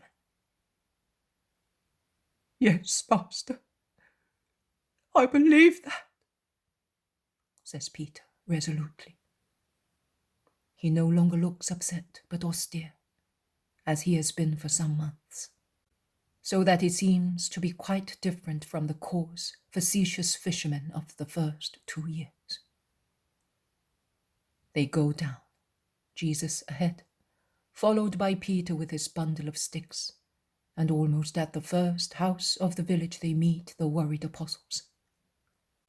But where had you gone? They ask Peter, shouting. We would have been here some time ago, but I stopped with him, speaking and looking towards Gerasa, replies Jesus on his behalf. They go to the right, to the ruins of a half-demolished sheepfold. Inside a wooden fence, half of which has collapsed and the rest is mouldy and tottering, there is a dry wall shed, badly covered and badly closed on 3 sides by walls, and on the 4th by boards. There is nothing inside it, except some straw on the floor and a primitive fireplace in a corner. I think that the village did not give them hospitality, and they took shelter there. The poem of the man God, the 3rd year of the public life. Chapter 496. Jesus to Thaddeus and to James of Zebedee. 21st of September, 1946. Do you really want to go along this road? For a number of reasons, I don't think it is wise, objects the Iscariot. Which? Did men from these villages not come to me as far as Capernaum, seeking health and wisdom? Are they not creatures of God too? Yes, but it is not wise for you to go too close to Machaerus. It's an inauspicious place for Herod's enemies. Machaerus is far away, and I have no time to go so far. I would like to go to Petra and beyond, but I shall be able to go half that distance, perhaps less. In any case, let us go. Joseph advised you to remain on guarded roads. This is the road that takes one beyond the Jordan and is strictly watched over by the Romans. I am not cowardly, Judas, or imprudent. I would not trust it. I would not go away from Jerusalem. I leave the master alone. He is the master and we are his disciples. When have you heard of a disciple giving advice to his master? Says James of Zebedee. When? It is not a year ago that your brother told the master not to go to Acca, and he listened to him. Let him listen to me now. You are jealous and overbearing. If my brother spoke and was listened to, it means that what he said was right and was to be heeded. It was enough to look at John that day to understand that it was justice to agree with him. Oh! With all his wisdom, he was never able to defend him, and he never will. Instead, what I did coming to Jerusalem is a recent event. You did your duty. My brother also would have done it if he had had the opportunity, and in a different way, because he is not capable of telling lies, not even for a good purpose, and I am glad of that. You are offending me. You are calling me a liar. Hey, do you want me to say that you are sincere? If you lied so skillfully without changing color? I was doing it, I know, to save the master. But I don't like it, and none of us does. We prefer the simple reply of the old man. We prefer to be silent and to be considered stupid and even maltreated rather than lie. One begins for a good purpose and ends up with a bad one. When one is wicked, but I am not. When one is a fool, but I am not. That is enough.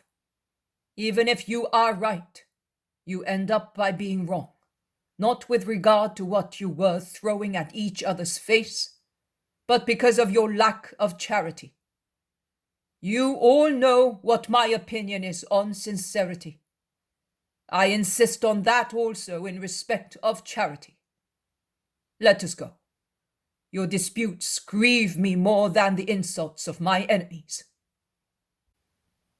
Jesus is obviously upset, and he begins to walk with a rapid step, all alone, along a road, which, without being an archaeologist, one understands was built by the Romans.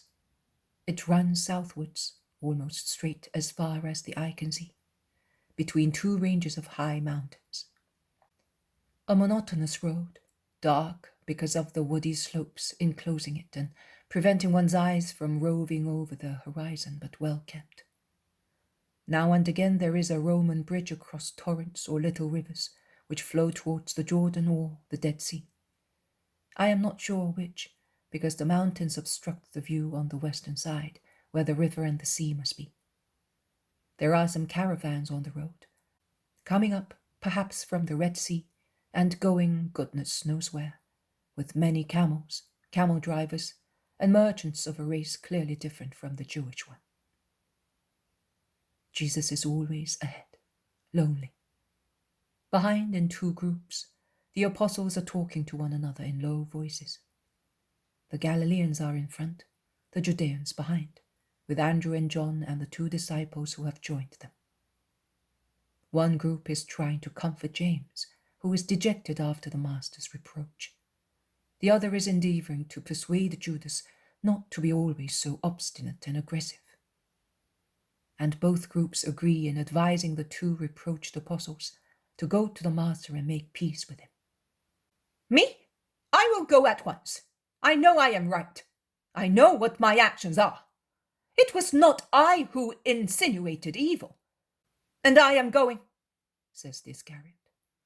He's bold, I would say, shameless. He quickens his step to catch up with Jesus. I wonder once again whether in those days he was already prepared to betray the Christ and was conspiring with his enemies. James, instead, who, after all, is less guilty, is so depressed for grieving the master that he has not got the courage to approach him. He looks at his master, who is now speaking to Judas. He looks at him and his desire for his forgiving word is clearly visible on his face. But this very love, so sincere, firm, and deep, makes him feel that his misdeed is unpardonable. The two groups are now together, and also Simon Zealot, Andrew, Thomas, and James say, "Cheer up, I know him so well. He has already forgiven you."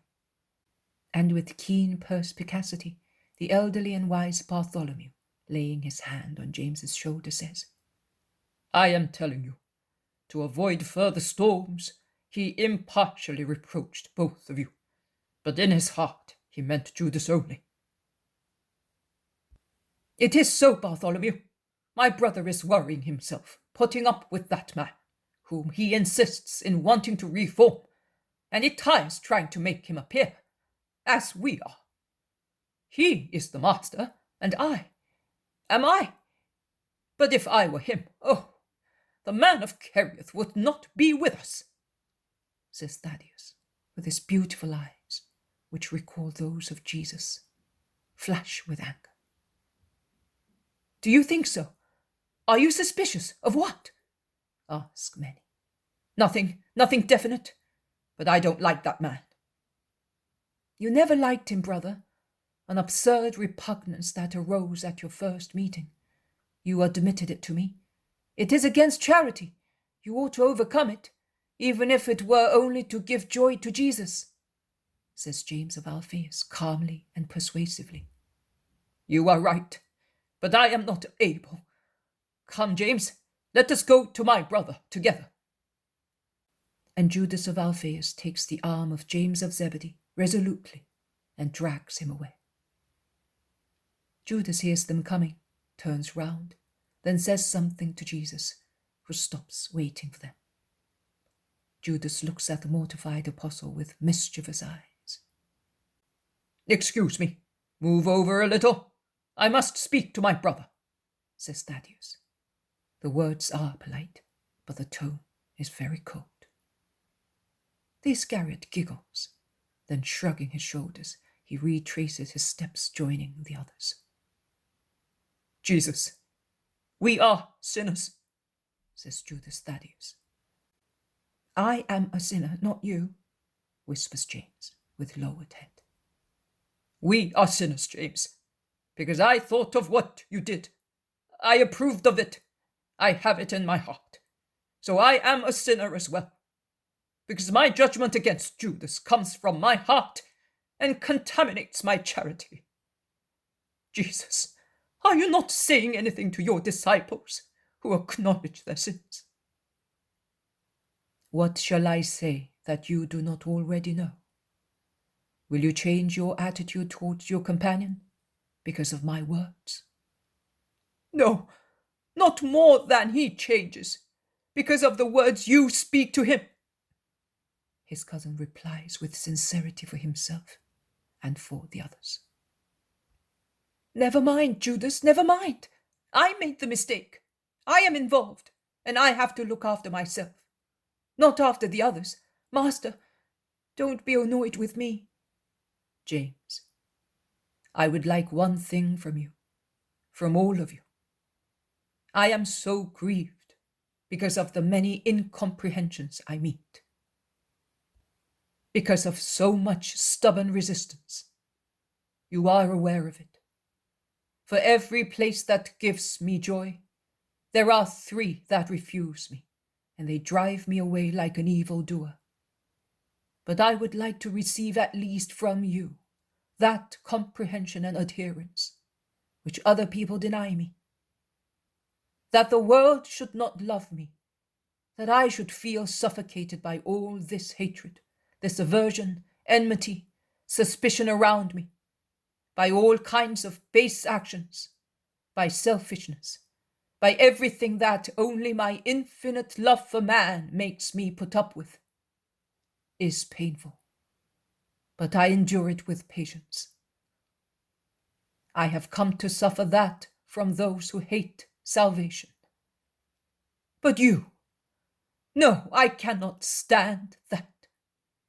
That you are not able to love one another, and thus understand me, that you do not adhere to my spirit, striving to do what I do. Do you all think I do not see Judas's errors, and I am unacquainted with his deeds? Oh, be convinced that it is not so.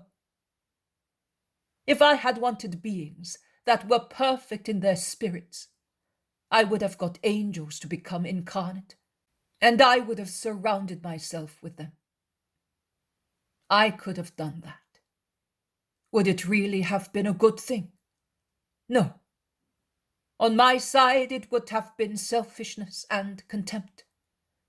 I would have avoided the grief caused by your imperfections, and I would have despised men created by my Father, and so much loved by him as to send me to save them. And on man's side, it would have been detrimental to his future. When my mission is completed and I ascend once again to heaven with my angels, what and who would actually be left to continue my mission? Which man would have been able to try and do what I say, if only a God and angels set the example for a new life guided by the Spirit? It was necessary for me to take a human body to persuade man that if he wishes so, he can be chaste and holy in every way. And it was also necessary for me to take men as they are, whose spirits replied to my spirit, without taking into account whether they were rich or poor, learned or ignorant, citizens or countrymen. It was necessary for me to take them as I found them, and for my will and theirs to transform them slowly into masters of other men. Man can believe man, the man he sees, but it is difficult for man who has fallen so low to believe in God, whom he does not see. Sinai was still blazing with fire, and idolatry had already begun at the foot of the mountain. Moses was not yet dead, and they were already committing sins against the law, although they could not look at his face.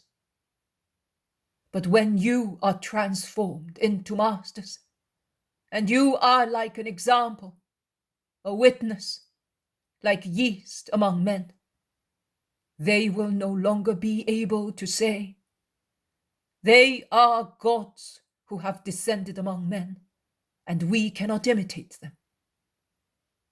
They will have to say, "They are men like us. They have the same instincts, incentives, and reactions as we have, and yet they are able to resist their incentives and instincts, and their reactions are completely different from our brutal ones." And they will be convinced that man can be divinized if he only wishes to follow the ways of God. Look at the Gentiles and idolaters. Are they made any better by all their Olympus and all their gods? No. Because if they are incredulous, they say that their gods are a fable. If they are believers, they say, "They are gods and I am a man," and they do not strive to imitate them. You, therefore, must strive to be like me, and do not be in a hurry. Man evolves slowly from a reasonable animal into a spiritual being, and bear with one another. No one, except God, is perfect. And it is all over now, is it not? Improve yourselves with firm will, imitating Simon of Jonas, who in less than 1 year has made rapid progress. And yet, who among you was more materially human than Simon, with all the defects of a very material humanity? That is true, Jesus.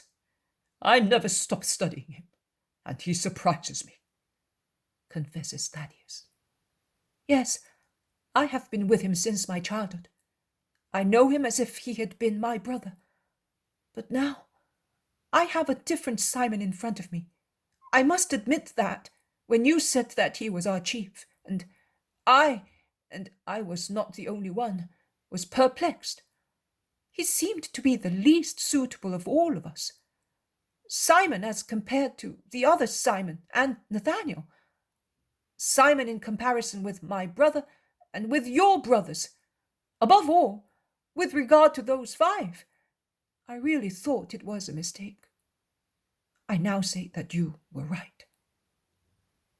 And you only see the surface of Simon, but I see his depth. He has still much to do and to suffer to be perfect. But I would like to see his goodwill, his simplicity, humility, and love in everyone. Jesus is looking in front of himself and seems to be seeing I do not know what. He is absorbed in thoughts and smiles at what he sees. He then lowers his eyes and looks at James, smiling. So, am I forgiven? I would like to forgive everybody as I forgive you. There, that town must be Heshbon. The man said so. The town is after the bridge with 3 arches. Let us wait for the others and go into town all together. The poem of The Man God, the 3rd year of the public life. Chapter 497. The Man from Petra, near Heshbon. 22nd of September, 1946. I cannot see the town of Heshbon. Jesus and his apostles are coming out of it, and from their looks, I realize that they are disappointed. They are followed, or rather, chased, a few meters away by a bawling, threatening crowd. "These places around the Dead Sea are cursed like the sea itself," says Peter. "This place, it is still the same as in Moses' days, and you are too kind to punish it as it was punished then. But that is what is needed, to subdue the people with the power of heaven, or with that of the earth, all of them, to the last man and the last place," says Nathaniel angrily, his sunken eyes flashing with wrath. The Jewish race shows up remarkably in the lean, elderly apostle in his outburst of indignation, and makes him look very much like the many rabbis and Pharisees who always oppose Jesus. And the master turns round, and lifting his arm, he says, "Peace, peace. They will be drawn to the truth as well, but peace is necessary, and compassion. We have never been here. They do not know us. Other places were like that the first time, then they changed. The trouble is that these places are like Masada, corrupted. Let us go back to the Jordan," says Peter, insisting. But Jesus proceeds southwards along the main road, which they have taken again. Those who are most enraged with him continue to follow him, drawing the attention of the wayfarers all the time. One who must be a rich merchant or employed by a merchant, and is driving a long caravan going northwards, watches with astonishment and stops his camel. All the others stop at the same time. He looks at Jesus. He looks at the apostles, whose appearance is so defenseless and benign. He looks at the bawling crowds which arrive threateningly, and he asks them what it is all about. I cannot hear his words, but I hear those shouted in reply. "He is the cursed Nazarene, the mad-possessed Nazarene. We don't want him within our walls." The man does not ask any further question. He turns the camel round. He shouts something to one of his men, who was following him closely, and he goads his animal, which, with few curvets, reaches the apostles. "In the name of your God, which of you is Jesus the Nazarene?" He asks the apostles, Matthew, Philip, Simon Zealot and Isaac, who are in the last group. Why do you want to know? Do you want to molest him as well? Are his fellow countrymen not enough? Do you want to start too? Says Philip, quite worriedly. I am not as bad as they are, and I am seeking grace. Do not reject me. I beg you in the name of your God. Something in the man's voice convinces the 4 apostles, and Simon says, The one ahead of everybody, with the 2 youngest ones. The man goads his camel again, because Jesus, who was ahead, has gone even farther away during the short conversation, of which he is unaware. Lord, listen to an unhappy man, he says, as soon as he catches up with him. Jesus, John, and Marciam turn round quite astonished. What do you want? I come from Petra, Lord. I carry goods coming from the Red Sea as far as Damascus on behalf of other people. I am not poor, but I am just as unhappy. I have 2 children, Lord, and a disease has affected their eyes, and they are blind. One, who was taken ill first, is completely blind. The other is almost blind and will soon lose his sight completely. Doctors do not work miracles, but you do. How do you know? I know a rich merchant who knows you. He often stops in my enclosure, and at times I serve him. When he saw my sons, he said to me, Only Jesus of Nazareth could cure them. Look for him.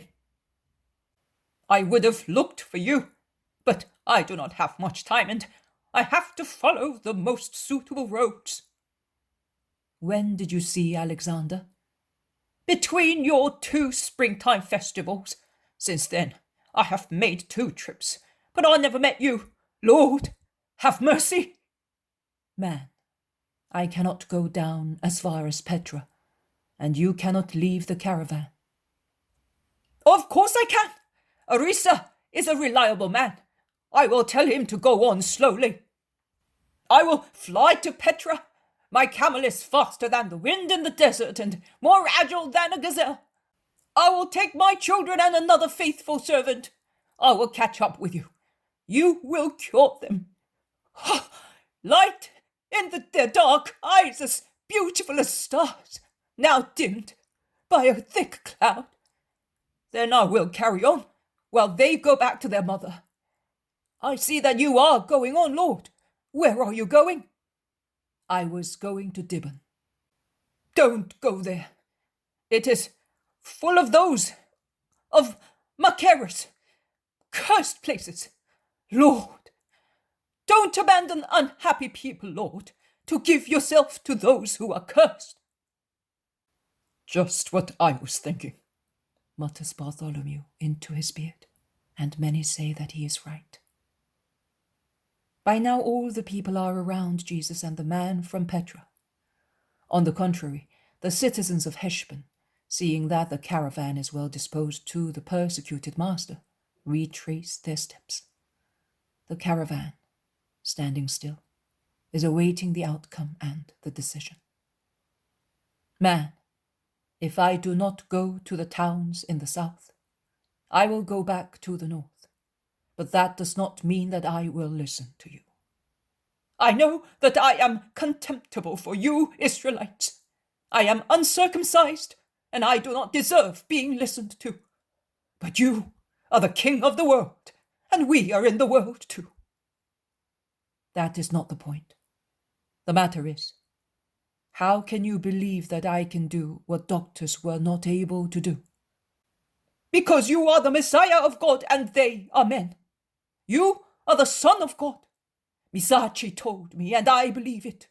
You can do everything, also for a poor man like me.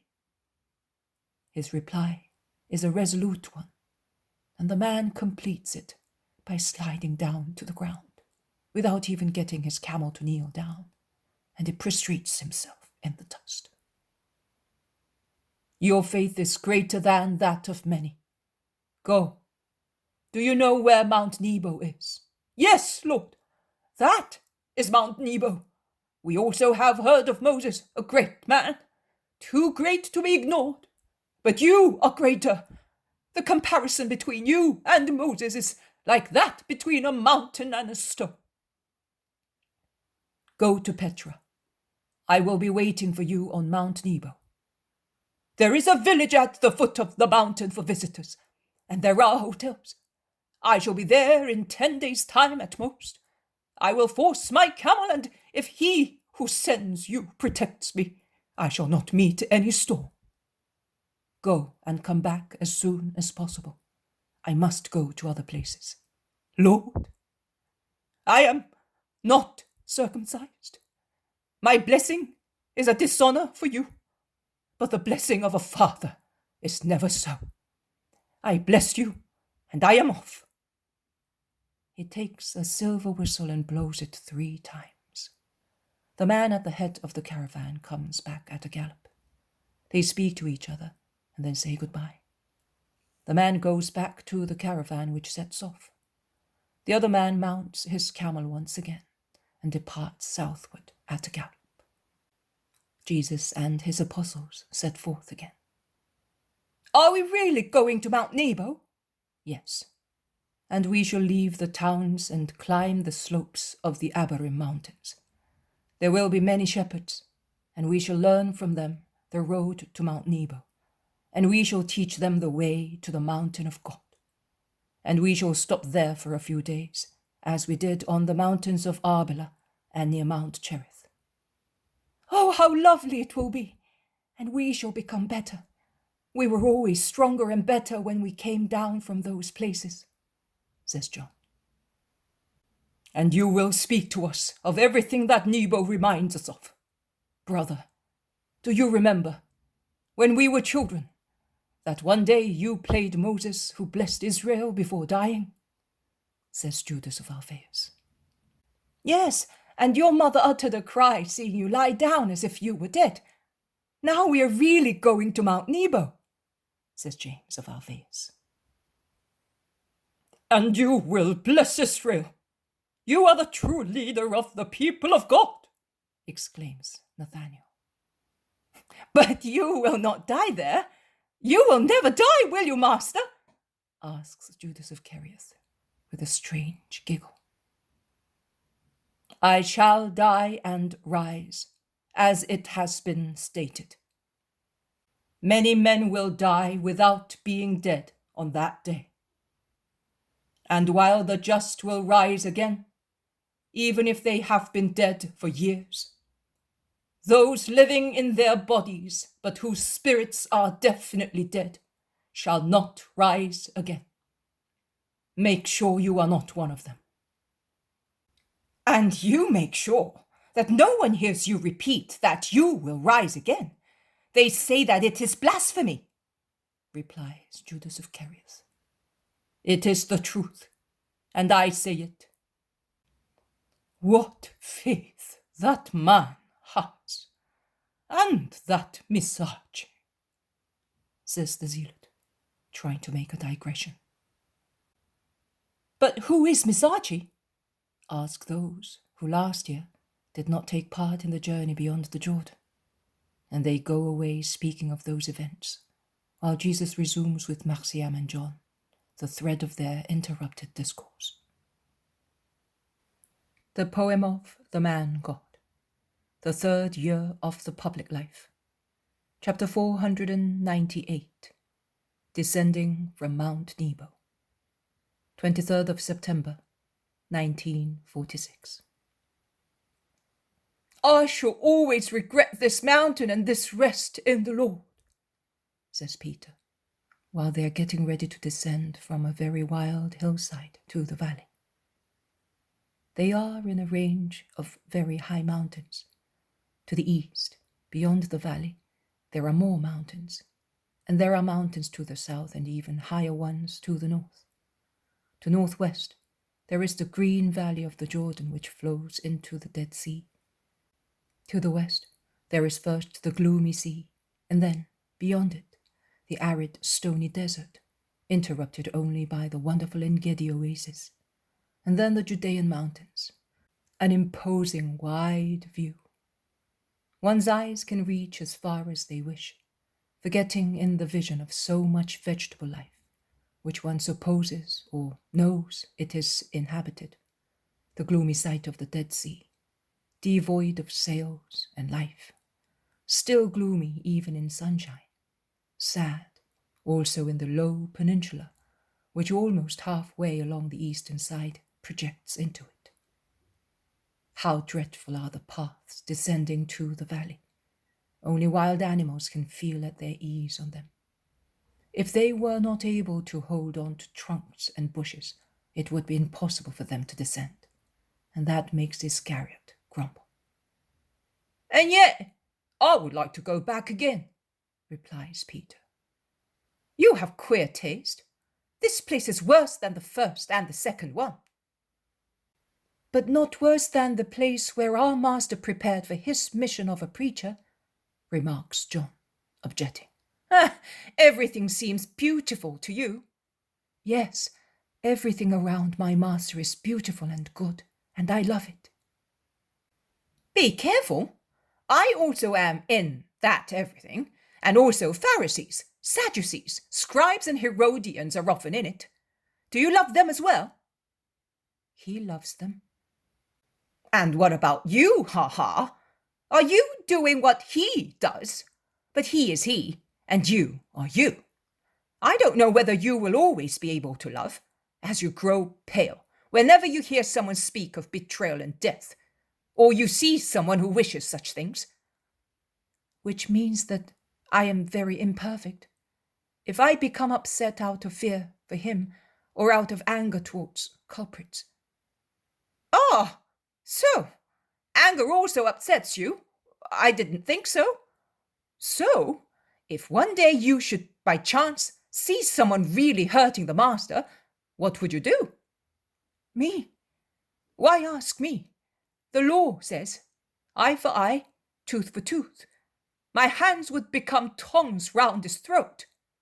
Oh, but he says that one must forgive. Has meditation improved you so much? Leave me alone, you disturber. Why are you tempting and disturbing me? What have you got in your heart? I would like to see it. The mystery of the bottom of the Dead Sea is not revealed to those prying into its waters. Those waters are like a sepulchral stone, covering the rottenness they have received, says behind them Bartholomew, who is at the rear. The others are all ahead and have not heard, but Bartholomew did, and he intervenes in their conversation, and his glance is an admonition. Oh, the wise Bartholomew. But you are not going to say that I am like the Dead Sea? I was speaking to John, not to you.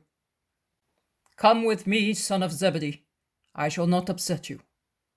And he takes John by the arm, as if he, an elderly man, were seeking the support of his young, agile companion. Judas is left last, and makes an ugly gesture of wrath between their backs. He seems to be swearing something to himself, or to be threatening. What did Judas mean, and what did you mean? John asks elderly Nathaniel. Forget about it, my dear friend. Instead, let us think of what the Master explained to us during the past days. How well he understood Israel. True. I don't understand why the world does not realize it. We do not understand it fully either, John. We don't want to understand.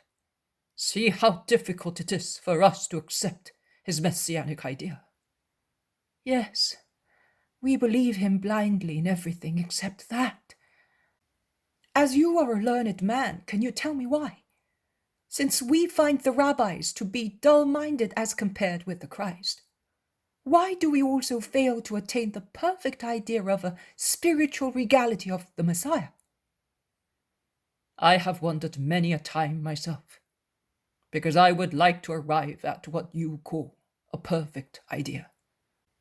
And I think I can set my mind at rest by saying to myself, that what opposes such acceptance in us, who are willing to follow him not only materially and doctrinally, but also spiritually, are all the ages before us, and within us.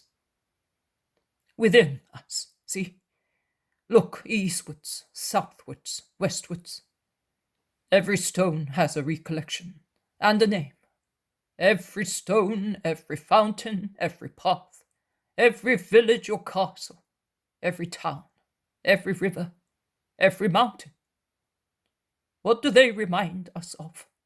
And what do they shout to us? The promise of a Saviour. The mercy of God on his people. Like a drop of oil from a leaking goatskin, the little initial group, the nucleus of the future people of Israel, spread with Abraham over the world as far as remote Egypt. And then, more and more numerous, came back with Moses to the land of Father Abraham, rich in greater and more certain promises, and in the signs of God's paternity. Established as true people, because it was provided with a law, which is the holiest in existence. But what happened later? What happened to that summit, which a little while ago was shining in the sun? Look at it now. It has enveloped in clouds that change its appearance. If we did not know that it is there, and we were to identify it to direct our steps towards a safe road, would we be able to do so, disfigured as it is by thick clouds that look like rounded hills and mountain ridges? That is what happened to us. The Messiah is what God told our fathers, the patriarchs and the prophets, immutable. But what we have added of our own, to explain him, according to our poor human wisdom, has created such a Messiah, such a false moral figure of the Messiah, that we can no longer recognize the true Messiah. And with the ages and generations behind us, we believe in the Messiah we have conceived, and in the Avenger, in the very human King, and we are not able to conceive the Messiah and King as he really is, as thought of and wanted by God, although we say that we do believe in him. That is the situation, my dear friend. But shall we, at least we, never succeed in seeing, believing, wanting the real Messiah? Yes, we shall succeed. If we were not to succeed, he would not have chosen us. And if mankind were not to benefit by the Messiah, the Most High would not have sent him. But he will redeem the sin also without the help of mankind, through his own merit only. My dear friend, the redemption from the original sin would be a great one, but would not be complete. We have other sins in addition to the original one, and to be cleansed, they need the Redeemer and the faith of those who apply to him as their salvation. I think that redemption will be active until the end of the world. The Christ will not be inactive for a moment when he becomes the Redeemer and gives mankind the life that is in him, just as a fountain unceasingly gives its water to those who are thirsty, one day after the other, 1 month after the other, 1 year after the other, 1 century after the other.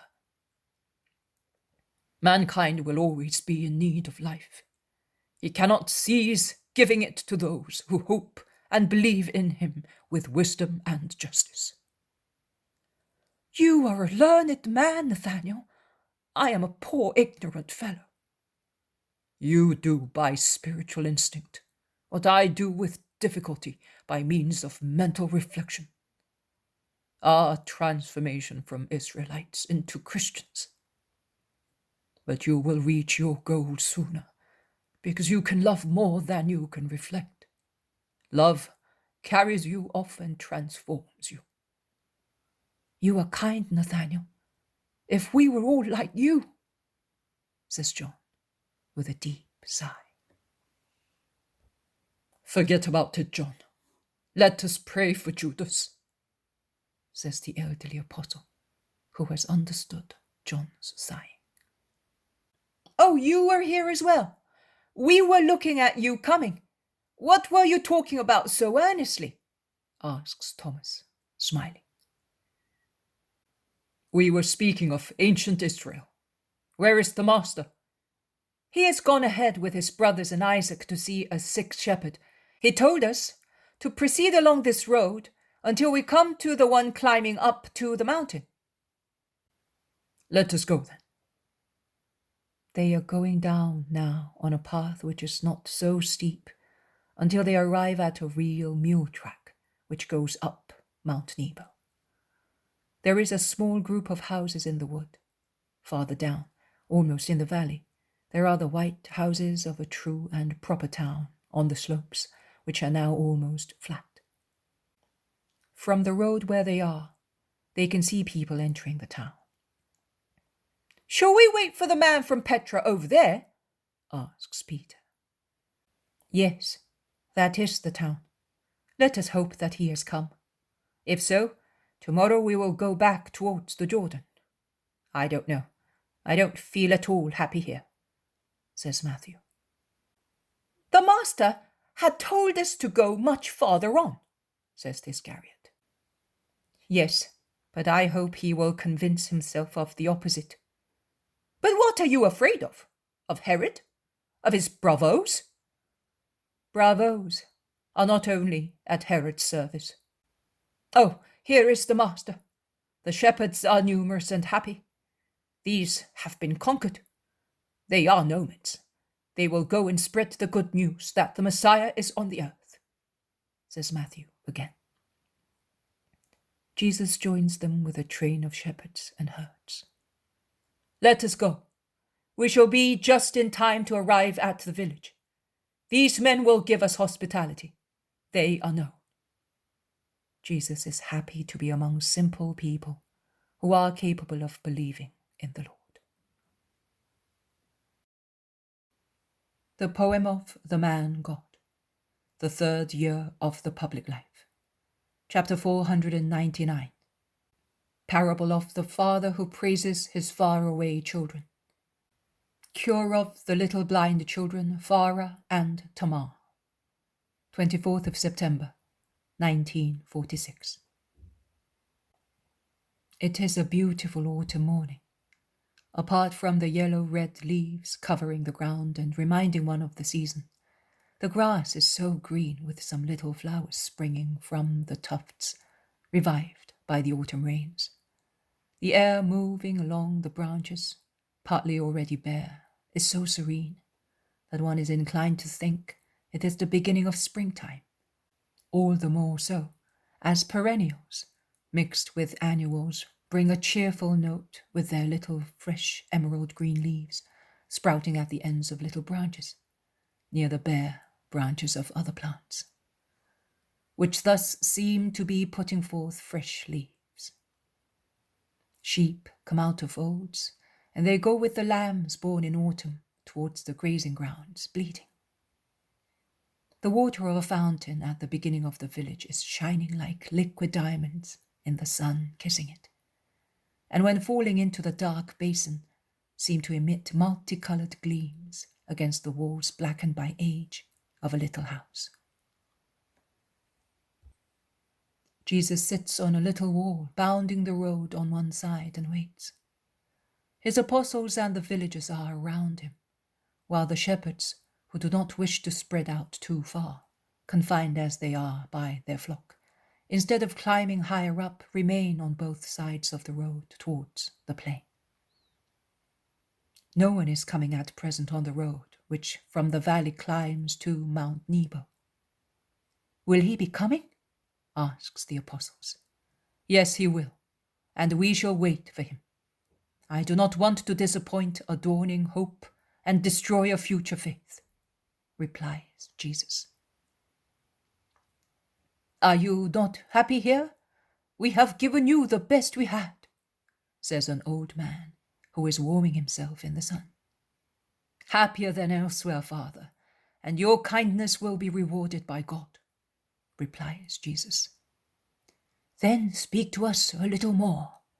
Zealous Pharisees and pride scribes come here at times, but they do not speak to us. It is fair. They are high up, separated from everything. And sage, so are we to know nothing because of our fate made us come into the world here. In the house of my Father there are no separations or differences for those who believe in him and practice his law, which is the code of his will, that man may live righteously to obtain the eternal reward in his kingdom. Listen. A father had many children. Some had always lived close to him. Some, for various reasons, had been comparatively farther away from their father. However, as they were aware of their father's wishes, although they were far away, they were able to act as if he were present. Some more strove to serve their father with regard to the little, which, more out of instinct than out of knowledge, they knew pleased him, because they were farther away, and from the first day of their birth had been brought up by servants who spoke different languages and had different customs.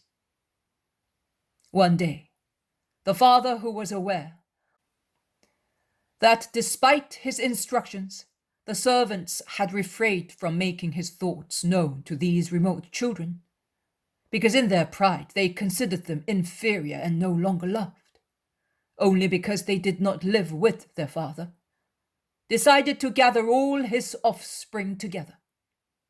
And he summoned them. Well, do you think that he judged them on the lines of human rights, granting the possession of his property only to those who had always been in his house, or who had not been so far as to be prevented from becoming acquainted with his orders and wishes? On the contrary, following a completely different line and taking into consideration the deeds of those who had been just for the sake of their father, whom they knew only by name, and had honored him with all their actions, he called them near himself, saying, "Your being just is doubly meritorious, because you were so only through your own will, without any help. Come and stand around me. You are quite entitled to it. The others have had me all the time, and all their actions were guided by my advice and rewarded with my smiles. You had to act out of faith and love. Come, because your places are ready in my house, and I do not make any difference between having always been in the house and having been away from it. But the difference is in the deeds accomplished by my children, near me or far from me." That is the parable, and this is its explanation. The scribes or the Pharisees living around the temple may not be in the house of the Lord on the eternal day, and many who are so far as to have only a scanty knowledge of the things of God may be then in his bosom. Because what gives the kingdom is the will of man inclined to obey God, and not a mass of practices and science. Do, therefore, what I explained to you yesterday. Do it without excessive fear that paralyzes. Do it without calculating to avoid punishments. Do it, therefore, only for love of God, who created you to love you and to be loved by you. And you will have a place in the Father's house. Oh, continue speaking to us. What shall I say to you? Yesterday, you said that there are sacrifices more pleasing to God than those of lambs and rams, and also that there are leprosies more disgraceful than those of the body. What you said is not very clear to me, says the shepherd, who concludes. Before a lamb is a year old, and it is the most beautiful in the flock, without any stain or fault. Do you realize how many sacrifices one must make and how many times one has to overcome the temptation of using it as the ram of the herd or selling it as such? Now, if for a year one resists every temptation, one takes care of it and becomes fond of it, the gem of the herd, do you know how great is the sacrifice of immolating it without any profit and with deep sorrow? Is there a greater sacrifice to be offered to the Lord? Man, I solemnly tell you that the sacrifice does not consist in the animal immolated, but in the effort made by you in keeping it to immolate it. I solemnly tell you that the day is about to come when, as the inspired word says, God will say, I do not need the sacrifice of lambs and rams, and he will exact one only sacrifice, and a perfect one. And from that moment, every sacrifice will be spiritual. By ages ago it was said, which sacrifice is preferred by the Lord? David exclaims, weeping, if you had wanted a sacrifice, I would have given it to you. But holocausts give you no pleasure. The sacrifice for God is a contrite spirit, and I add, obedient and loving, because one can offer a sacrifice of praises and joy and love, not only of expiation. The sacrifice for God is a contrite spirit. You, O God, will not scorn a contrite and humiliated heart. No, neither does your Father scorn a heart that has sinned and repented. So, how will he receive the sacrifice of a pure, just heart that loves him? That is the most agreeable sacrifice. The daily sacrifice of human will to the divine will, as shown to you in the law, in inspirations and in daily events. And likewise, the leprosy of the flesh is not the most disgraceful disease that excludes people from the presence of men and from places of prayer, but it is the leprosy of sin. It is true that it often passes unnoticed by men. But do you live for men or for the Lord? Does everything come to an end here, or does it continue in the next life? You know. So be holy, that you may not be lepers in the eyes of God, who sees the hearts of men, and remain pure in spirit, that you may live forever. And if one is a hardened sinner, let him not imitate Cain. Let him not imitate Adam and Eve, but let him run to the feet of God and ask for mercy with true repentance. A sick or wounded man goes to a doctor to be cured. Let a sinner go to God to have forgiveness. Are you here, master? Shouts one who is coming up the road, all enveloped in a mantle. among many other people. Jesus turns round and looks at him. Don't you recognize me? I am Rabbi Sadok. We meet now and again. The world is always small when God wants people to meet. We shall meet again, Rabbi. In the meantime, peace be with you. The other does not reciprocate the salutation of peace, but he asks, What are you doing here? I have done what you are about to do. Is this mountain not a holy one for you? You have said it, and I have come with my disciples. But I am a scribe. And I am a son of the law. So I venerate Moses as you do. That is a lie. You make void his word with yours, and you exact obedience to yours, no longer to ours. To yours, no. It is yours. But it is not necessary. It is not necessary? How dreadful! No. Not any more than the many flowing zizith, adorning your garment, are necessary to protect you from the autumn air. It is the garment that protects you. So, of the many words that are taught, I accept the holy and necessary ones, the Mosaic ones, and I neglect the others. Samaritan, you do not believe the prophets. You do not respect the prophets either. If you did, you would not call me Samaritan. Leave him alone, Sadok. Do you want to speak to a demon? Says another pilgrim who has just arrived with other people. And looking round with hard eyes at the group surrounding Jesus, he sees Judas of Kerioth and greets him scoffingly.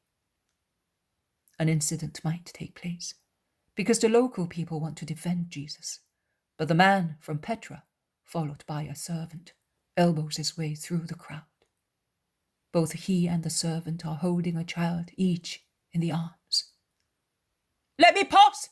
Lord, have I kept you waiting too long? No, man, come to me. The people open out to let him pass. He comes to Jesus and kneels down, laying on the ground a little girl, whose head is enveloped in linen bandages.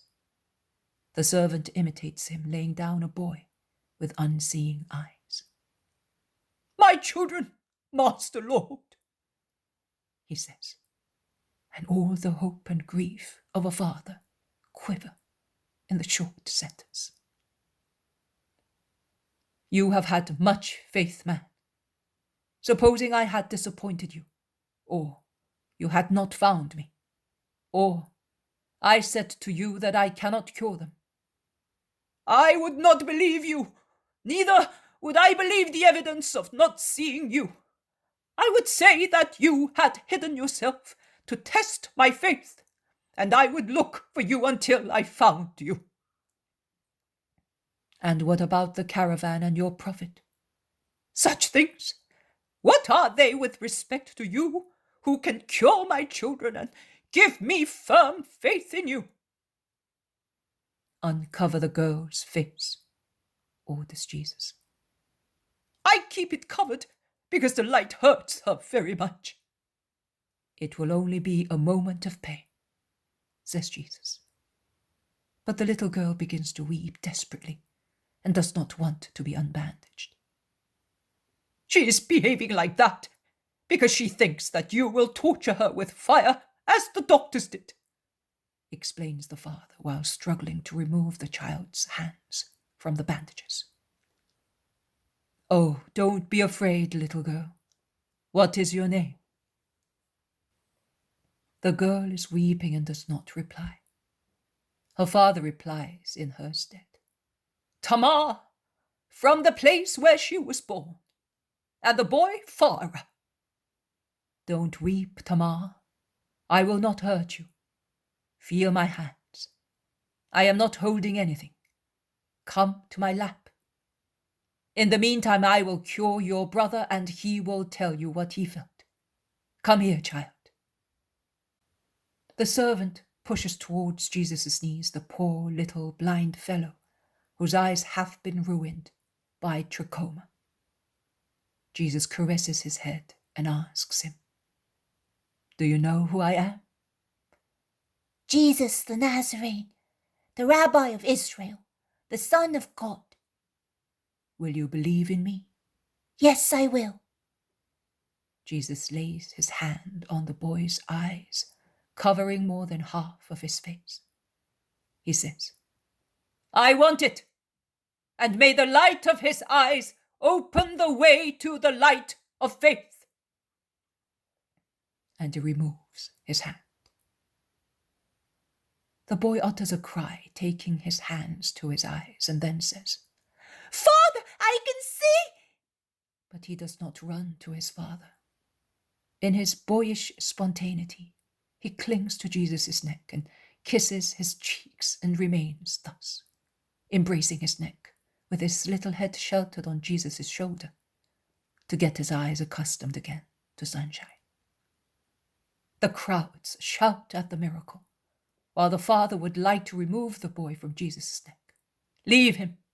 He is not disturbing me. Only, Farah, tell your sister what I have done to you." "A caress, Tamar! It felt like Mummy's hand. Oh, be cured as well, and we shall play again."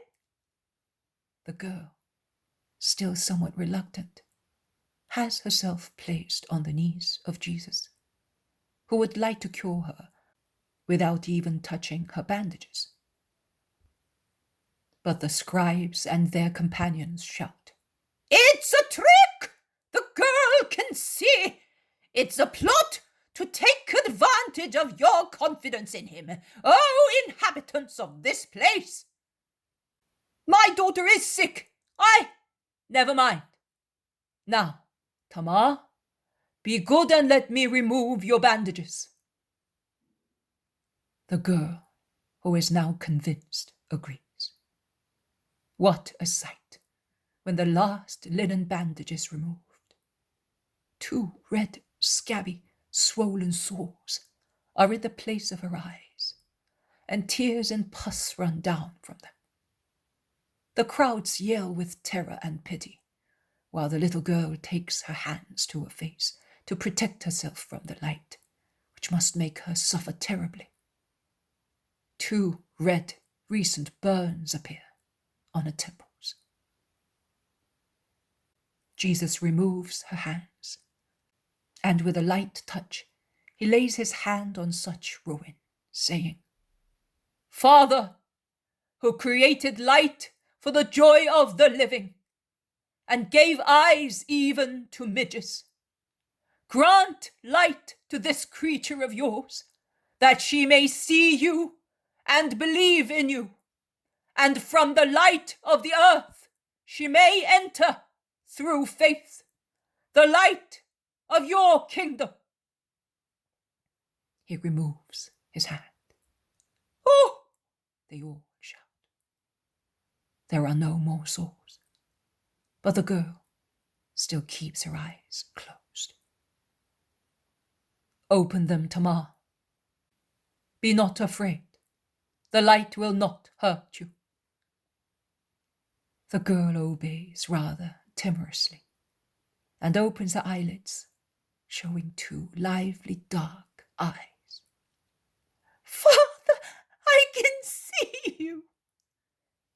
And she also relaxes on Jesus' shoulders to become slowly accustomed to the light.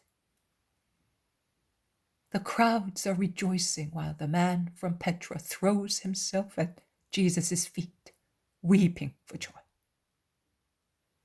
"Your faith has received its reward. From now on, may your gratitude lead your faith in the man to the highest sphere, to the faith in the true God. Stand up and let us go." And Jesus puts down the girl, who smiles happily, and it becomes detached from the boy when he stands up. He caresses them once again, and he would like to squeeze through the crowd, thronging to see the cured eyes. You also ought to ask to have your veiled eyes cured, says a disciple to an old man, led by the hand as his eyes are so dimmed. Me? Me? I don't want light from a demon. On the contrary, I shout to you, eternal God, listen to me, complete darkness to me, that I may not see the face of the demon, of that impious usurper, blasphemer. Decide. May shadows fall upon my eyes forever, darkness, that I may never see him. It is he who seems to be a demon. In his paroxysm, he strikes his eye sockets as if he wanted his eyes to burst. Be not afraid, you will not see me. Darkness does not want the light, and the light does not impose itself on those who reject it. I am going, old man. You will not see me again on the earth, but you will see me just the same elsewhere. And Jesus is so depressed that the gait typical of very tall people, slightly inclined forward, is more outstanding as it sets out downhill. He is so dejected that he already seems the condemned man descending the Moriah under the load of the cross. And the shouts of his enemies, incited by the old madman, are very much like the shouts of the crowds in Jerusalem on Good Friday. The man from Petra, mortified, with the little girl weeping out of fear in his arms, whispers, because of me, Lord, because of me. You have done so much good to me. But to you, I have something for you in the tent on the camel. But what is it compared to the insults which I have brought about? I am ashamed that I came near you. No, man, that is my bitter daily bread, and you the honey sweetening it. The bread is always more than the honey, but a drop of honey is sufficient to make much bread sweet. You are good, but at least tell me, what shall I do to dress those wounds? Keep faith in me, for the time being as best you can. Before long, yes, my disciples will come as far as Petra and farther. Then follow their doctrine, because I shall speak through them. And for the time being, speak to those of Petra of what I did for you, so that when those surrounding me and others will come in my name, this name of mine is not unknown to them. At the end of the descent on the Roman road, there are 3 camels, one with just the saddle, the others with baldachins. A servant is watching them. The man goes to the tent and takes some parcels from it. Here, he says, offering them to Jesus. They will be useful to you. Do not thank me. It is I who have to bless you for what you have given to me. If you can do it for uncircumcised people, bless me and my children, Lord. And he kneels down with the children. The servants imitate him. Jesus stretches out his hands, praying in a low voice, looking fixedly at the sky. Go, be just, and you will find God on your way, and you will follow him without ever losing him. Goodbye, Tamar. Goodbye, Farah. He caresses them before each of them climbs on a camel with the servants. The animals stand up at the cries of the camel drivers, and they turn, trotting southwards. 2 little brown hands stretch out from the tents, and 2 shrill voices say, Goodbye, Lord Jesus! Goodbye, Father! The man is about to mount too. He bends to the ground and kisses Jesus' garment. He then mounts and departs northwards. Now let us go, says Jesus, setting out northwards as well. What? Are you no longer going where you wanted to go? They ask him. No, we cannot go any longer. The voices of the world were right, because the world is shrewd and is aware of the works of the demon. We shall go to Jericho. How sad is Jesus. They all follow him, laden with the parcels given by the man, dejected and speechless. The poem of the Man God, the third year of the public life. Chapter 500, Divine and Diabolical Possessions. 25th of September, 1946. The Bethabara ford has just been crossed, across the blue river which is quite rich in water, as it is nourished by the affluents, replenished by the autumn rains. One can see the other bank, the eastern one, with many people gesticulating. On the western bank instead, where Jesus is with his apostles, there is only one shepherd and a herd grazing in the green grass on the bank. Peter throws himself on the remains of a little wall which is there, without even drying his legs, still wet after wading. Because it is true that in this season they use boats, but to avoid running them aground where the water is shallow, they make use of them only where the water is deeper, and stop to disembark the passengers where the keel rubs against submerged herbs. Thus, passengers are compelled to walk for a few steps in the water. What is the matter with you? Are you not feeling well? No, but I cannot stand this any more. On Mount Nebo, violence, and before that at Heshbon, and previously at Jerusalem and at Capernaum, after Mount Nebo at Galileans, and now at Bethabara. Oh! He bends his head, holding it with his hands, and weeps. Don't lose heart, Simon. Don't deprive me of your companion's courage and of yours. Jesus says to him, approaching him and laying his hand on the apostle's heavy grey mantle. I cannot stand that. I cannot see you ill-treated thus. If I reacted, perhaps I could.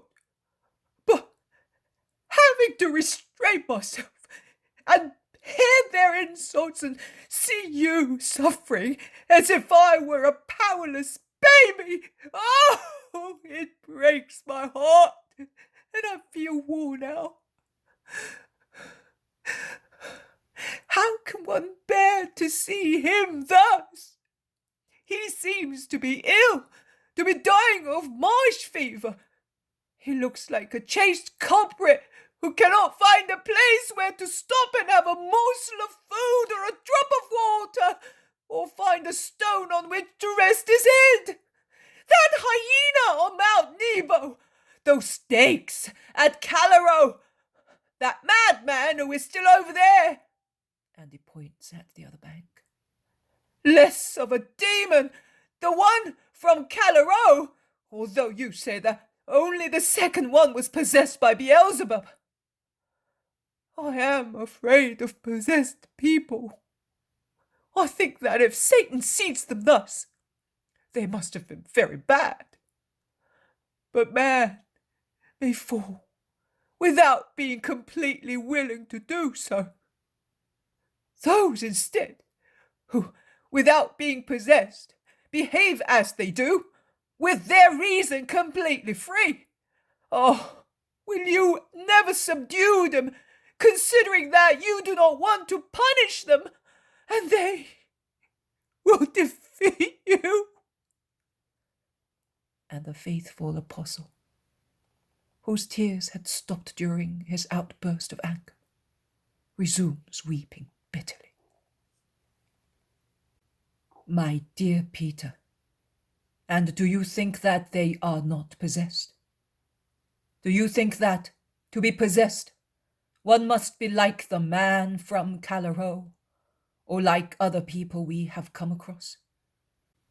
Do you think that obsession is displayed only by unbecoming shouts, by bounds, by fury, by mania for living in dens, by stubborn silence, by impediments in limbs, by benumbed minds, so that the person possessed speaks and acts unconsciously? No. There are also more subtle and powerful obsessions, nay, possessions.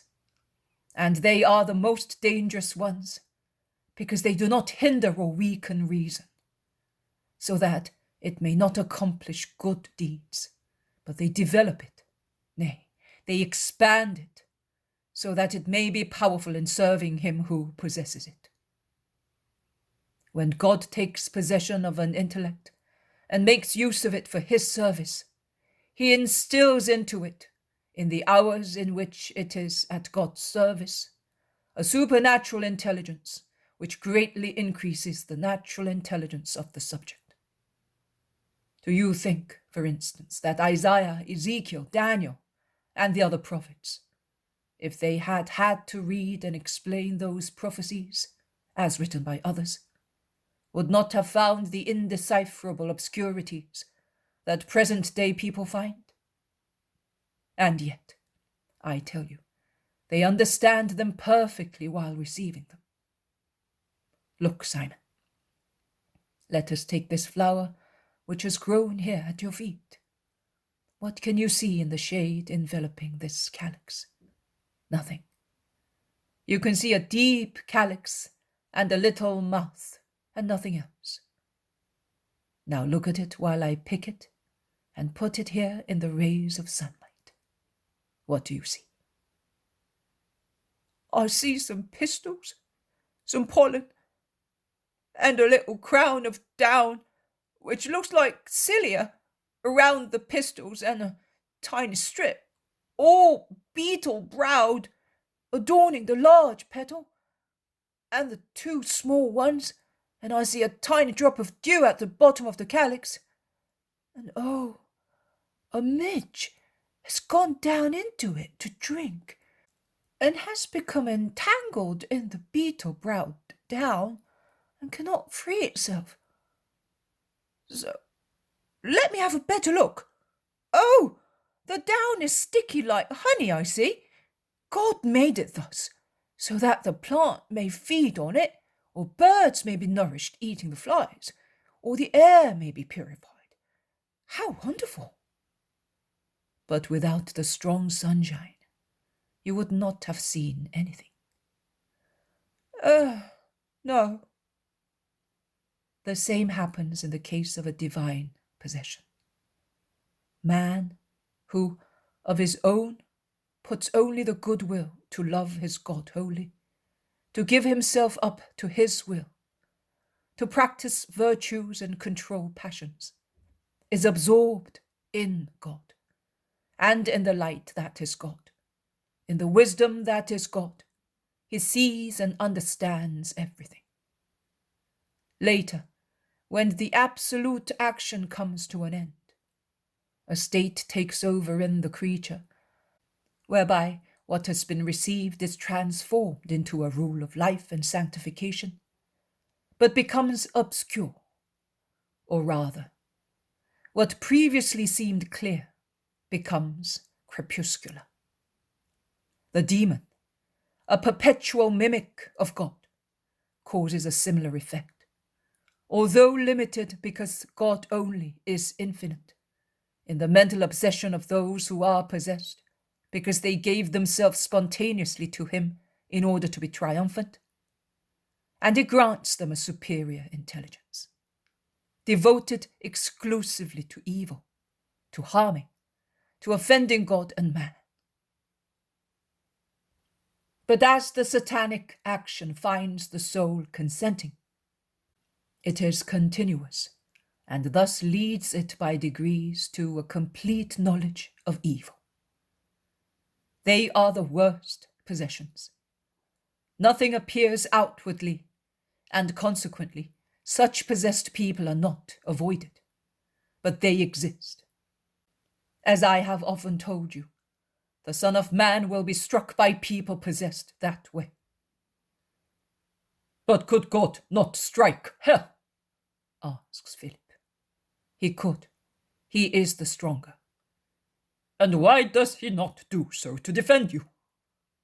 The reasons of God are known in heaven. Let us go, and do not lose heart. The shepherd, who has been listening without pretending to do so, asks, Have you a place where to go? Are you expected? No, man. I should go beyond Jericho, but no one is expecting me. Are you very tired, Rabbi? Yes, I am tired. They would not give us hospitality or allow us to stop, as from Mount Nebo. Well, I wanted to tell you, I come from En-Rogel, the ancient. My father is blind, and I cannot go too far, as I do not want to leave him by himself for months. But my heart suffers because of that, and so does the herd. If you want, I would give you hospitality. It is not far. The old man believes so much in you. Joseph's son, your disciple, knows. Let us go. The man does not wait to be told twice. He gathers the herd and sets it going towards the village, which must be northwest of the place where they are now. Jesus follows the herd with his disciples. Master, says Iscariot after some time, En-Rogel will not have anyone who can afford to buy the gifts of that man. We shall sell them when we go to Jericho to see Nike. The fact is that this man is poor, and we will have to requite him, but I have not a penny left. We have food, and plenty of it, also for some beggars. We need nothing else for the time being. As you wish, but it would have been better if you had sent me ahead. I could have... It is not necessary. Master, that is lack of trust. Why don't you send us, as you did previously, by twos? Because I love you, and I take care of your welfare. It is not right to keep us unknown like this. People will think that we are not worthy, not able. Once you used to let us go. We preached, we worked miracles, we were known. Do you regret that you no longer do so? Did it do you any good to go without me? You are the only one to complain that you do not go by yourself. Judas. Master, you know whether I love you, says Judas resolutely. I know, and I keep you with me, that your spirit may not become corrupted. You are the only one who gathers and hands out, sells or barters on behalf of the poor. That is enough, even too much. Look at your companions. Not one of them asks for what you ask. But you allowed the disciples. Such a difference is unfair. Judas, you are the only one to say that I am unjust. But I forgive you. Go on and send Andrew to me. And Jesus slackens his pace to wait for Andrew and speaks to him privately. I do not know what he says to him. I see Andrew smile gently and bend to kiss the hands of the master and then go on.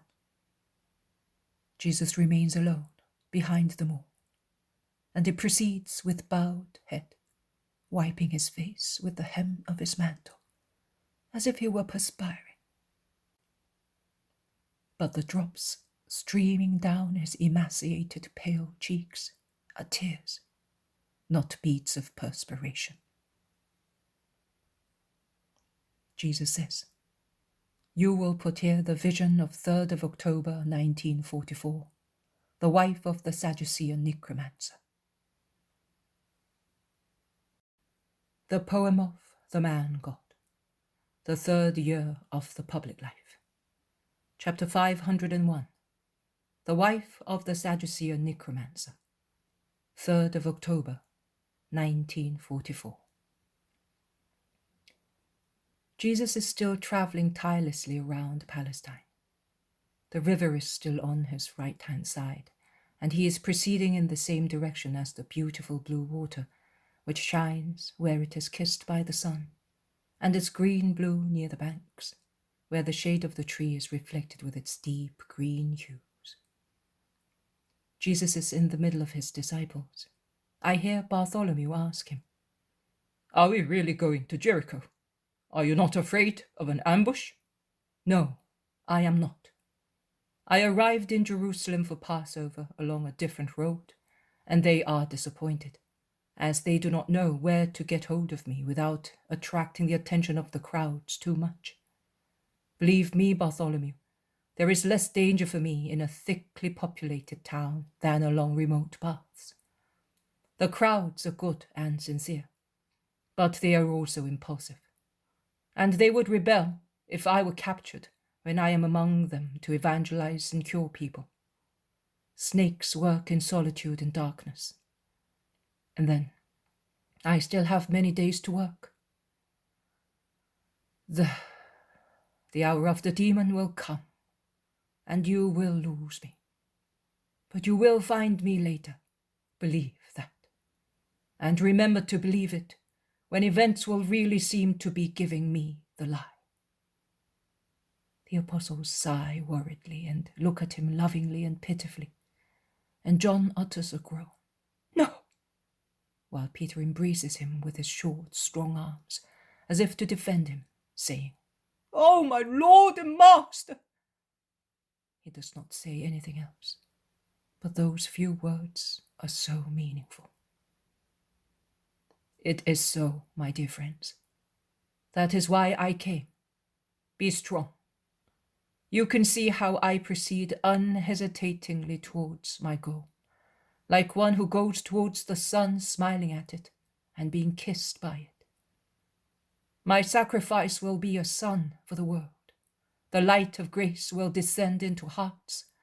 The peace with God will make them productive. The merits of my martyrdom will make men capable of earning heaven. And what do I want but that? To put your hands into the hands of the Eternal, your Father and mine, and say, "Here, I have brought these children back to you. Look, Father, they are pure. They can come back to you." And see you clasped in his bosom and say, "Love one another at last, because the one and the others are anxious for that, and you suffered bitterly for not having been able to love one another."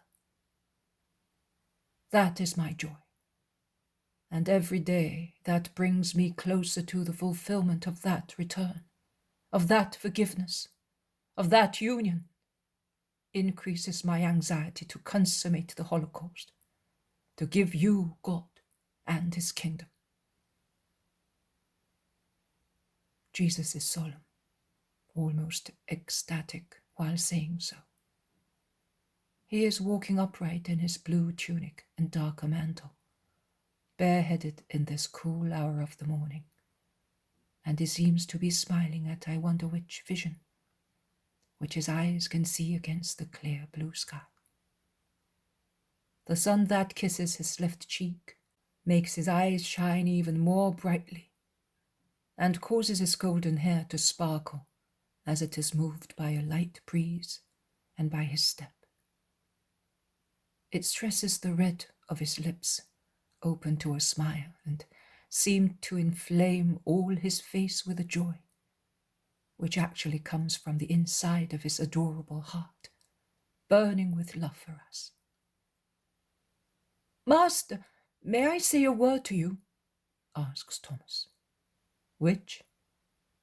"The other day, you said that the Redeemer, you, will have a traitor. How can a man betray you, the Son of God?" A man, in fact, would not be able to betray the Son of God.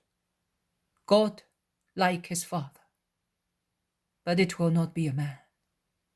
It will be a demon in the body of a man, the most possessed, the most obsessed man. Mary of Magdala had 7 demons, and the demoniac of a few days ago was dominated by Beelzebub.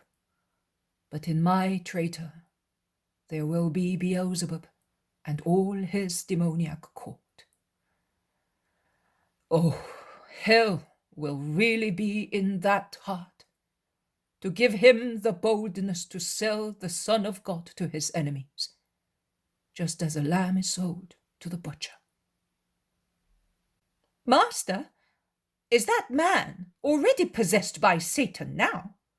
No, Judas, but he is leaning towards Satan. And to lean towards Satan means putting oneself in the condition of falling into him. Jesus is speaking to the Iscariot. And why does he not come to you to be cured of his inclination? Does he know he has such inclination, or does he not know? If he did not know, he would not be guilty, whereas he is, because he knows that he tends to evil, and that he does not persist in his decision to emerge from it. If he persisted, he would come to me, but he does not come. Poison penetrates, and my closeness does not cleanse him, because he does not want it. He avoids it. Your error, O men. You fly from me when you need me most. Jesus has replied to Andrew. But has he ever come to you? Do you know him? And do we know him? Matthew, I know men even before they know me. And you know that. And your companions know. I called you because I knew you. But do we know him? Asks Matthew, insisting. And is it possible for you not to know those who come to your master? You are my friends and share food, rest, and fatigue with me. I have even opened my house to you, the house of my holy mother. I take you there so that the air one breathes in it may make you capable of understanding heaven with its voices and orders. I take you to it as a doctor takes his patients, as soon as they recover from a series of diseases, to healthy springs which may fortify them, overcoming the remains of the diseases which may become harmful again. So, you know everyone coming to me. In which town did you meet him? Peter. It's true, master. I am worse than a gossipy woman, forgive me, but it is love, you know. Yes, I know. And that is why I tell you that your fault does not disgust me, but get rid of it. Yes, my lord. The path narrows, limited by a row of trees and a small ditch, and the group stretches out lengthwise. Jesus is speaking to the Iscariot, to whom he gives instructions for expenses and arms. All the others are behind in twos. In the rear, there is Peter all alone. He's thoughtful. He's walking with his head bowed, so engrossed in thought that he does not realize that he has been outdistanced by the others. Hey, you, man! A man on horseback shouts to him. Are you with the Nazarene? Yes, why? Are you going to Jericho? Are you anxious to know? I don't know. I follow the master, and I don't ask questions. Wherever he goes, all is well done. The road is the Jericho one. But we might go back to the Decapolis. Who knows? If you want more information, the master is over there. The man spurs his horse, and Peter makes a strange grimace behind his back and mumbles. I don't trust you, my handsome man. You are a lot of dogs, all of you. I don't want to be the traitor. I swear to myself. this mouth of mine shall be sealed. There you are. And he makes a sign on his lips as if he were locking them. The man on horseback has joined Jesus. He is speaking to him, and that gives Peter the opportunity to join the others. When the man departs, he waves his hand to the Iscariot. Nobody notices it except Peter, who is at the rear of the group, and he does not appear to be approving of the greeting. He takes Judas by the sleeve and asks him, "Who is he? Do you know him? How come?" "By sight. He's a rich man of Jerusalem. You have friends in the upper classes. Well, providing it is all right, tell me, is he the fox-faced man who tells you so many things?" "Which things?"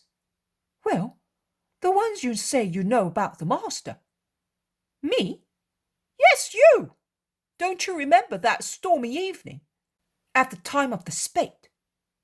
"Ah, no! But are you still thinking of words spoken in a moment of ill humour?" "I think of everything that may hurt Jesus, things, people, friends, enemies.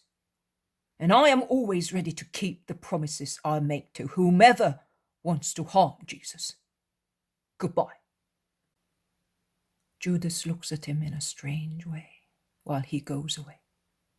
There is amazement, sorrow, anger, and I would say something else, hatred. Peter joins Jesus and calls him. "Oh, Peter, come." Jesus lays his arm on Peter's shoulder. "Who was that hispid Judean?" "Hispid, Peter? He was smooth and scented." "He had a hispid conscience. Don't trust him, Jesus." "I told you that my time has not yet come. And when it comes, no mistrust will save me. If I wanted to be saved. Stones also would shout and would form a chain if I wanted to save myself." "It may be, but don't trust, Master." "Peter, what is the matter?" "Master, I have something to tell you and a burden in my heart." "A thing? A burden?"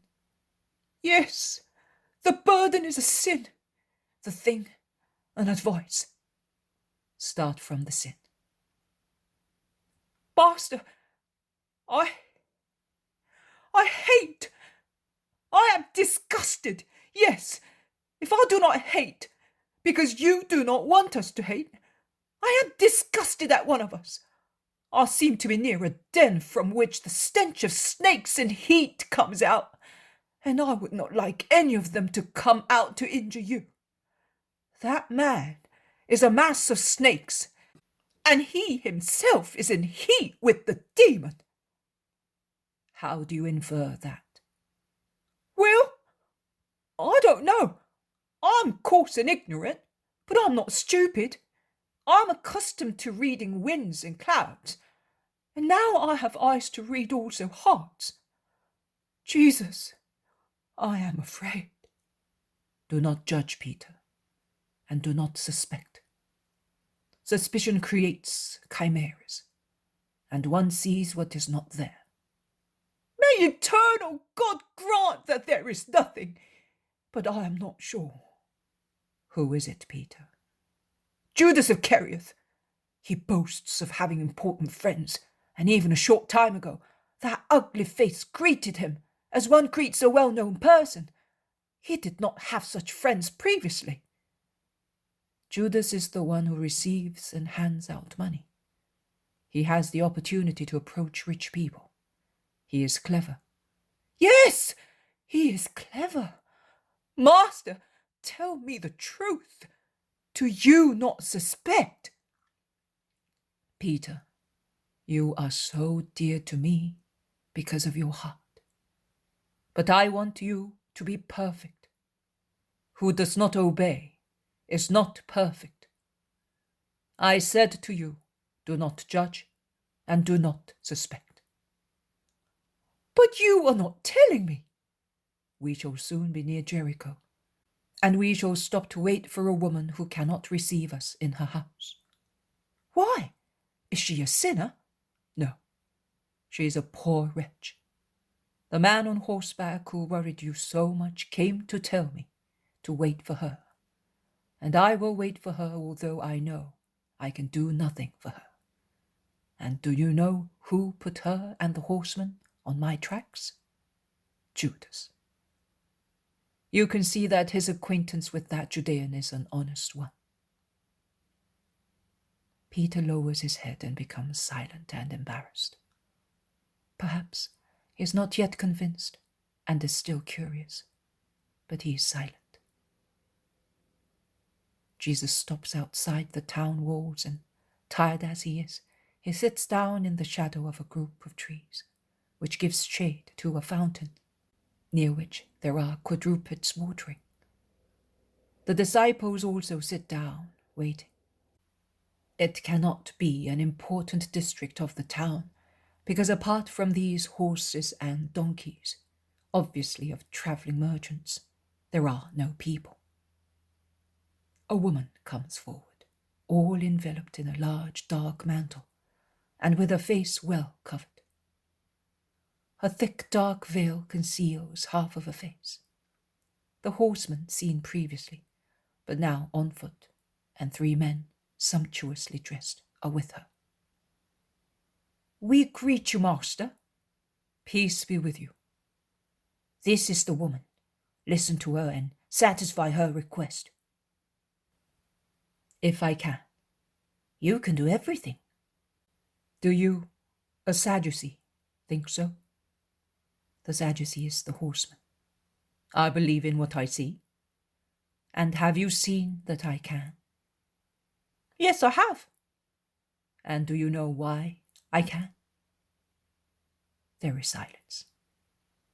May I know why you think that I can? There is silence. Jesus no longer minds him or the others. He speaks to the woman. What do you want? Master. Speak without fear. The woman looks askance at her companions, who interpret her glance their way. The woman's husband is ill, and she asks you to cure him. He is an influential person at Herod's court. You had better satisfy her. I will satisfy her if I can, not because he is influential, but because she is unhappy. I have already said so. What is the matter with your husband? Why did he not come? And why do you not want me to go to him? Further silence and further look, askance. Do you wish to speak to me without witnesses? Come. They move a few steps ahead. Speak. Master, I believe in you. I believe so much that I am sure that you know everything about him, me, and our wretched lives. But he does not believe. But he hates you. But he cannot be cured, because he has no faith. Not only he has no faith in me, but not even in the true God. Oh, you are aware? The woman is weeping desperately. My house is a hell. A hell. You free possessed people. So you know what the demon is. But do you know this subtle, intelligent, false, and learned demon? Do you know to what perversion he leads one? To what sins? Do you know the ruin he causes around himself? My house? Is it a house? No. It is the threshold of hell. My husband. Is he my husband? He's now ill, and does not bother about me. But also, when he was stronger and eager for love, was it a man that embraced me? held me and had me. No, I was in the coils of a demon. I smelt the breath and felt the viscid body of a demon. I loved him so much, and I love him.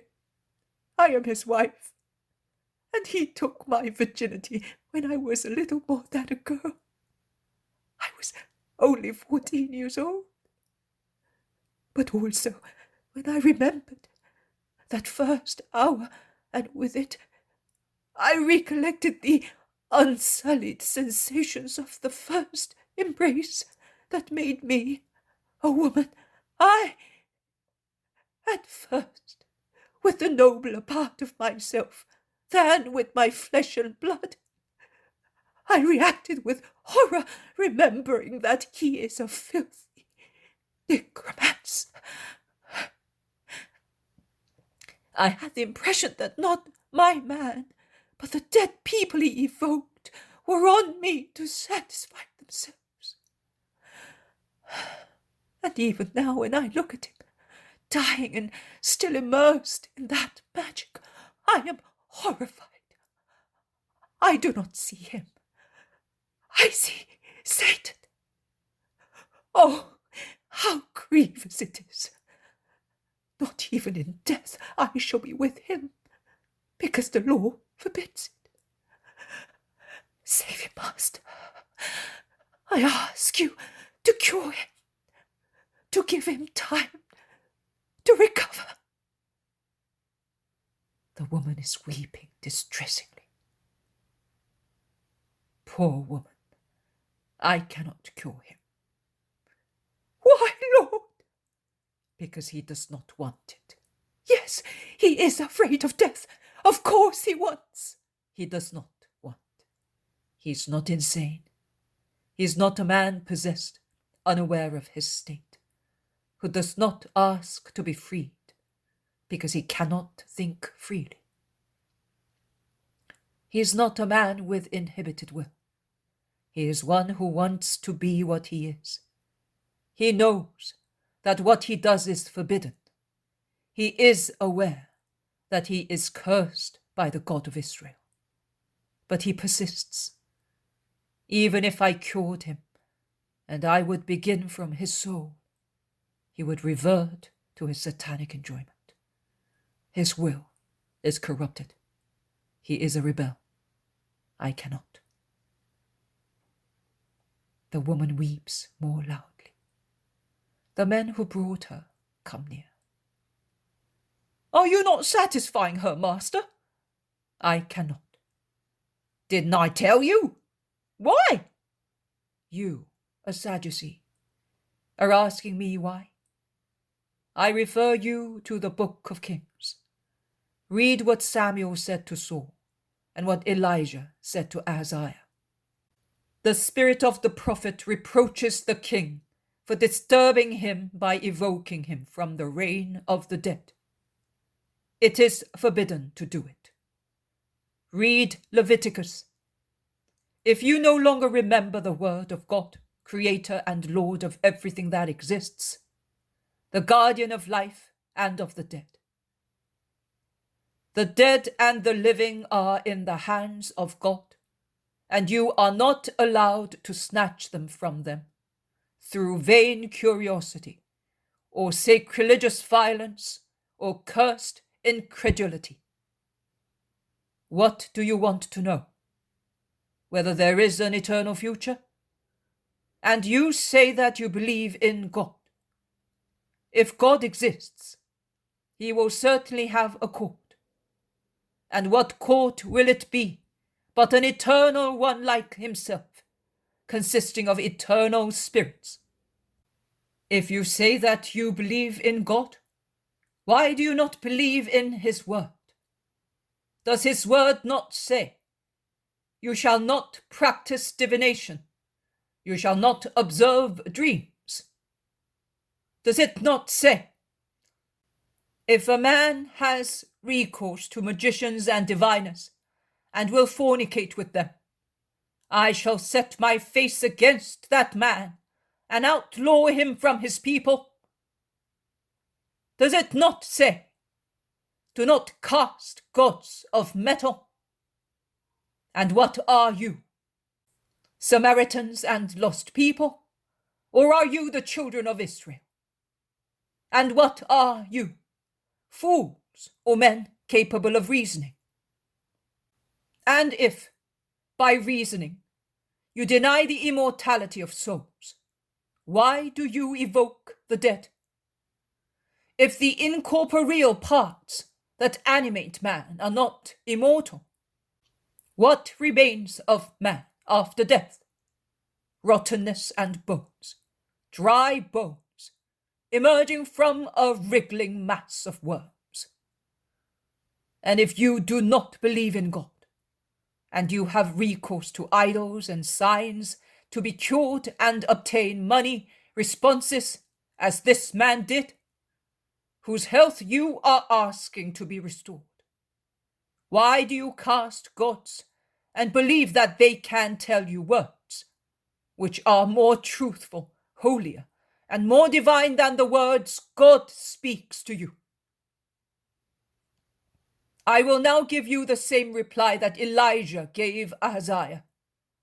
Since you sent messengers to consult Beelzebub, the god of Ekron, as if there were no God in Israel to be consulted, the bed you have got into, you will not get out of, and you are certainly going to die in your sin. You are always the one who insults and attacks us. I am pointing out to you. We come to you to lure me into a trap. But I read your hearts. Masks off, you Herodians, sold to the enemy of Israel. Masks off, you false, cruel Pharisees. Masks off, you Sadducees, true Samaritans. Masks off, you scribes, whose words contrast with facts. Masks off, all of you, transgressors of the law of God, enemies of the truth, concubines of evil. Down with you, desecrators of the house of God. Down with you, instigators of weak consciences. Down with you, jackals, who sent the victim in the wind that has blown past it, and who follow that track and lie in wait, awaiting the right moment to kill. And you lick your lips, foretasting the savour of blood, and dreaming of that moment. O swindlers and fornicators, who sell for less than a handful of lentils your primogeniture among peoples, and are no longer blessed, because other peoples will wear the fleece of the Lamb of God, and true Christs will appear to the eyes of the Most High, who, smelling the fragrance of his Christ emanate from them, will say, here is the scent of my Son, like the scent of a flowery field blessed by God. Upon you the dew of heaven, grace. In you, the opulence of the earth, the fruit of my blood. In you, abundance of wheat and wine, my body and my blood, that I will give for the lives of men and in remembrance of me.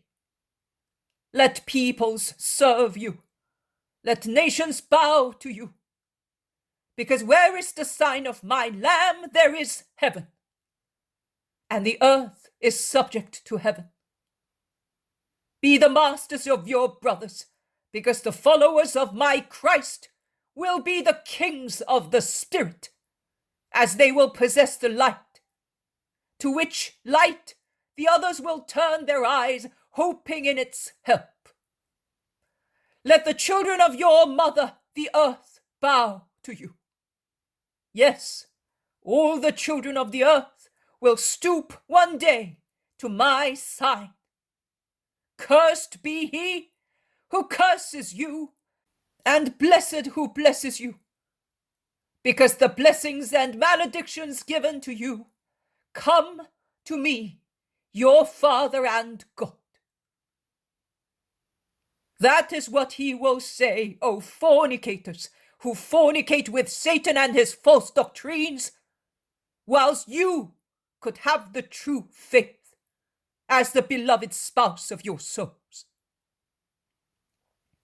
That is what he will say, O murderers, murderers of consciences and murderers of bodies. Here are some of your victims. But if 2 hearts have been murdered, there is a body that will be in your possession only for the time of Jonah. Then, joined to its immortal essence, it will judge you. Jesus is terrible in this severe reproof. Terrible. I think that he will be more or less like that on doomsday. And where are those murdered people? You are talking nonsense. You are a concubine of Beelzebub. You fornicate with him and work miracles in his name. You cannot work one in our case because we are friends of God. Satan does not drive himself out. I expel demons. So in whose name do I do it? Silence. Answer my question. It is not worthwhile bothering with this demoniac. I warned you. You did not believe me. Let him tell you. Answer, you mad Nazarene. Do you know the Simon Florask? I do not need it. Did you hear that? Another question. Have you been to Egypt? Yes, I have. See? Who is the necromancer? The demon? How horrible! Come, woman. Your husband is a saint as compared to him. Come. You will have to be purified. You have touched Satan.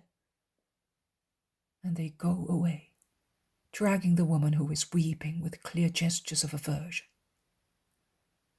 Jesus, with his folded arms, watches them with flashing eyes. Master! Master! The apostles are terrorized, both by Jesus' vehemence and by the Judean's words. Peter asks, and he even bends down while speaking, what did they mean with those last questions? What is that thing? What? The Simon Florask? Footnote number 1. Yes. What is it? Forget about it.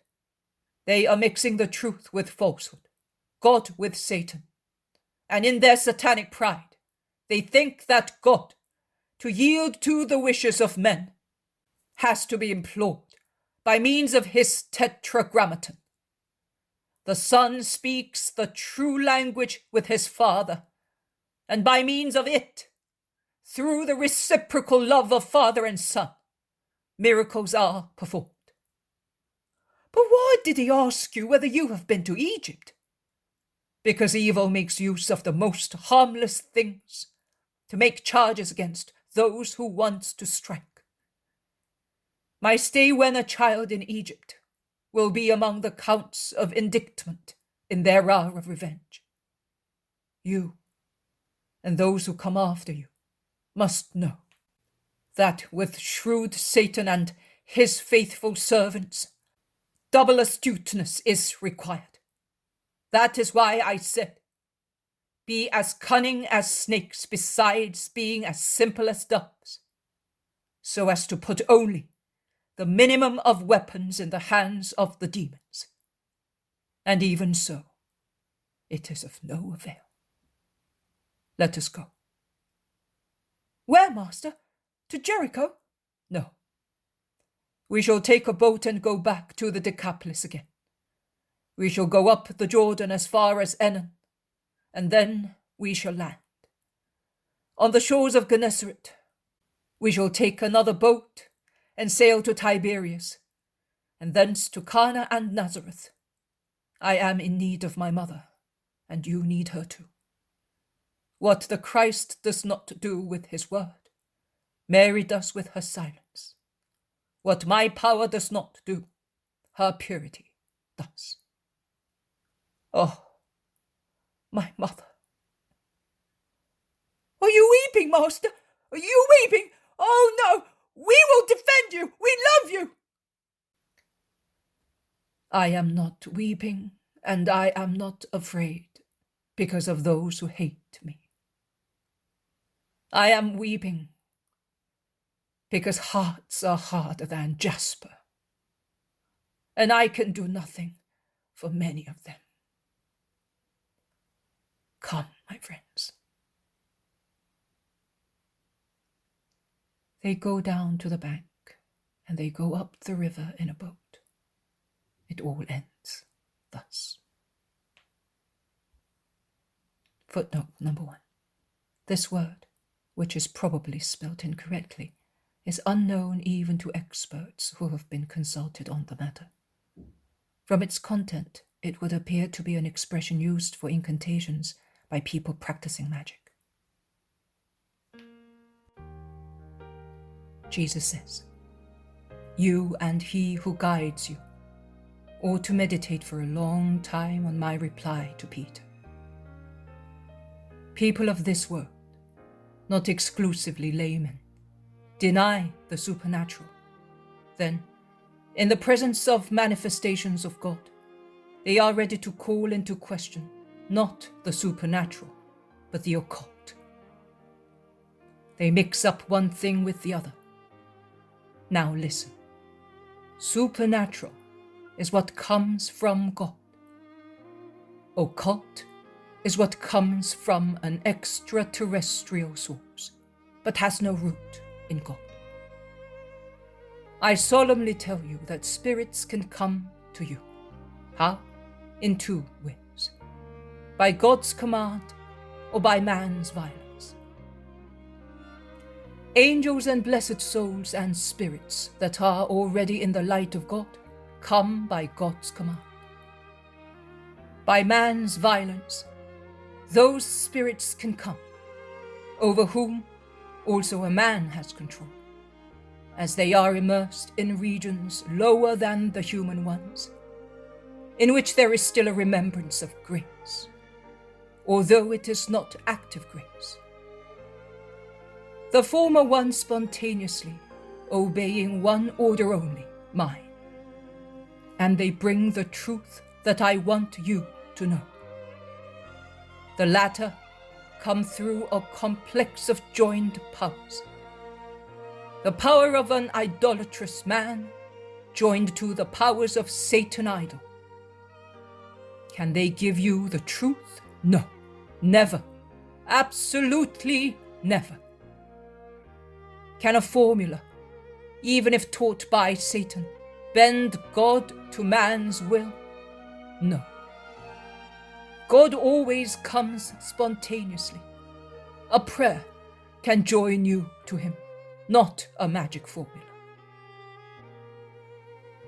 And if someone should object, saying, Samuel appeared to Saul, I say, not by deed of the sorceress, but by my will, in order to rouse the king, rebellious to my law.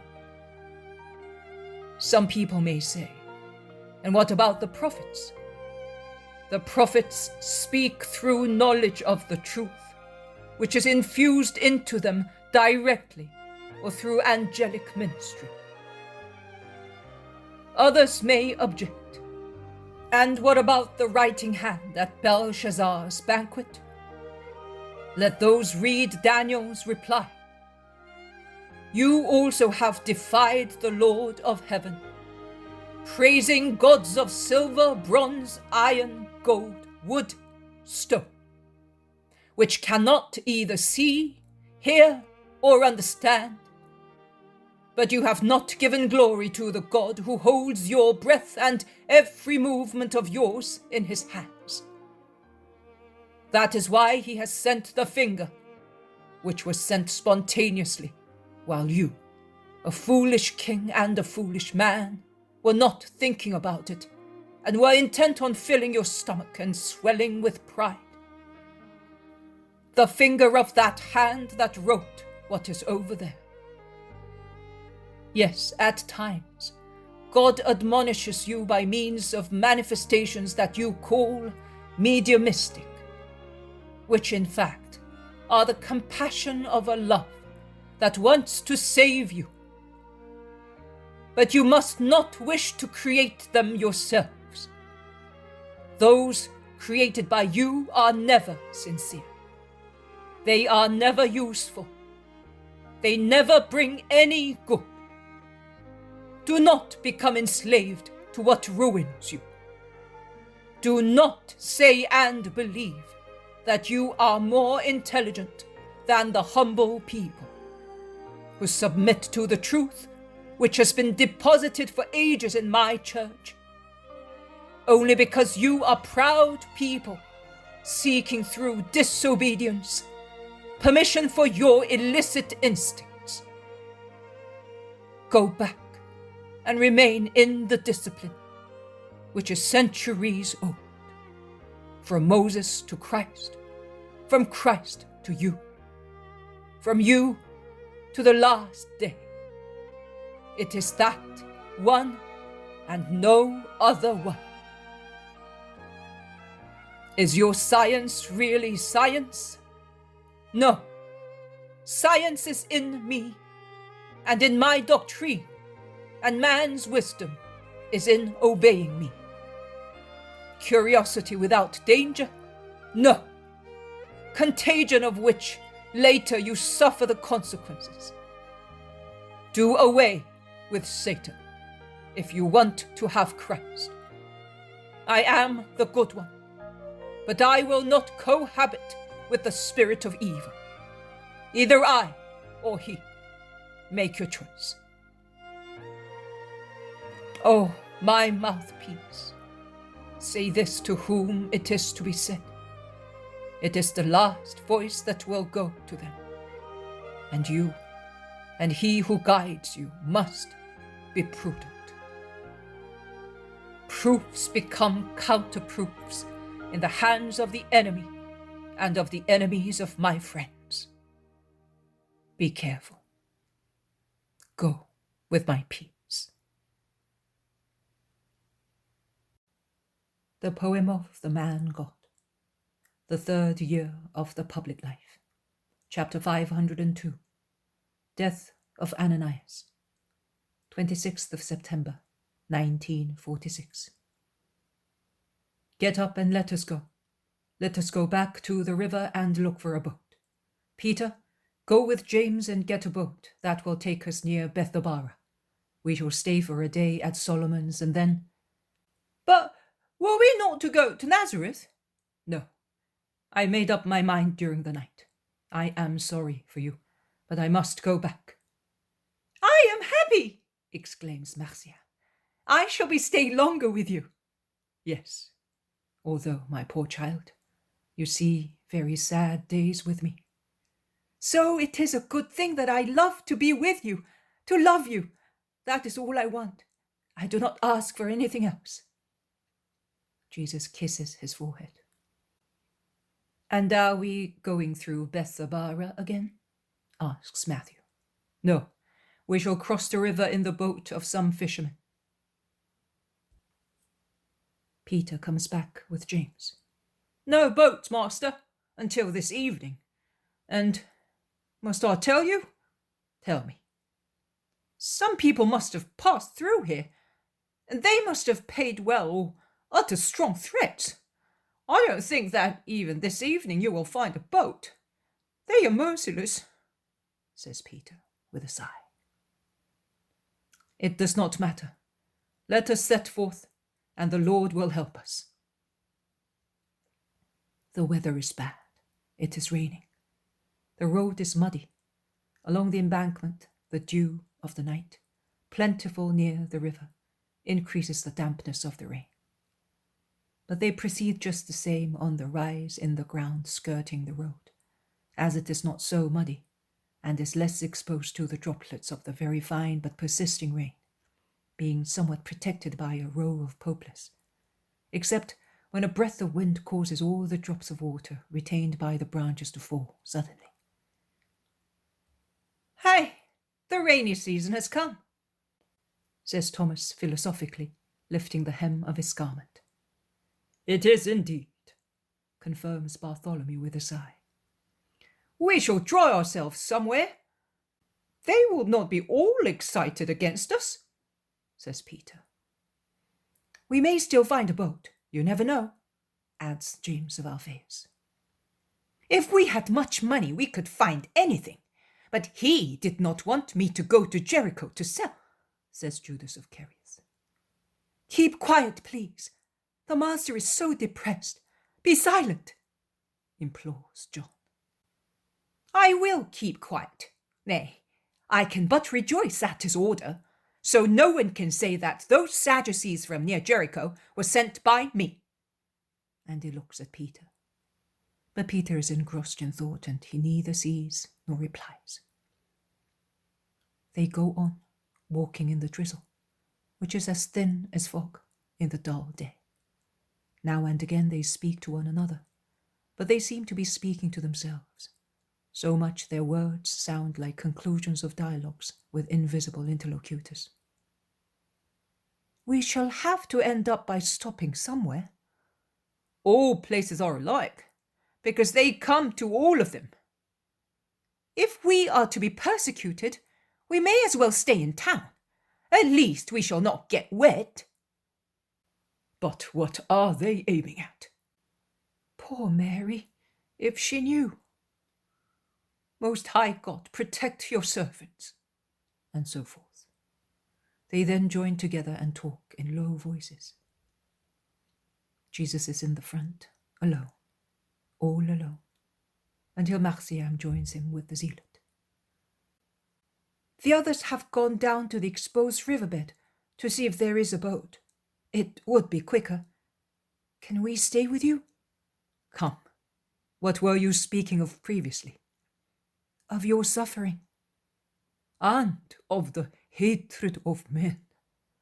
What can we do to comfort you and repress their hatred?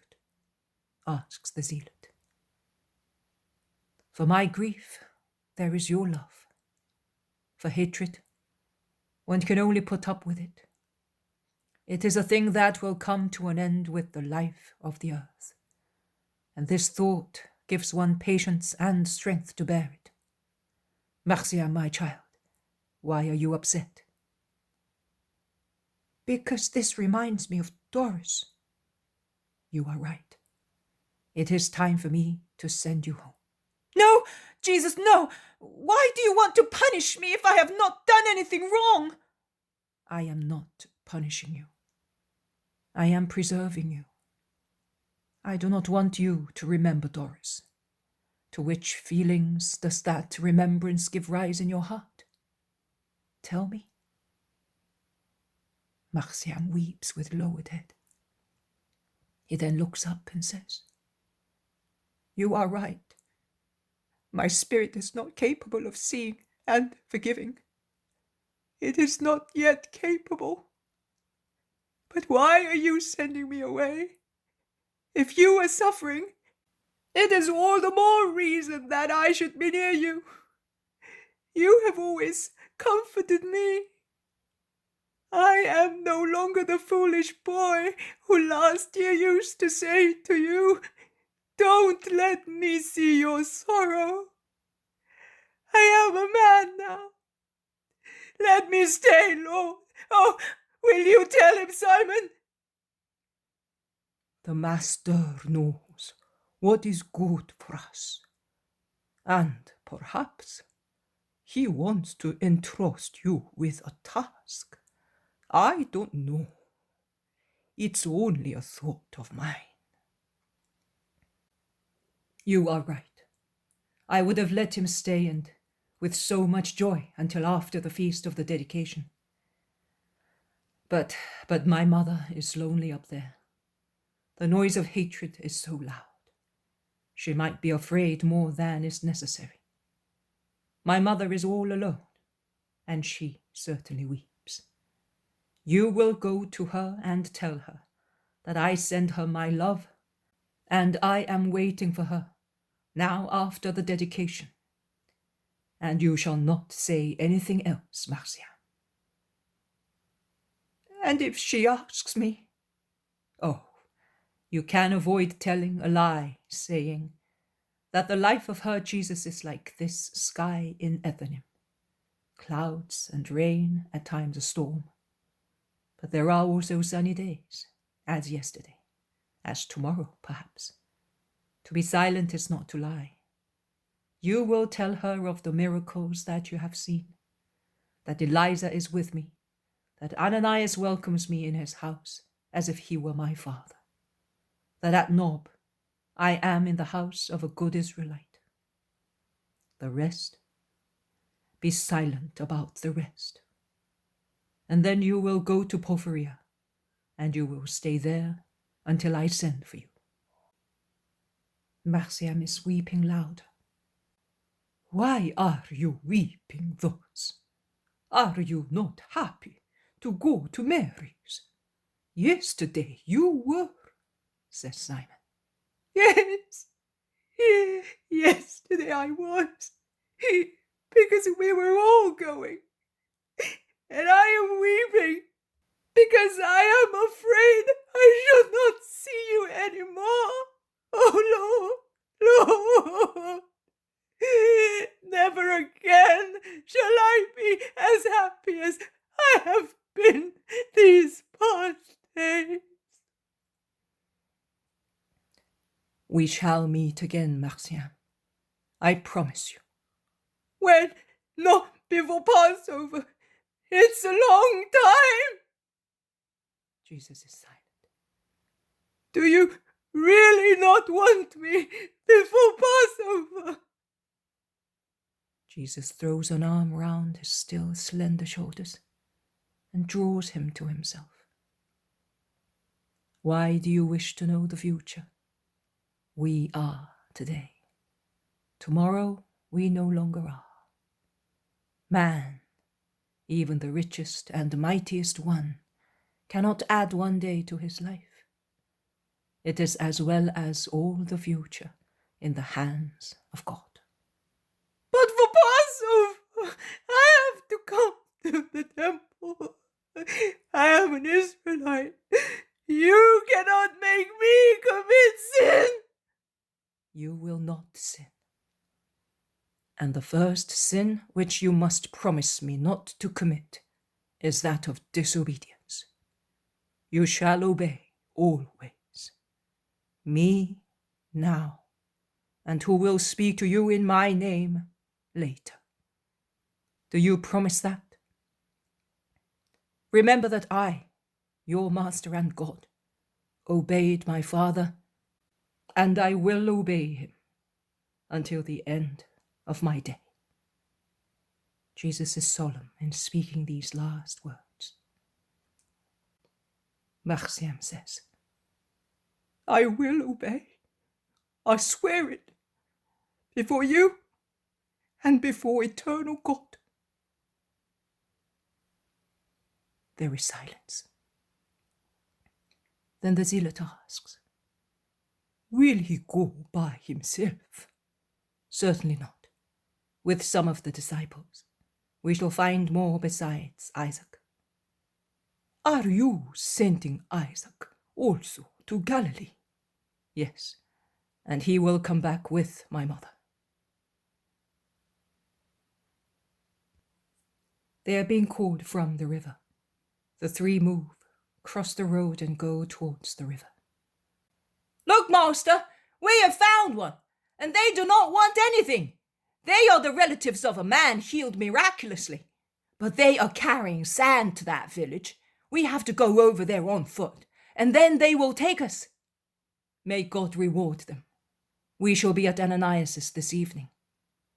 Peter is happy, and he goes back up to the road and sees that Marciam is upset. What is the matter with you? What have you done? Nothing wrong, Simon. I told him that when we arrive at the first place where there are disciples, I will send him home. And he has become sad. Home? Of course. That's right. The weather. Peter is pensive. Then he looks at Jesus. He plucks his sleeve making him lower his head towards his mouth. He says in his ear, "Master, why are you sending him without waiting?" "Because of the season, as you said." "Then—" "Simon, I will tell you the truth. It is better for Marciam not to poison his heart." "You are right, Master. To embitter one's heart. That is just what happens in the end." He raises his voice. "The Master is quite right. You will go, and we will meet again at Passover. After all, it will not be long. Once Chislev is over, oh, beautiful Nisan will soon be here. Of course he's right." Peter's voice is no longer so steady. He repeats slowly and sadly, "He is right." And speaking to himself, "What will happen from now until Nisan?" He strikes his forehead with his hand, disconsolately. And they proceed in the damp day. It does not rain until, in the mud up to their knees, they get in 5 small damp boats, overspread with sand, going downstream again. It begins to rain again, and the raindrops, hitting the calm water of the river, which reflects the sky grey with clouds, draw many circles that appear and dissolve continuously, with a play of pearly facets. It looks like a deserted landscape. On the embankments, in the river villages, there is not a soul to be seen. Because of the rain, houses are closed and roads desert. So that when, at twilight, they land where Solomon's village is, they find the road silent and empty, and they arrive at the house without being seen by anybody. They knock, they call. No reply. Only the cooing of doves, the bleating of sheep, and the noise of rain. "There's nobody inside. What shall we do?" "Go to the houses in the village, to little Michael's first," orders Jesus. And while the younger apostles go away quickly, Jesus with the elder ones remains near the house, watching and making comments. "Everything is closed. Also, the gate is well tied and secured. Look, there is even a big nail. And the windows are closed as at night time. How sad. And that lamentation of sheep and doves, will they be ill? What do you think, Master?" Jesus shakes his head. He's tired and sad. The apostles come back running. Andrew is the first to arrive, and while he is still a few meters away, he shouts, "He's dead! Ananias is dead! We cannot go into the house because it has not yet been purified. He was buried a few hours ago. If we could have come yesterday! The woman, Michael's mother, is coming now." "What is persecuting us?" exclaims Bartholomew. "Poor old man. He was so happy and so well. What happened? When was he taken ill?" They are all speaking at the same time. The woman arrives, and remaining at a distance from everybody, she says, "Lord, peace be with you. My house is open to you. I do not know whether I prepared the dead man. That is why I am staying away from you. But I can show you the houses that will welcome you." "Yes, woman. May God reward you, and those who take pity on wayfarers. But how did he die?" "Oh, I don't know. He was not ill. The day before yesterday he was all right. Yes, he was certainly well. Michael came in the morning to take his 2 sheep and join them to ours. That was the arrangement.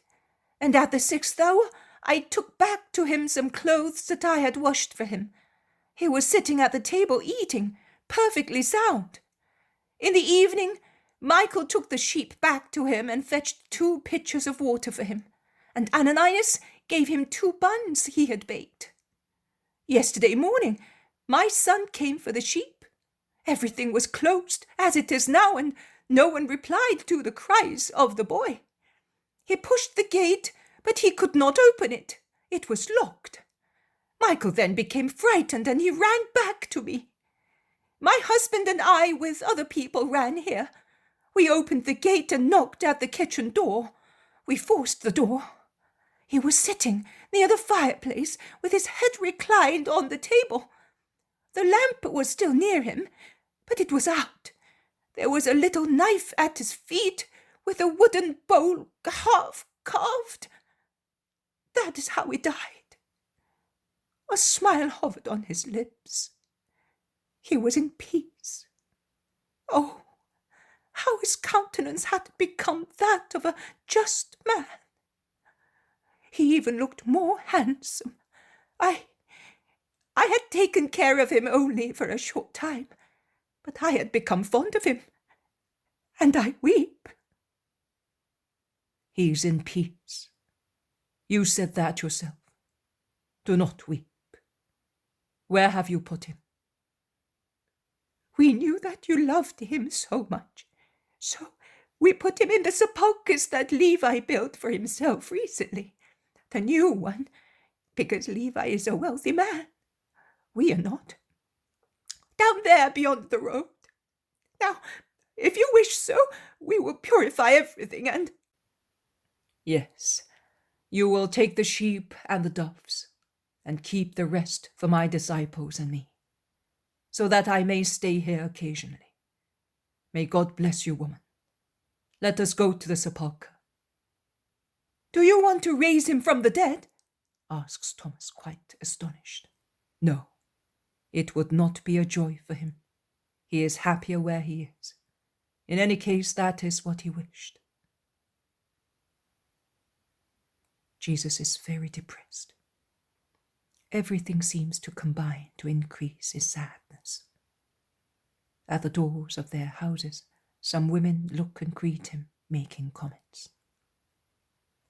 The sepulchre is soon reached, a small cube built recently. Jesus prays near it.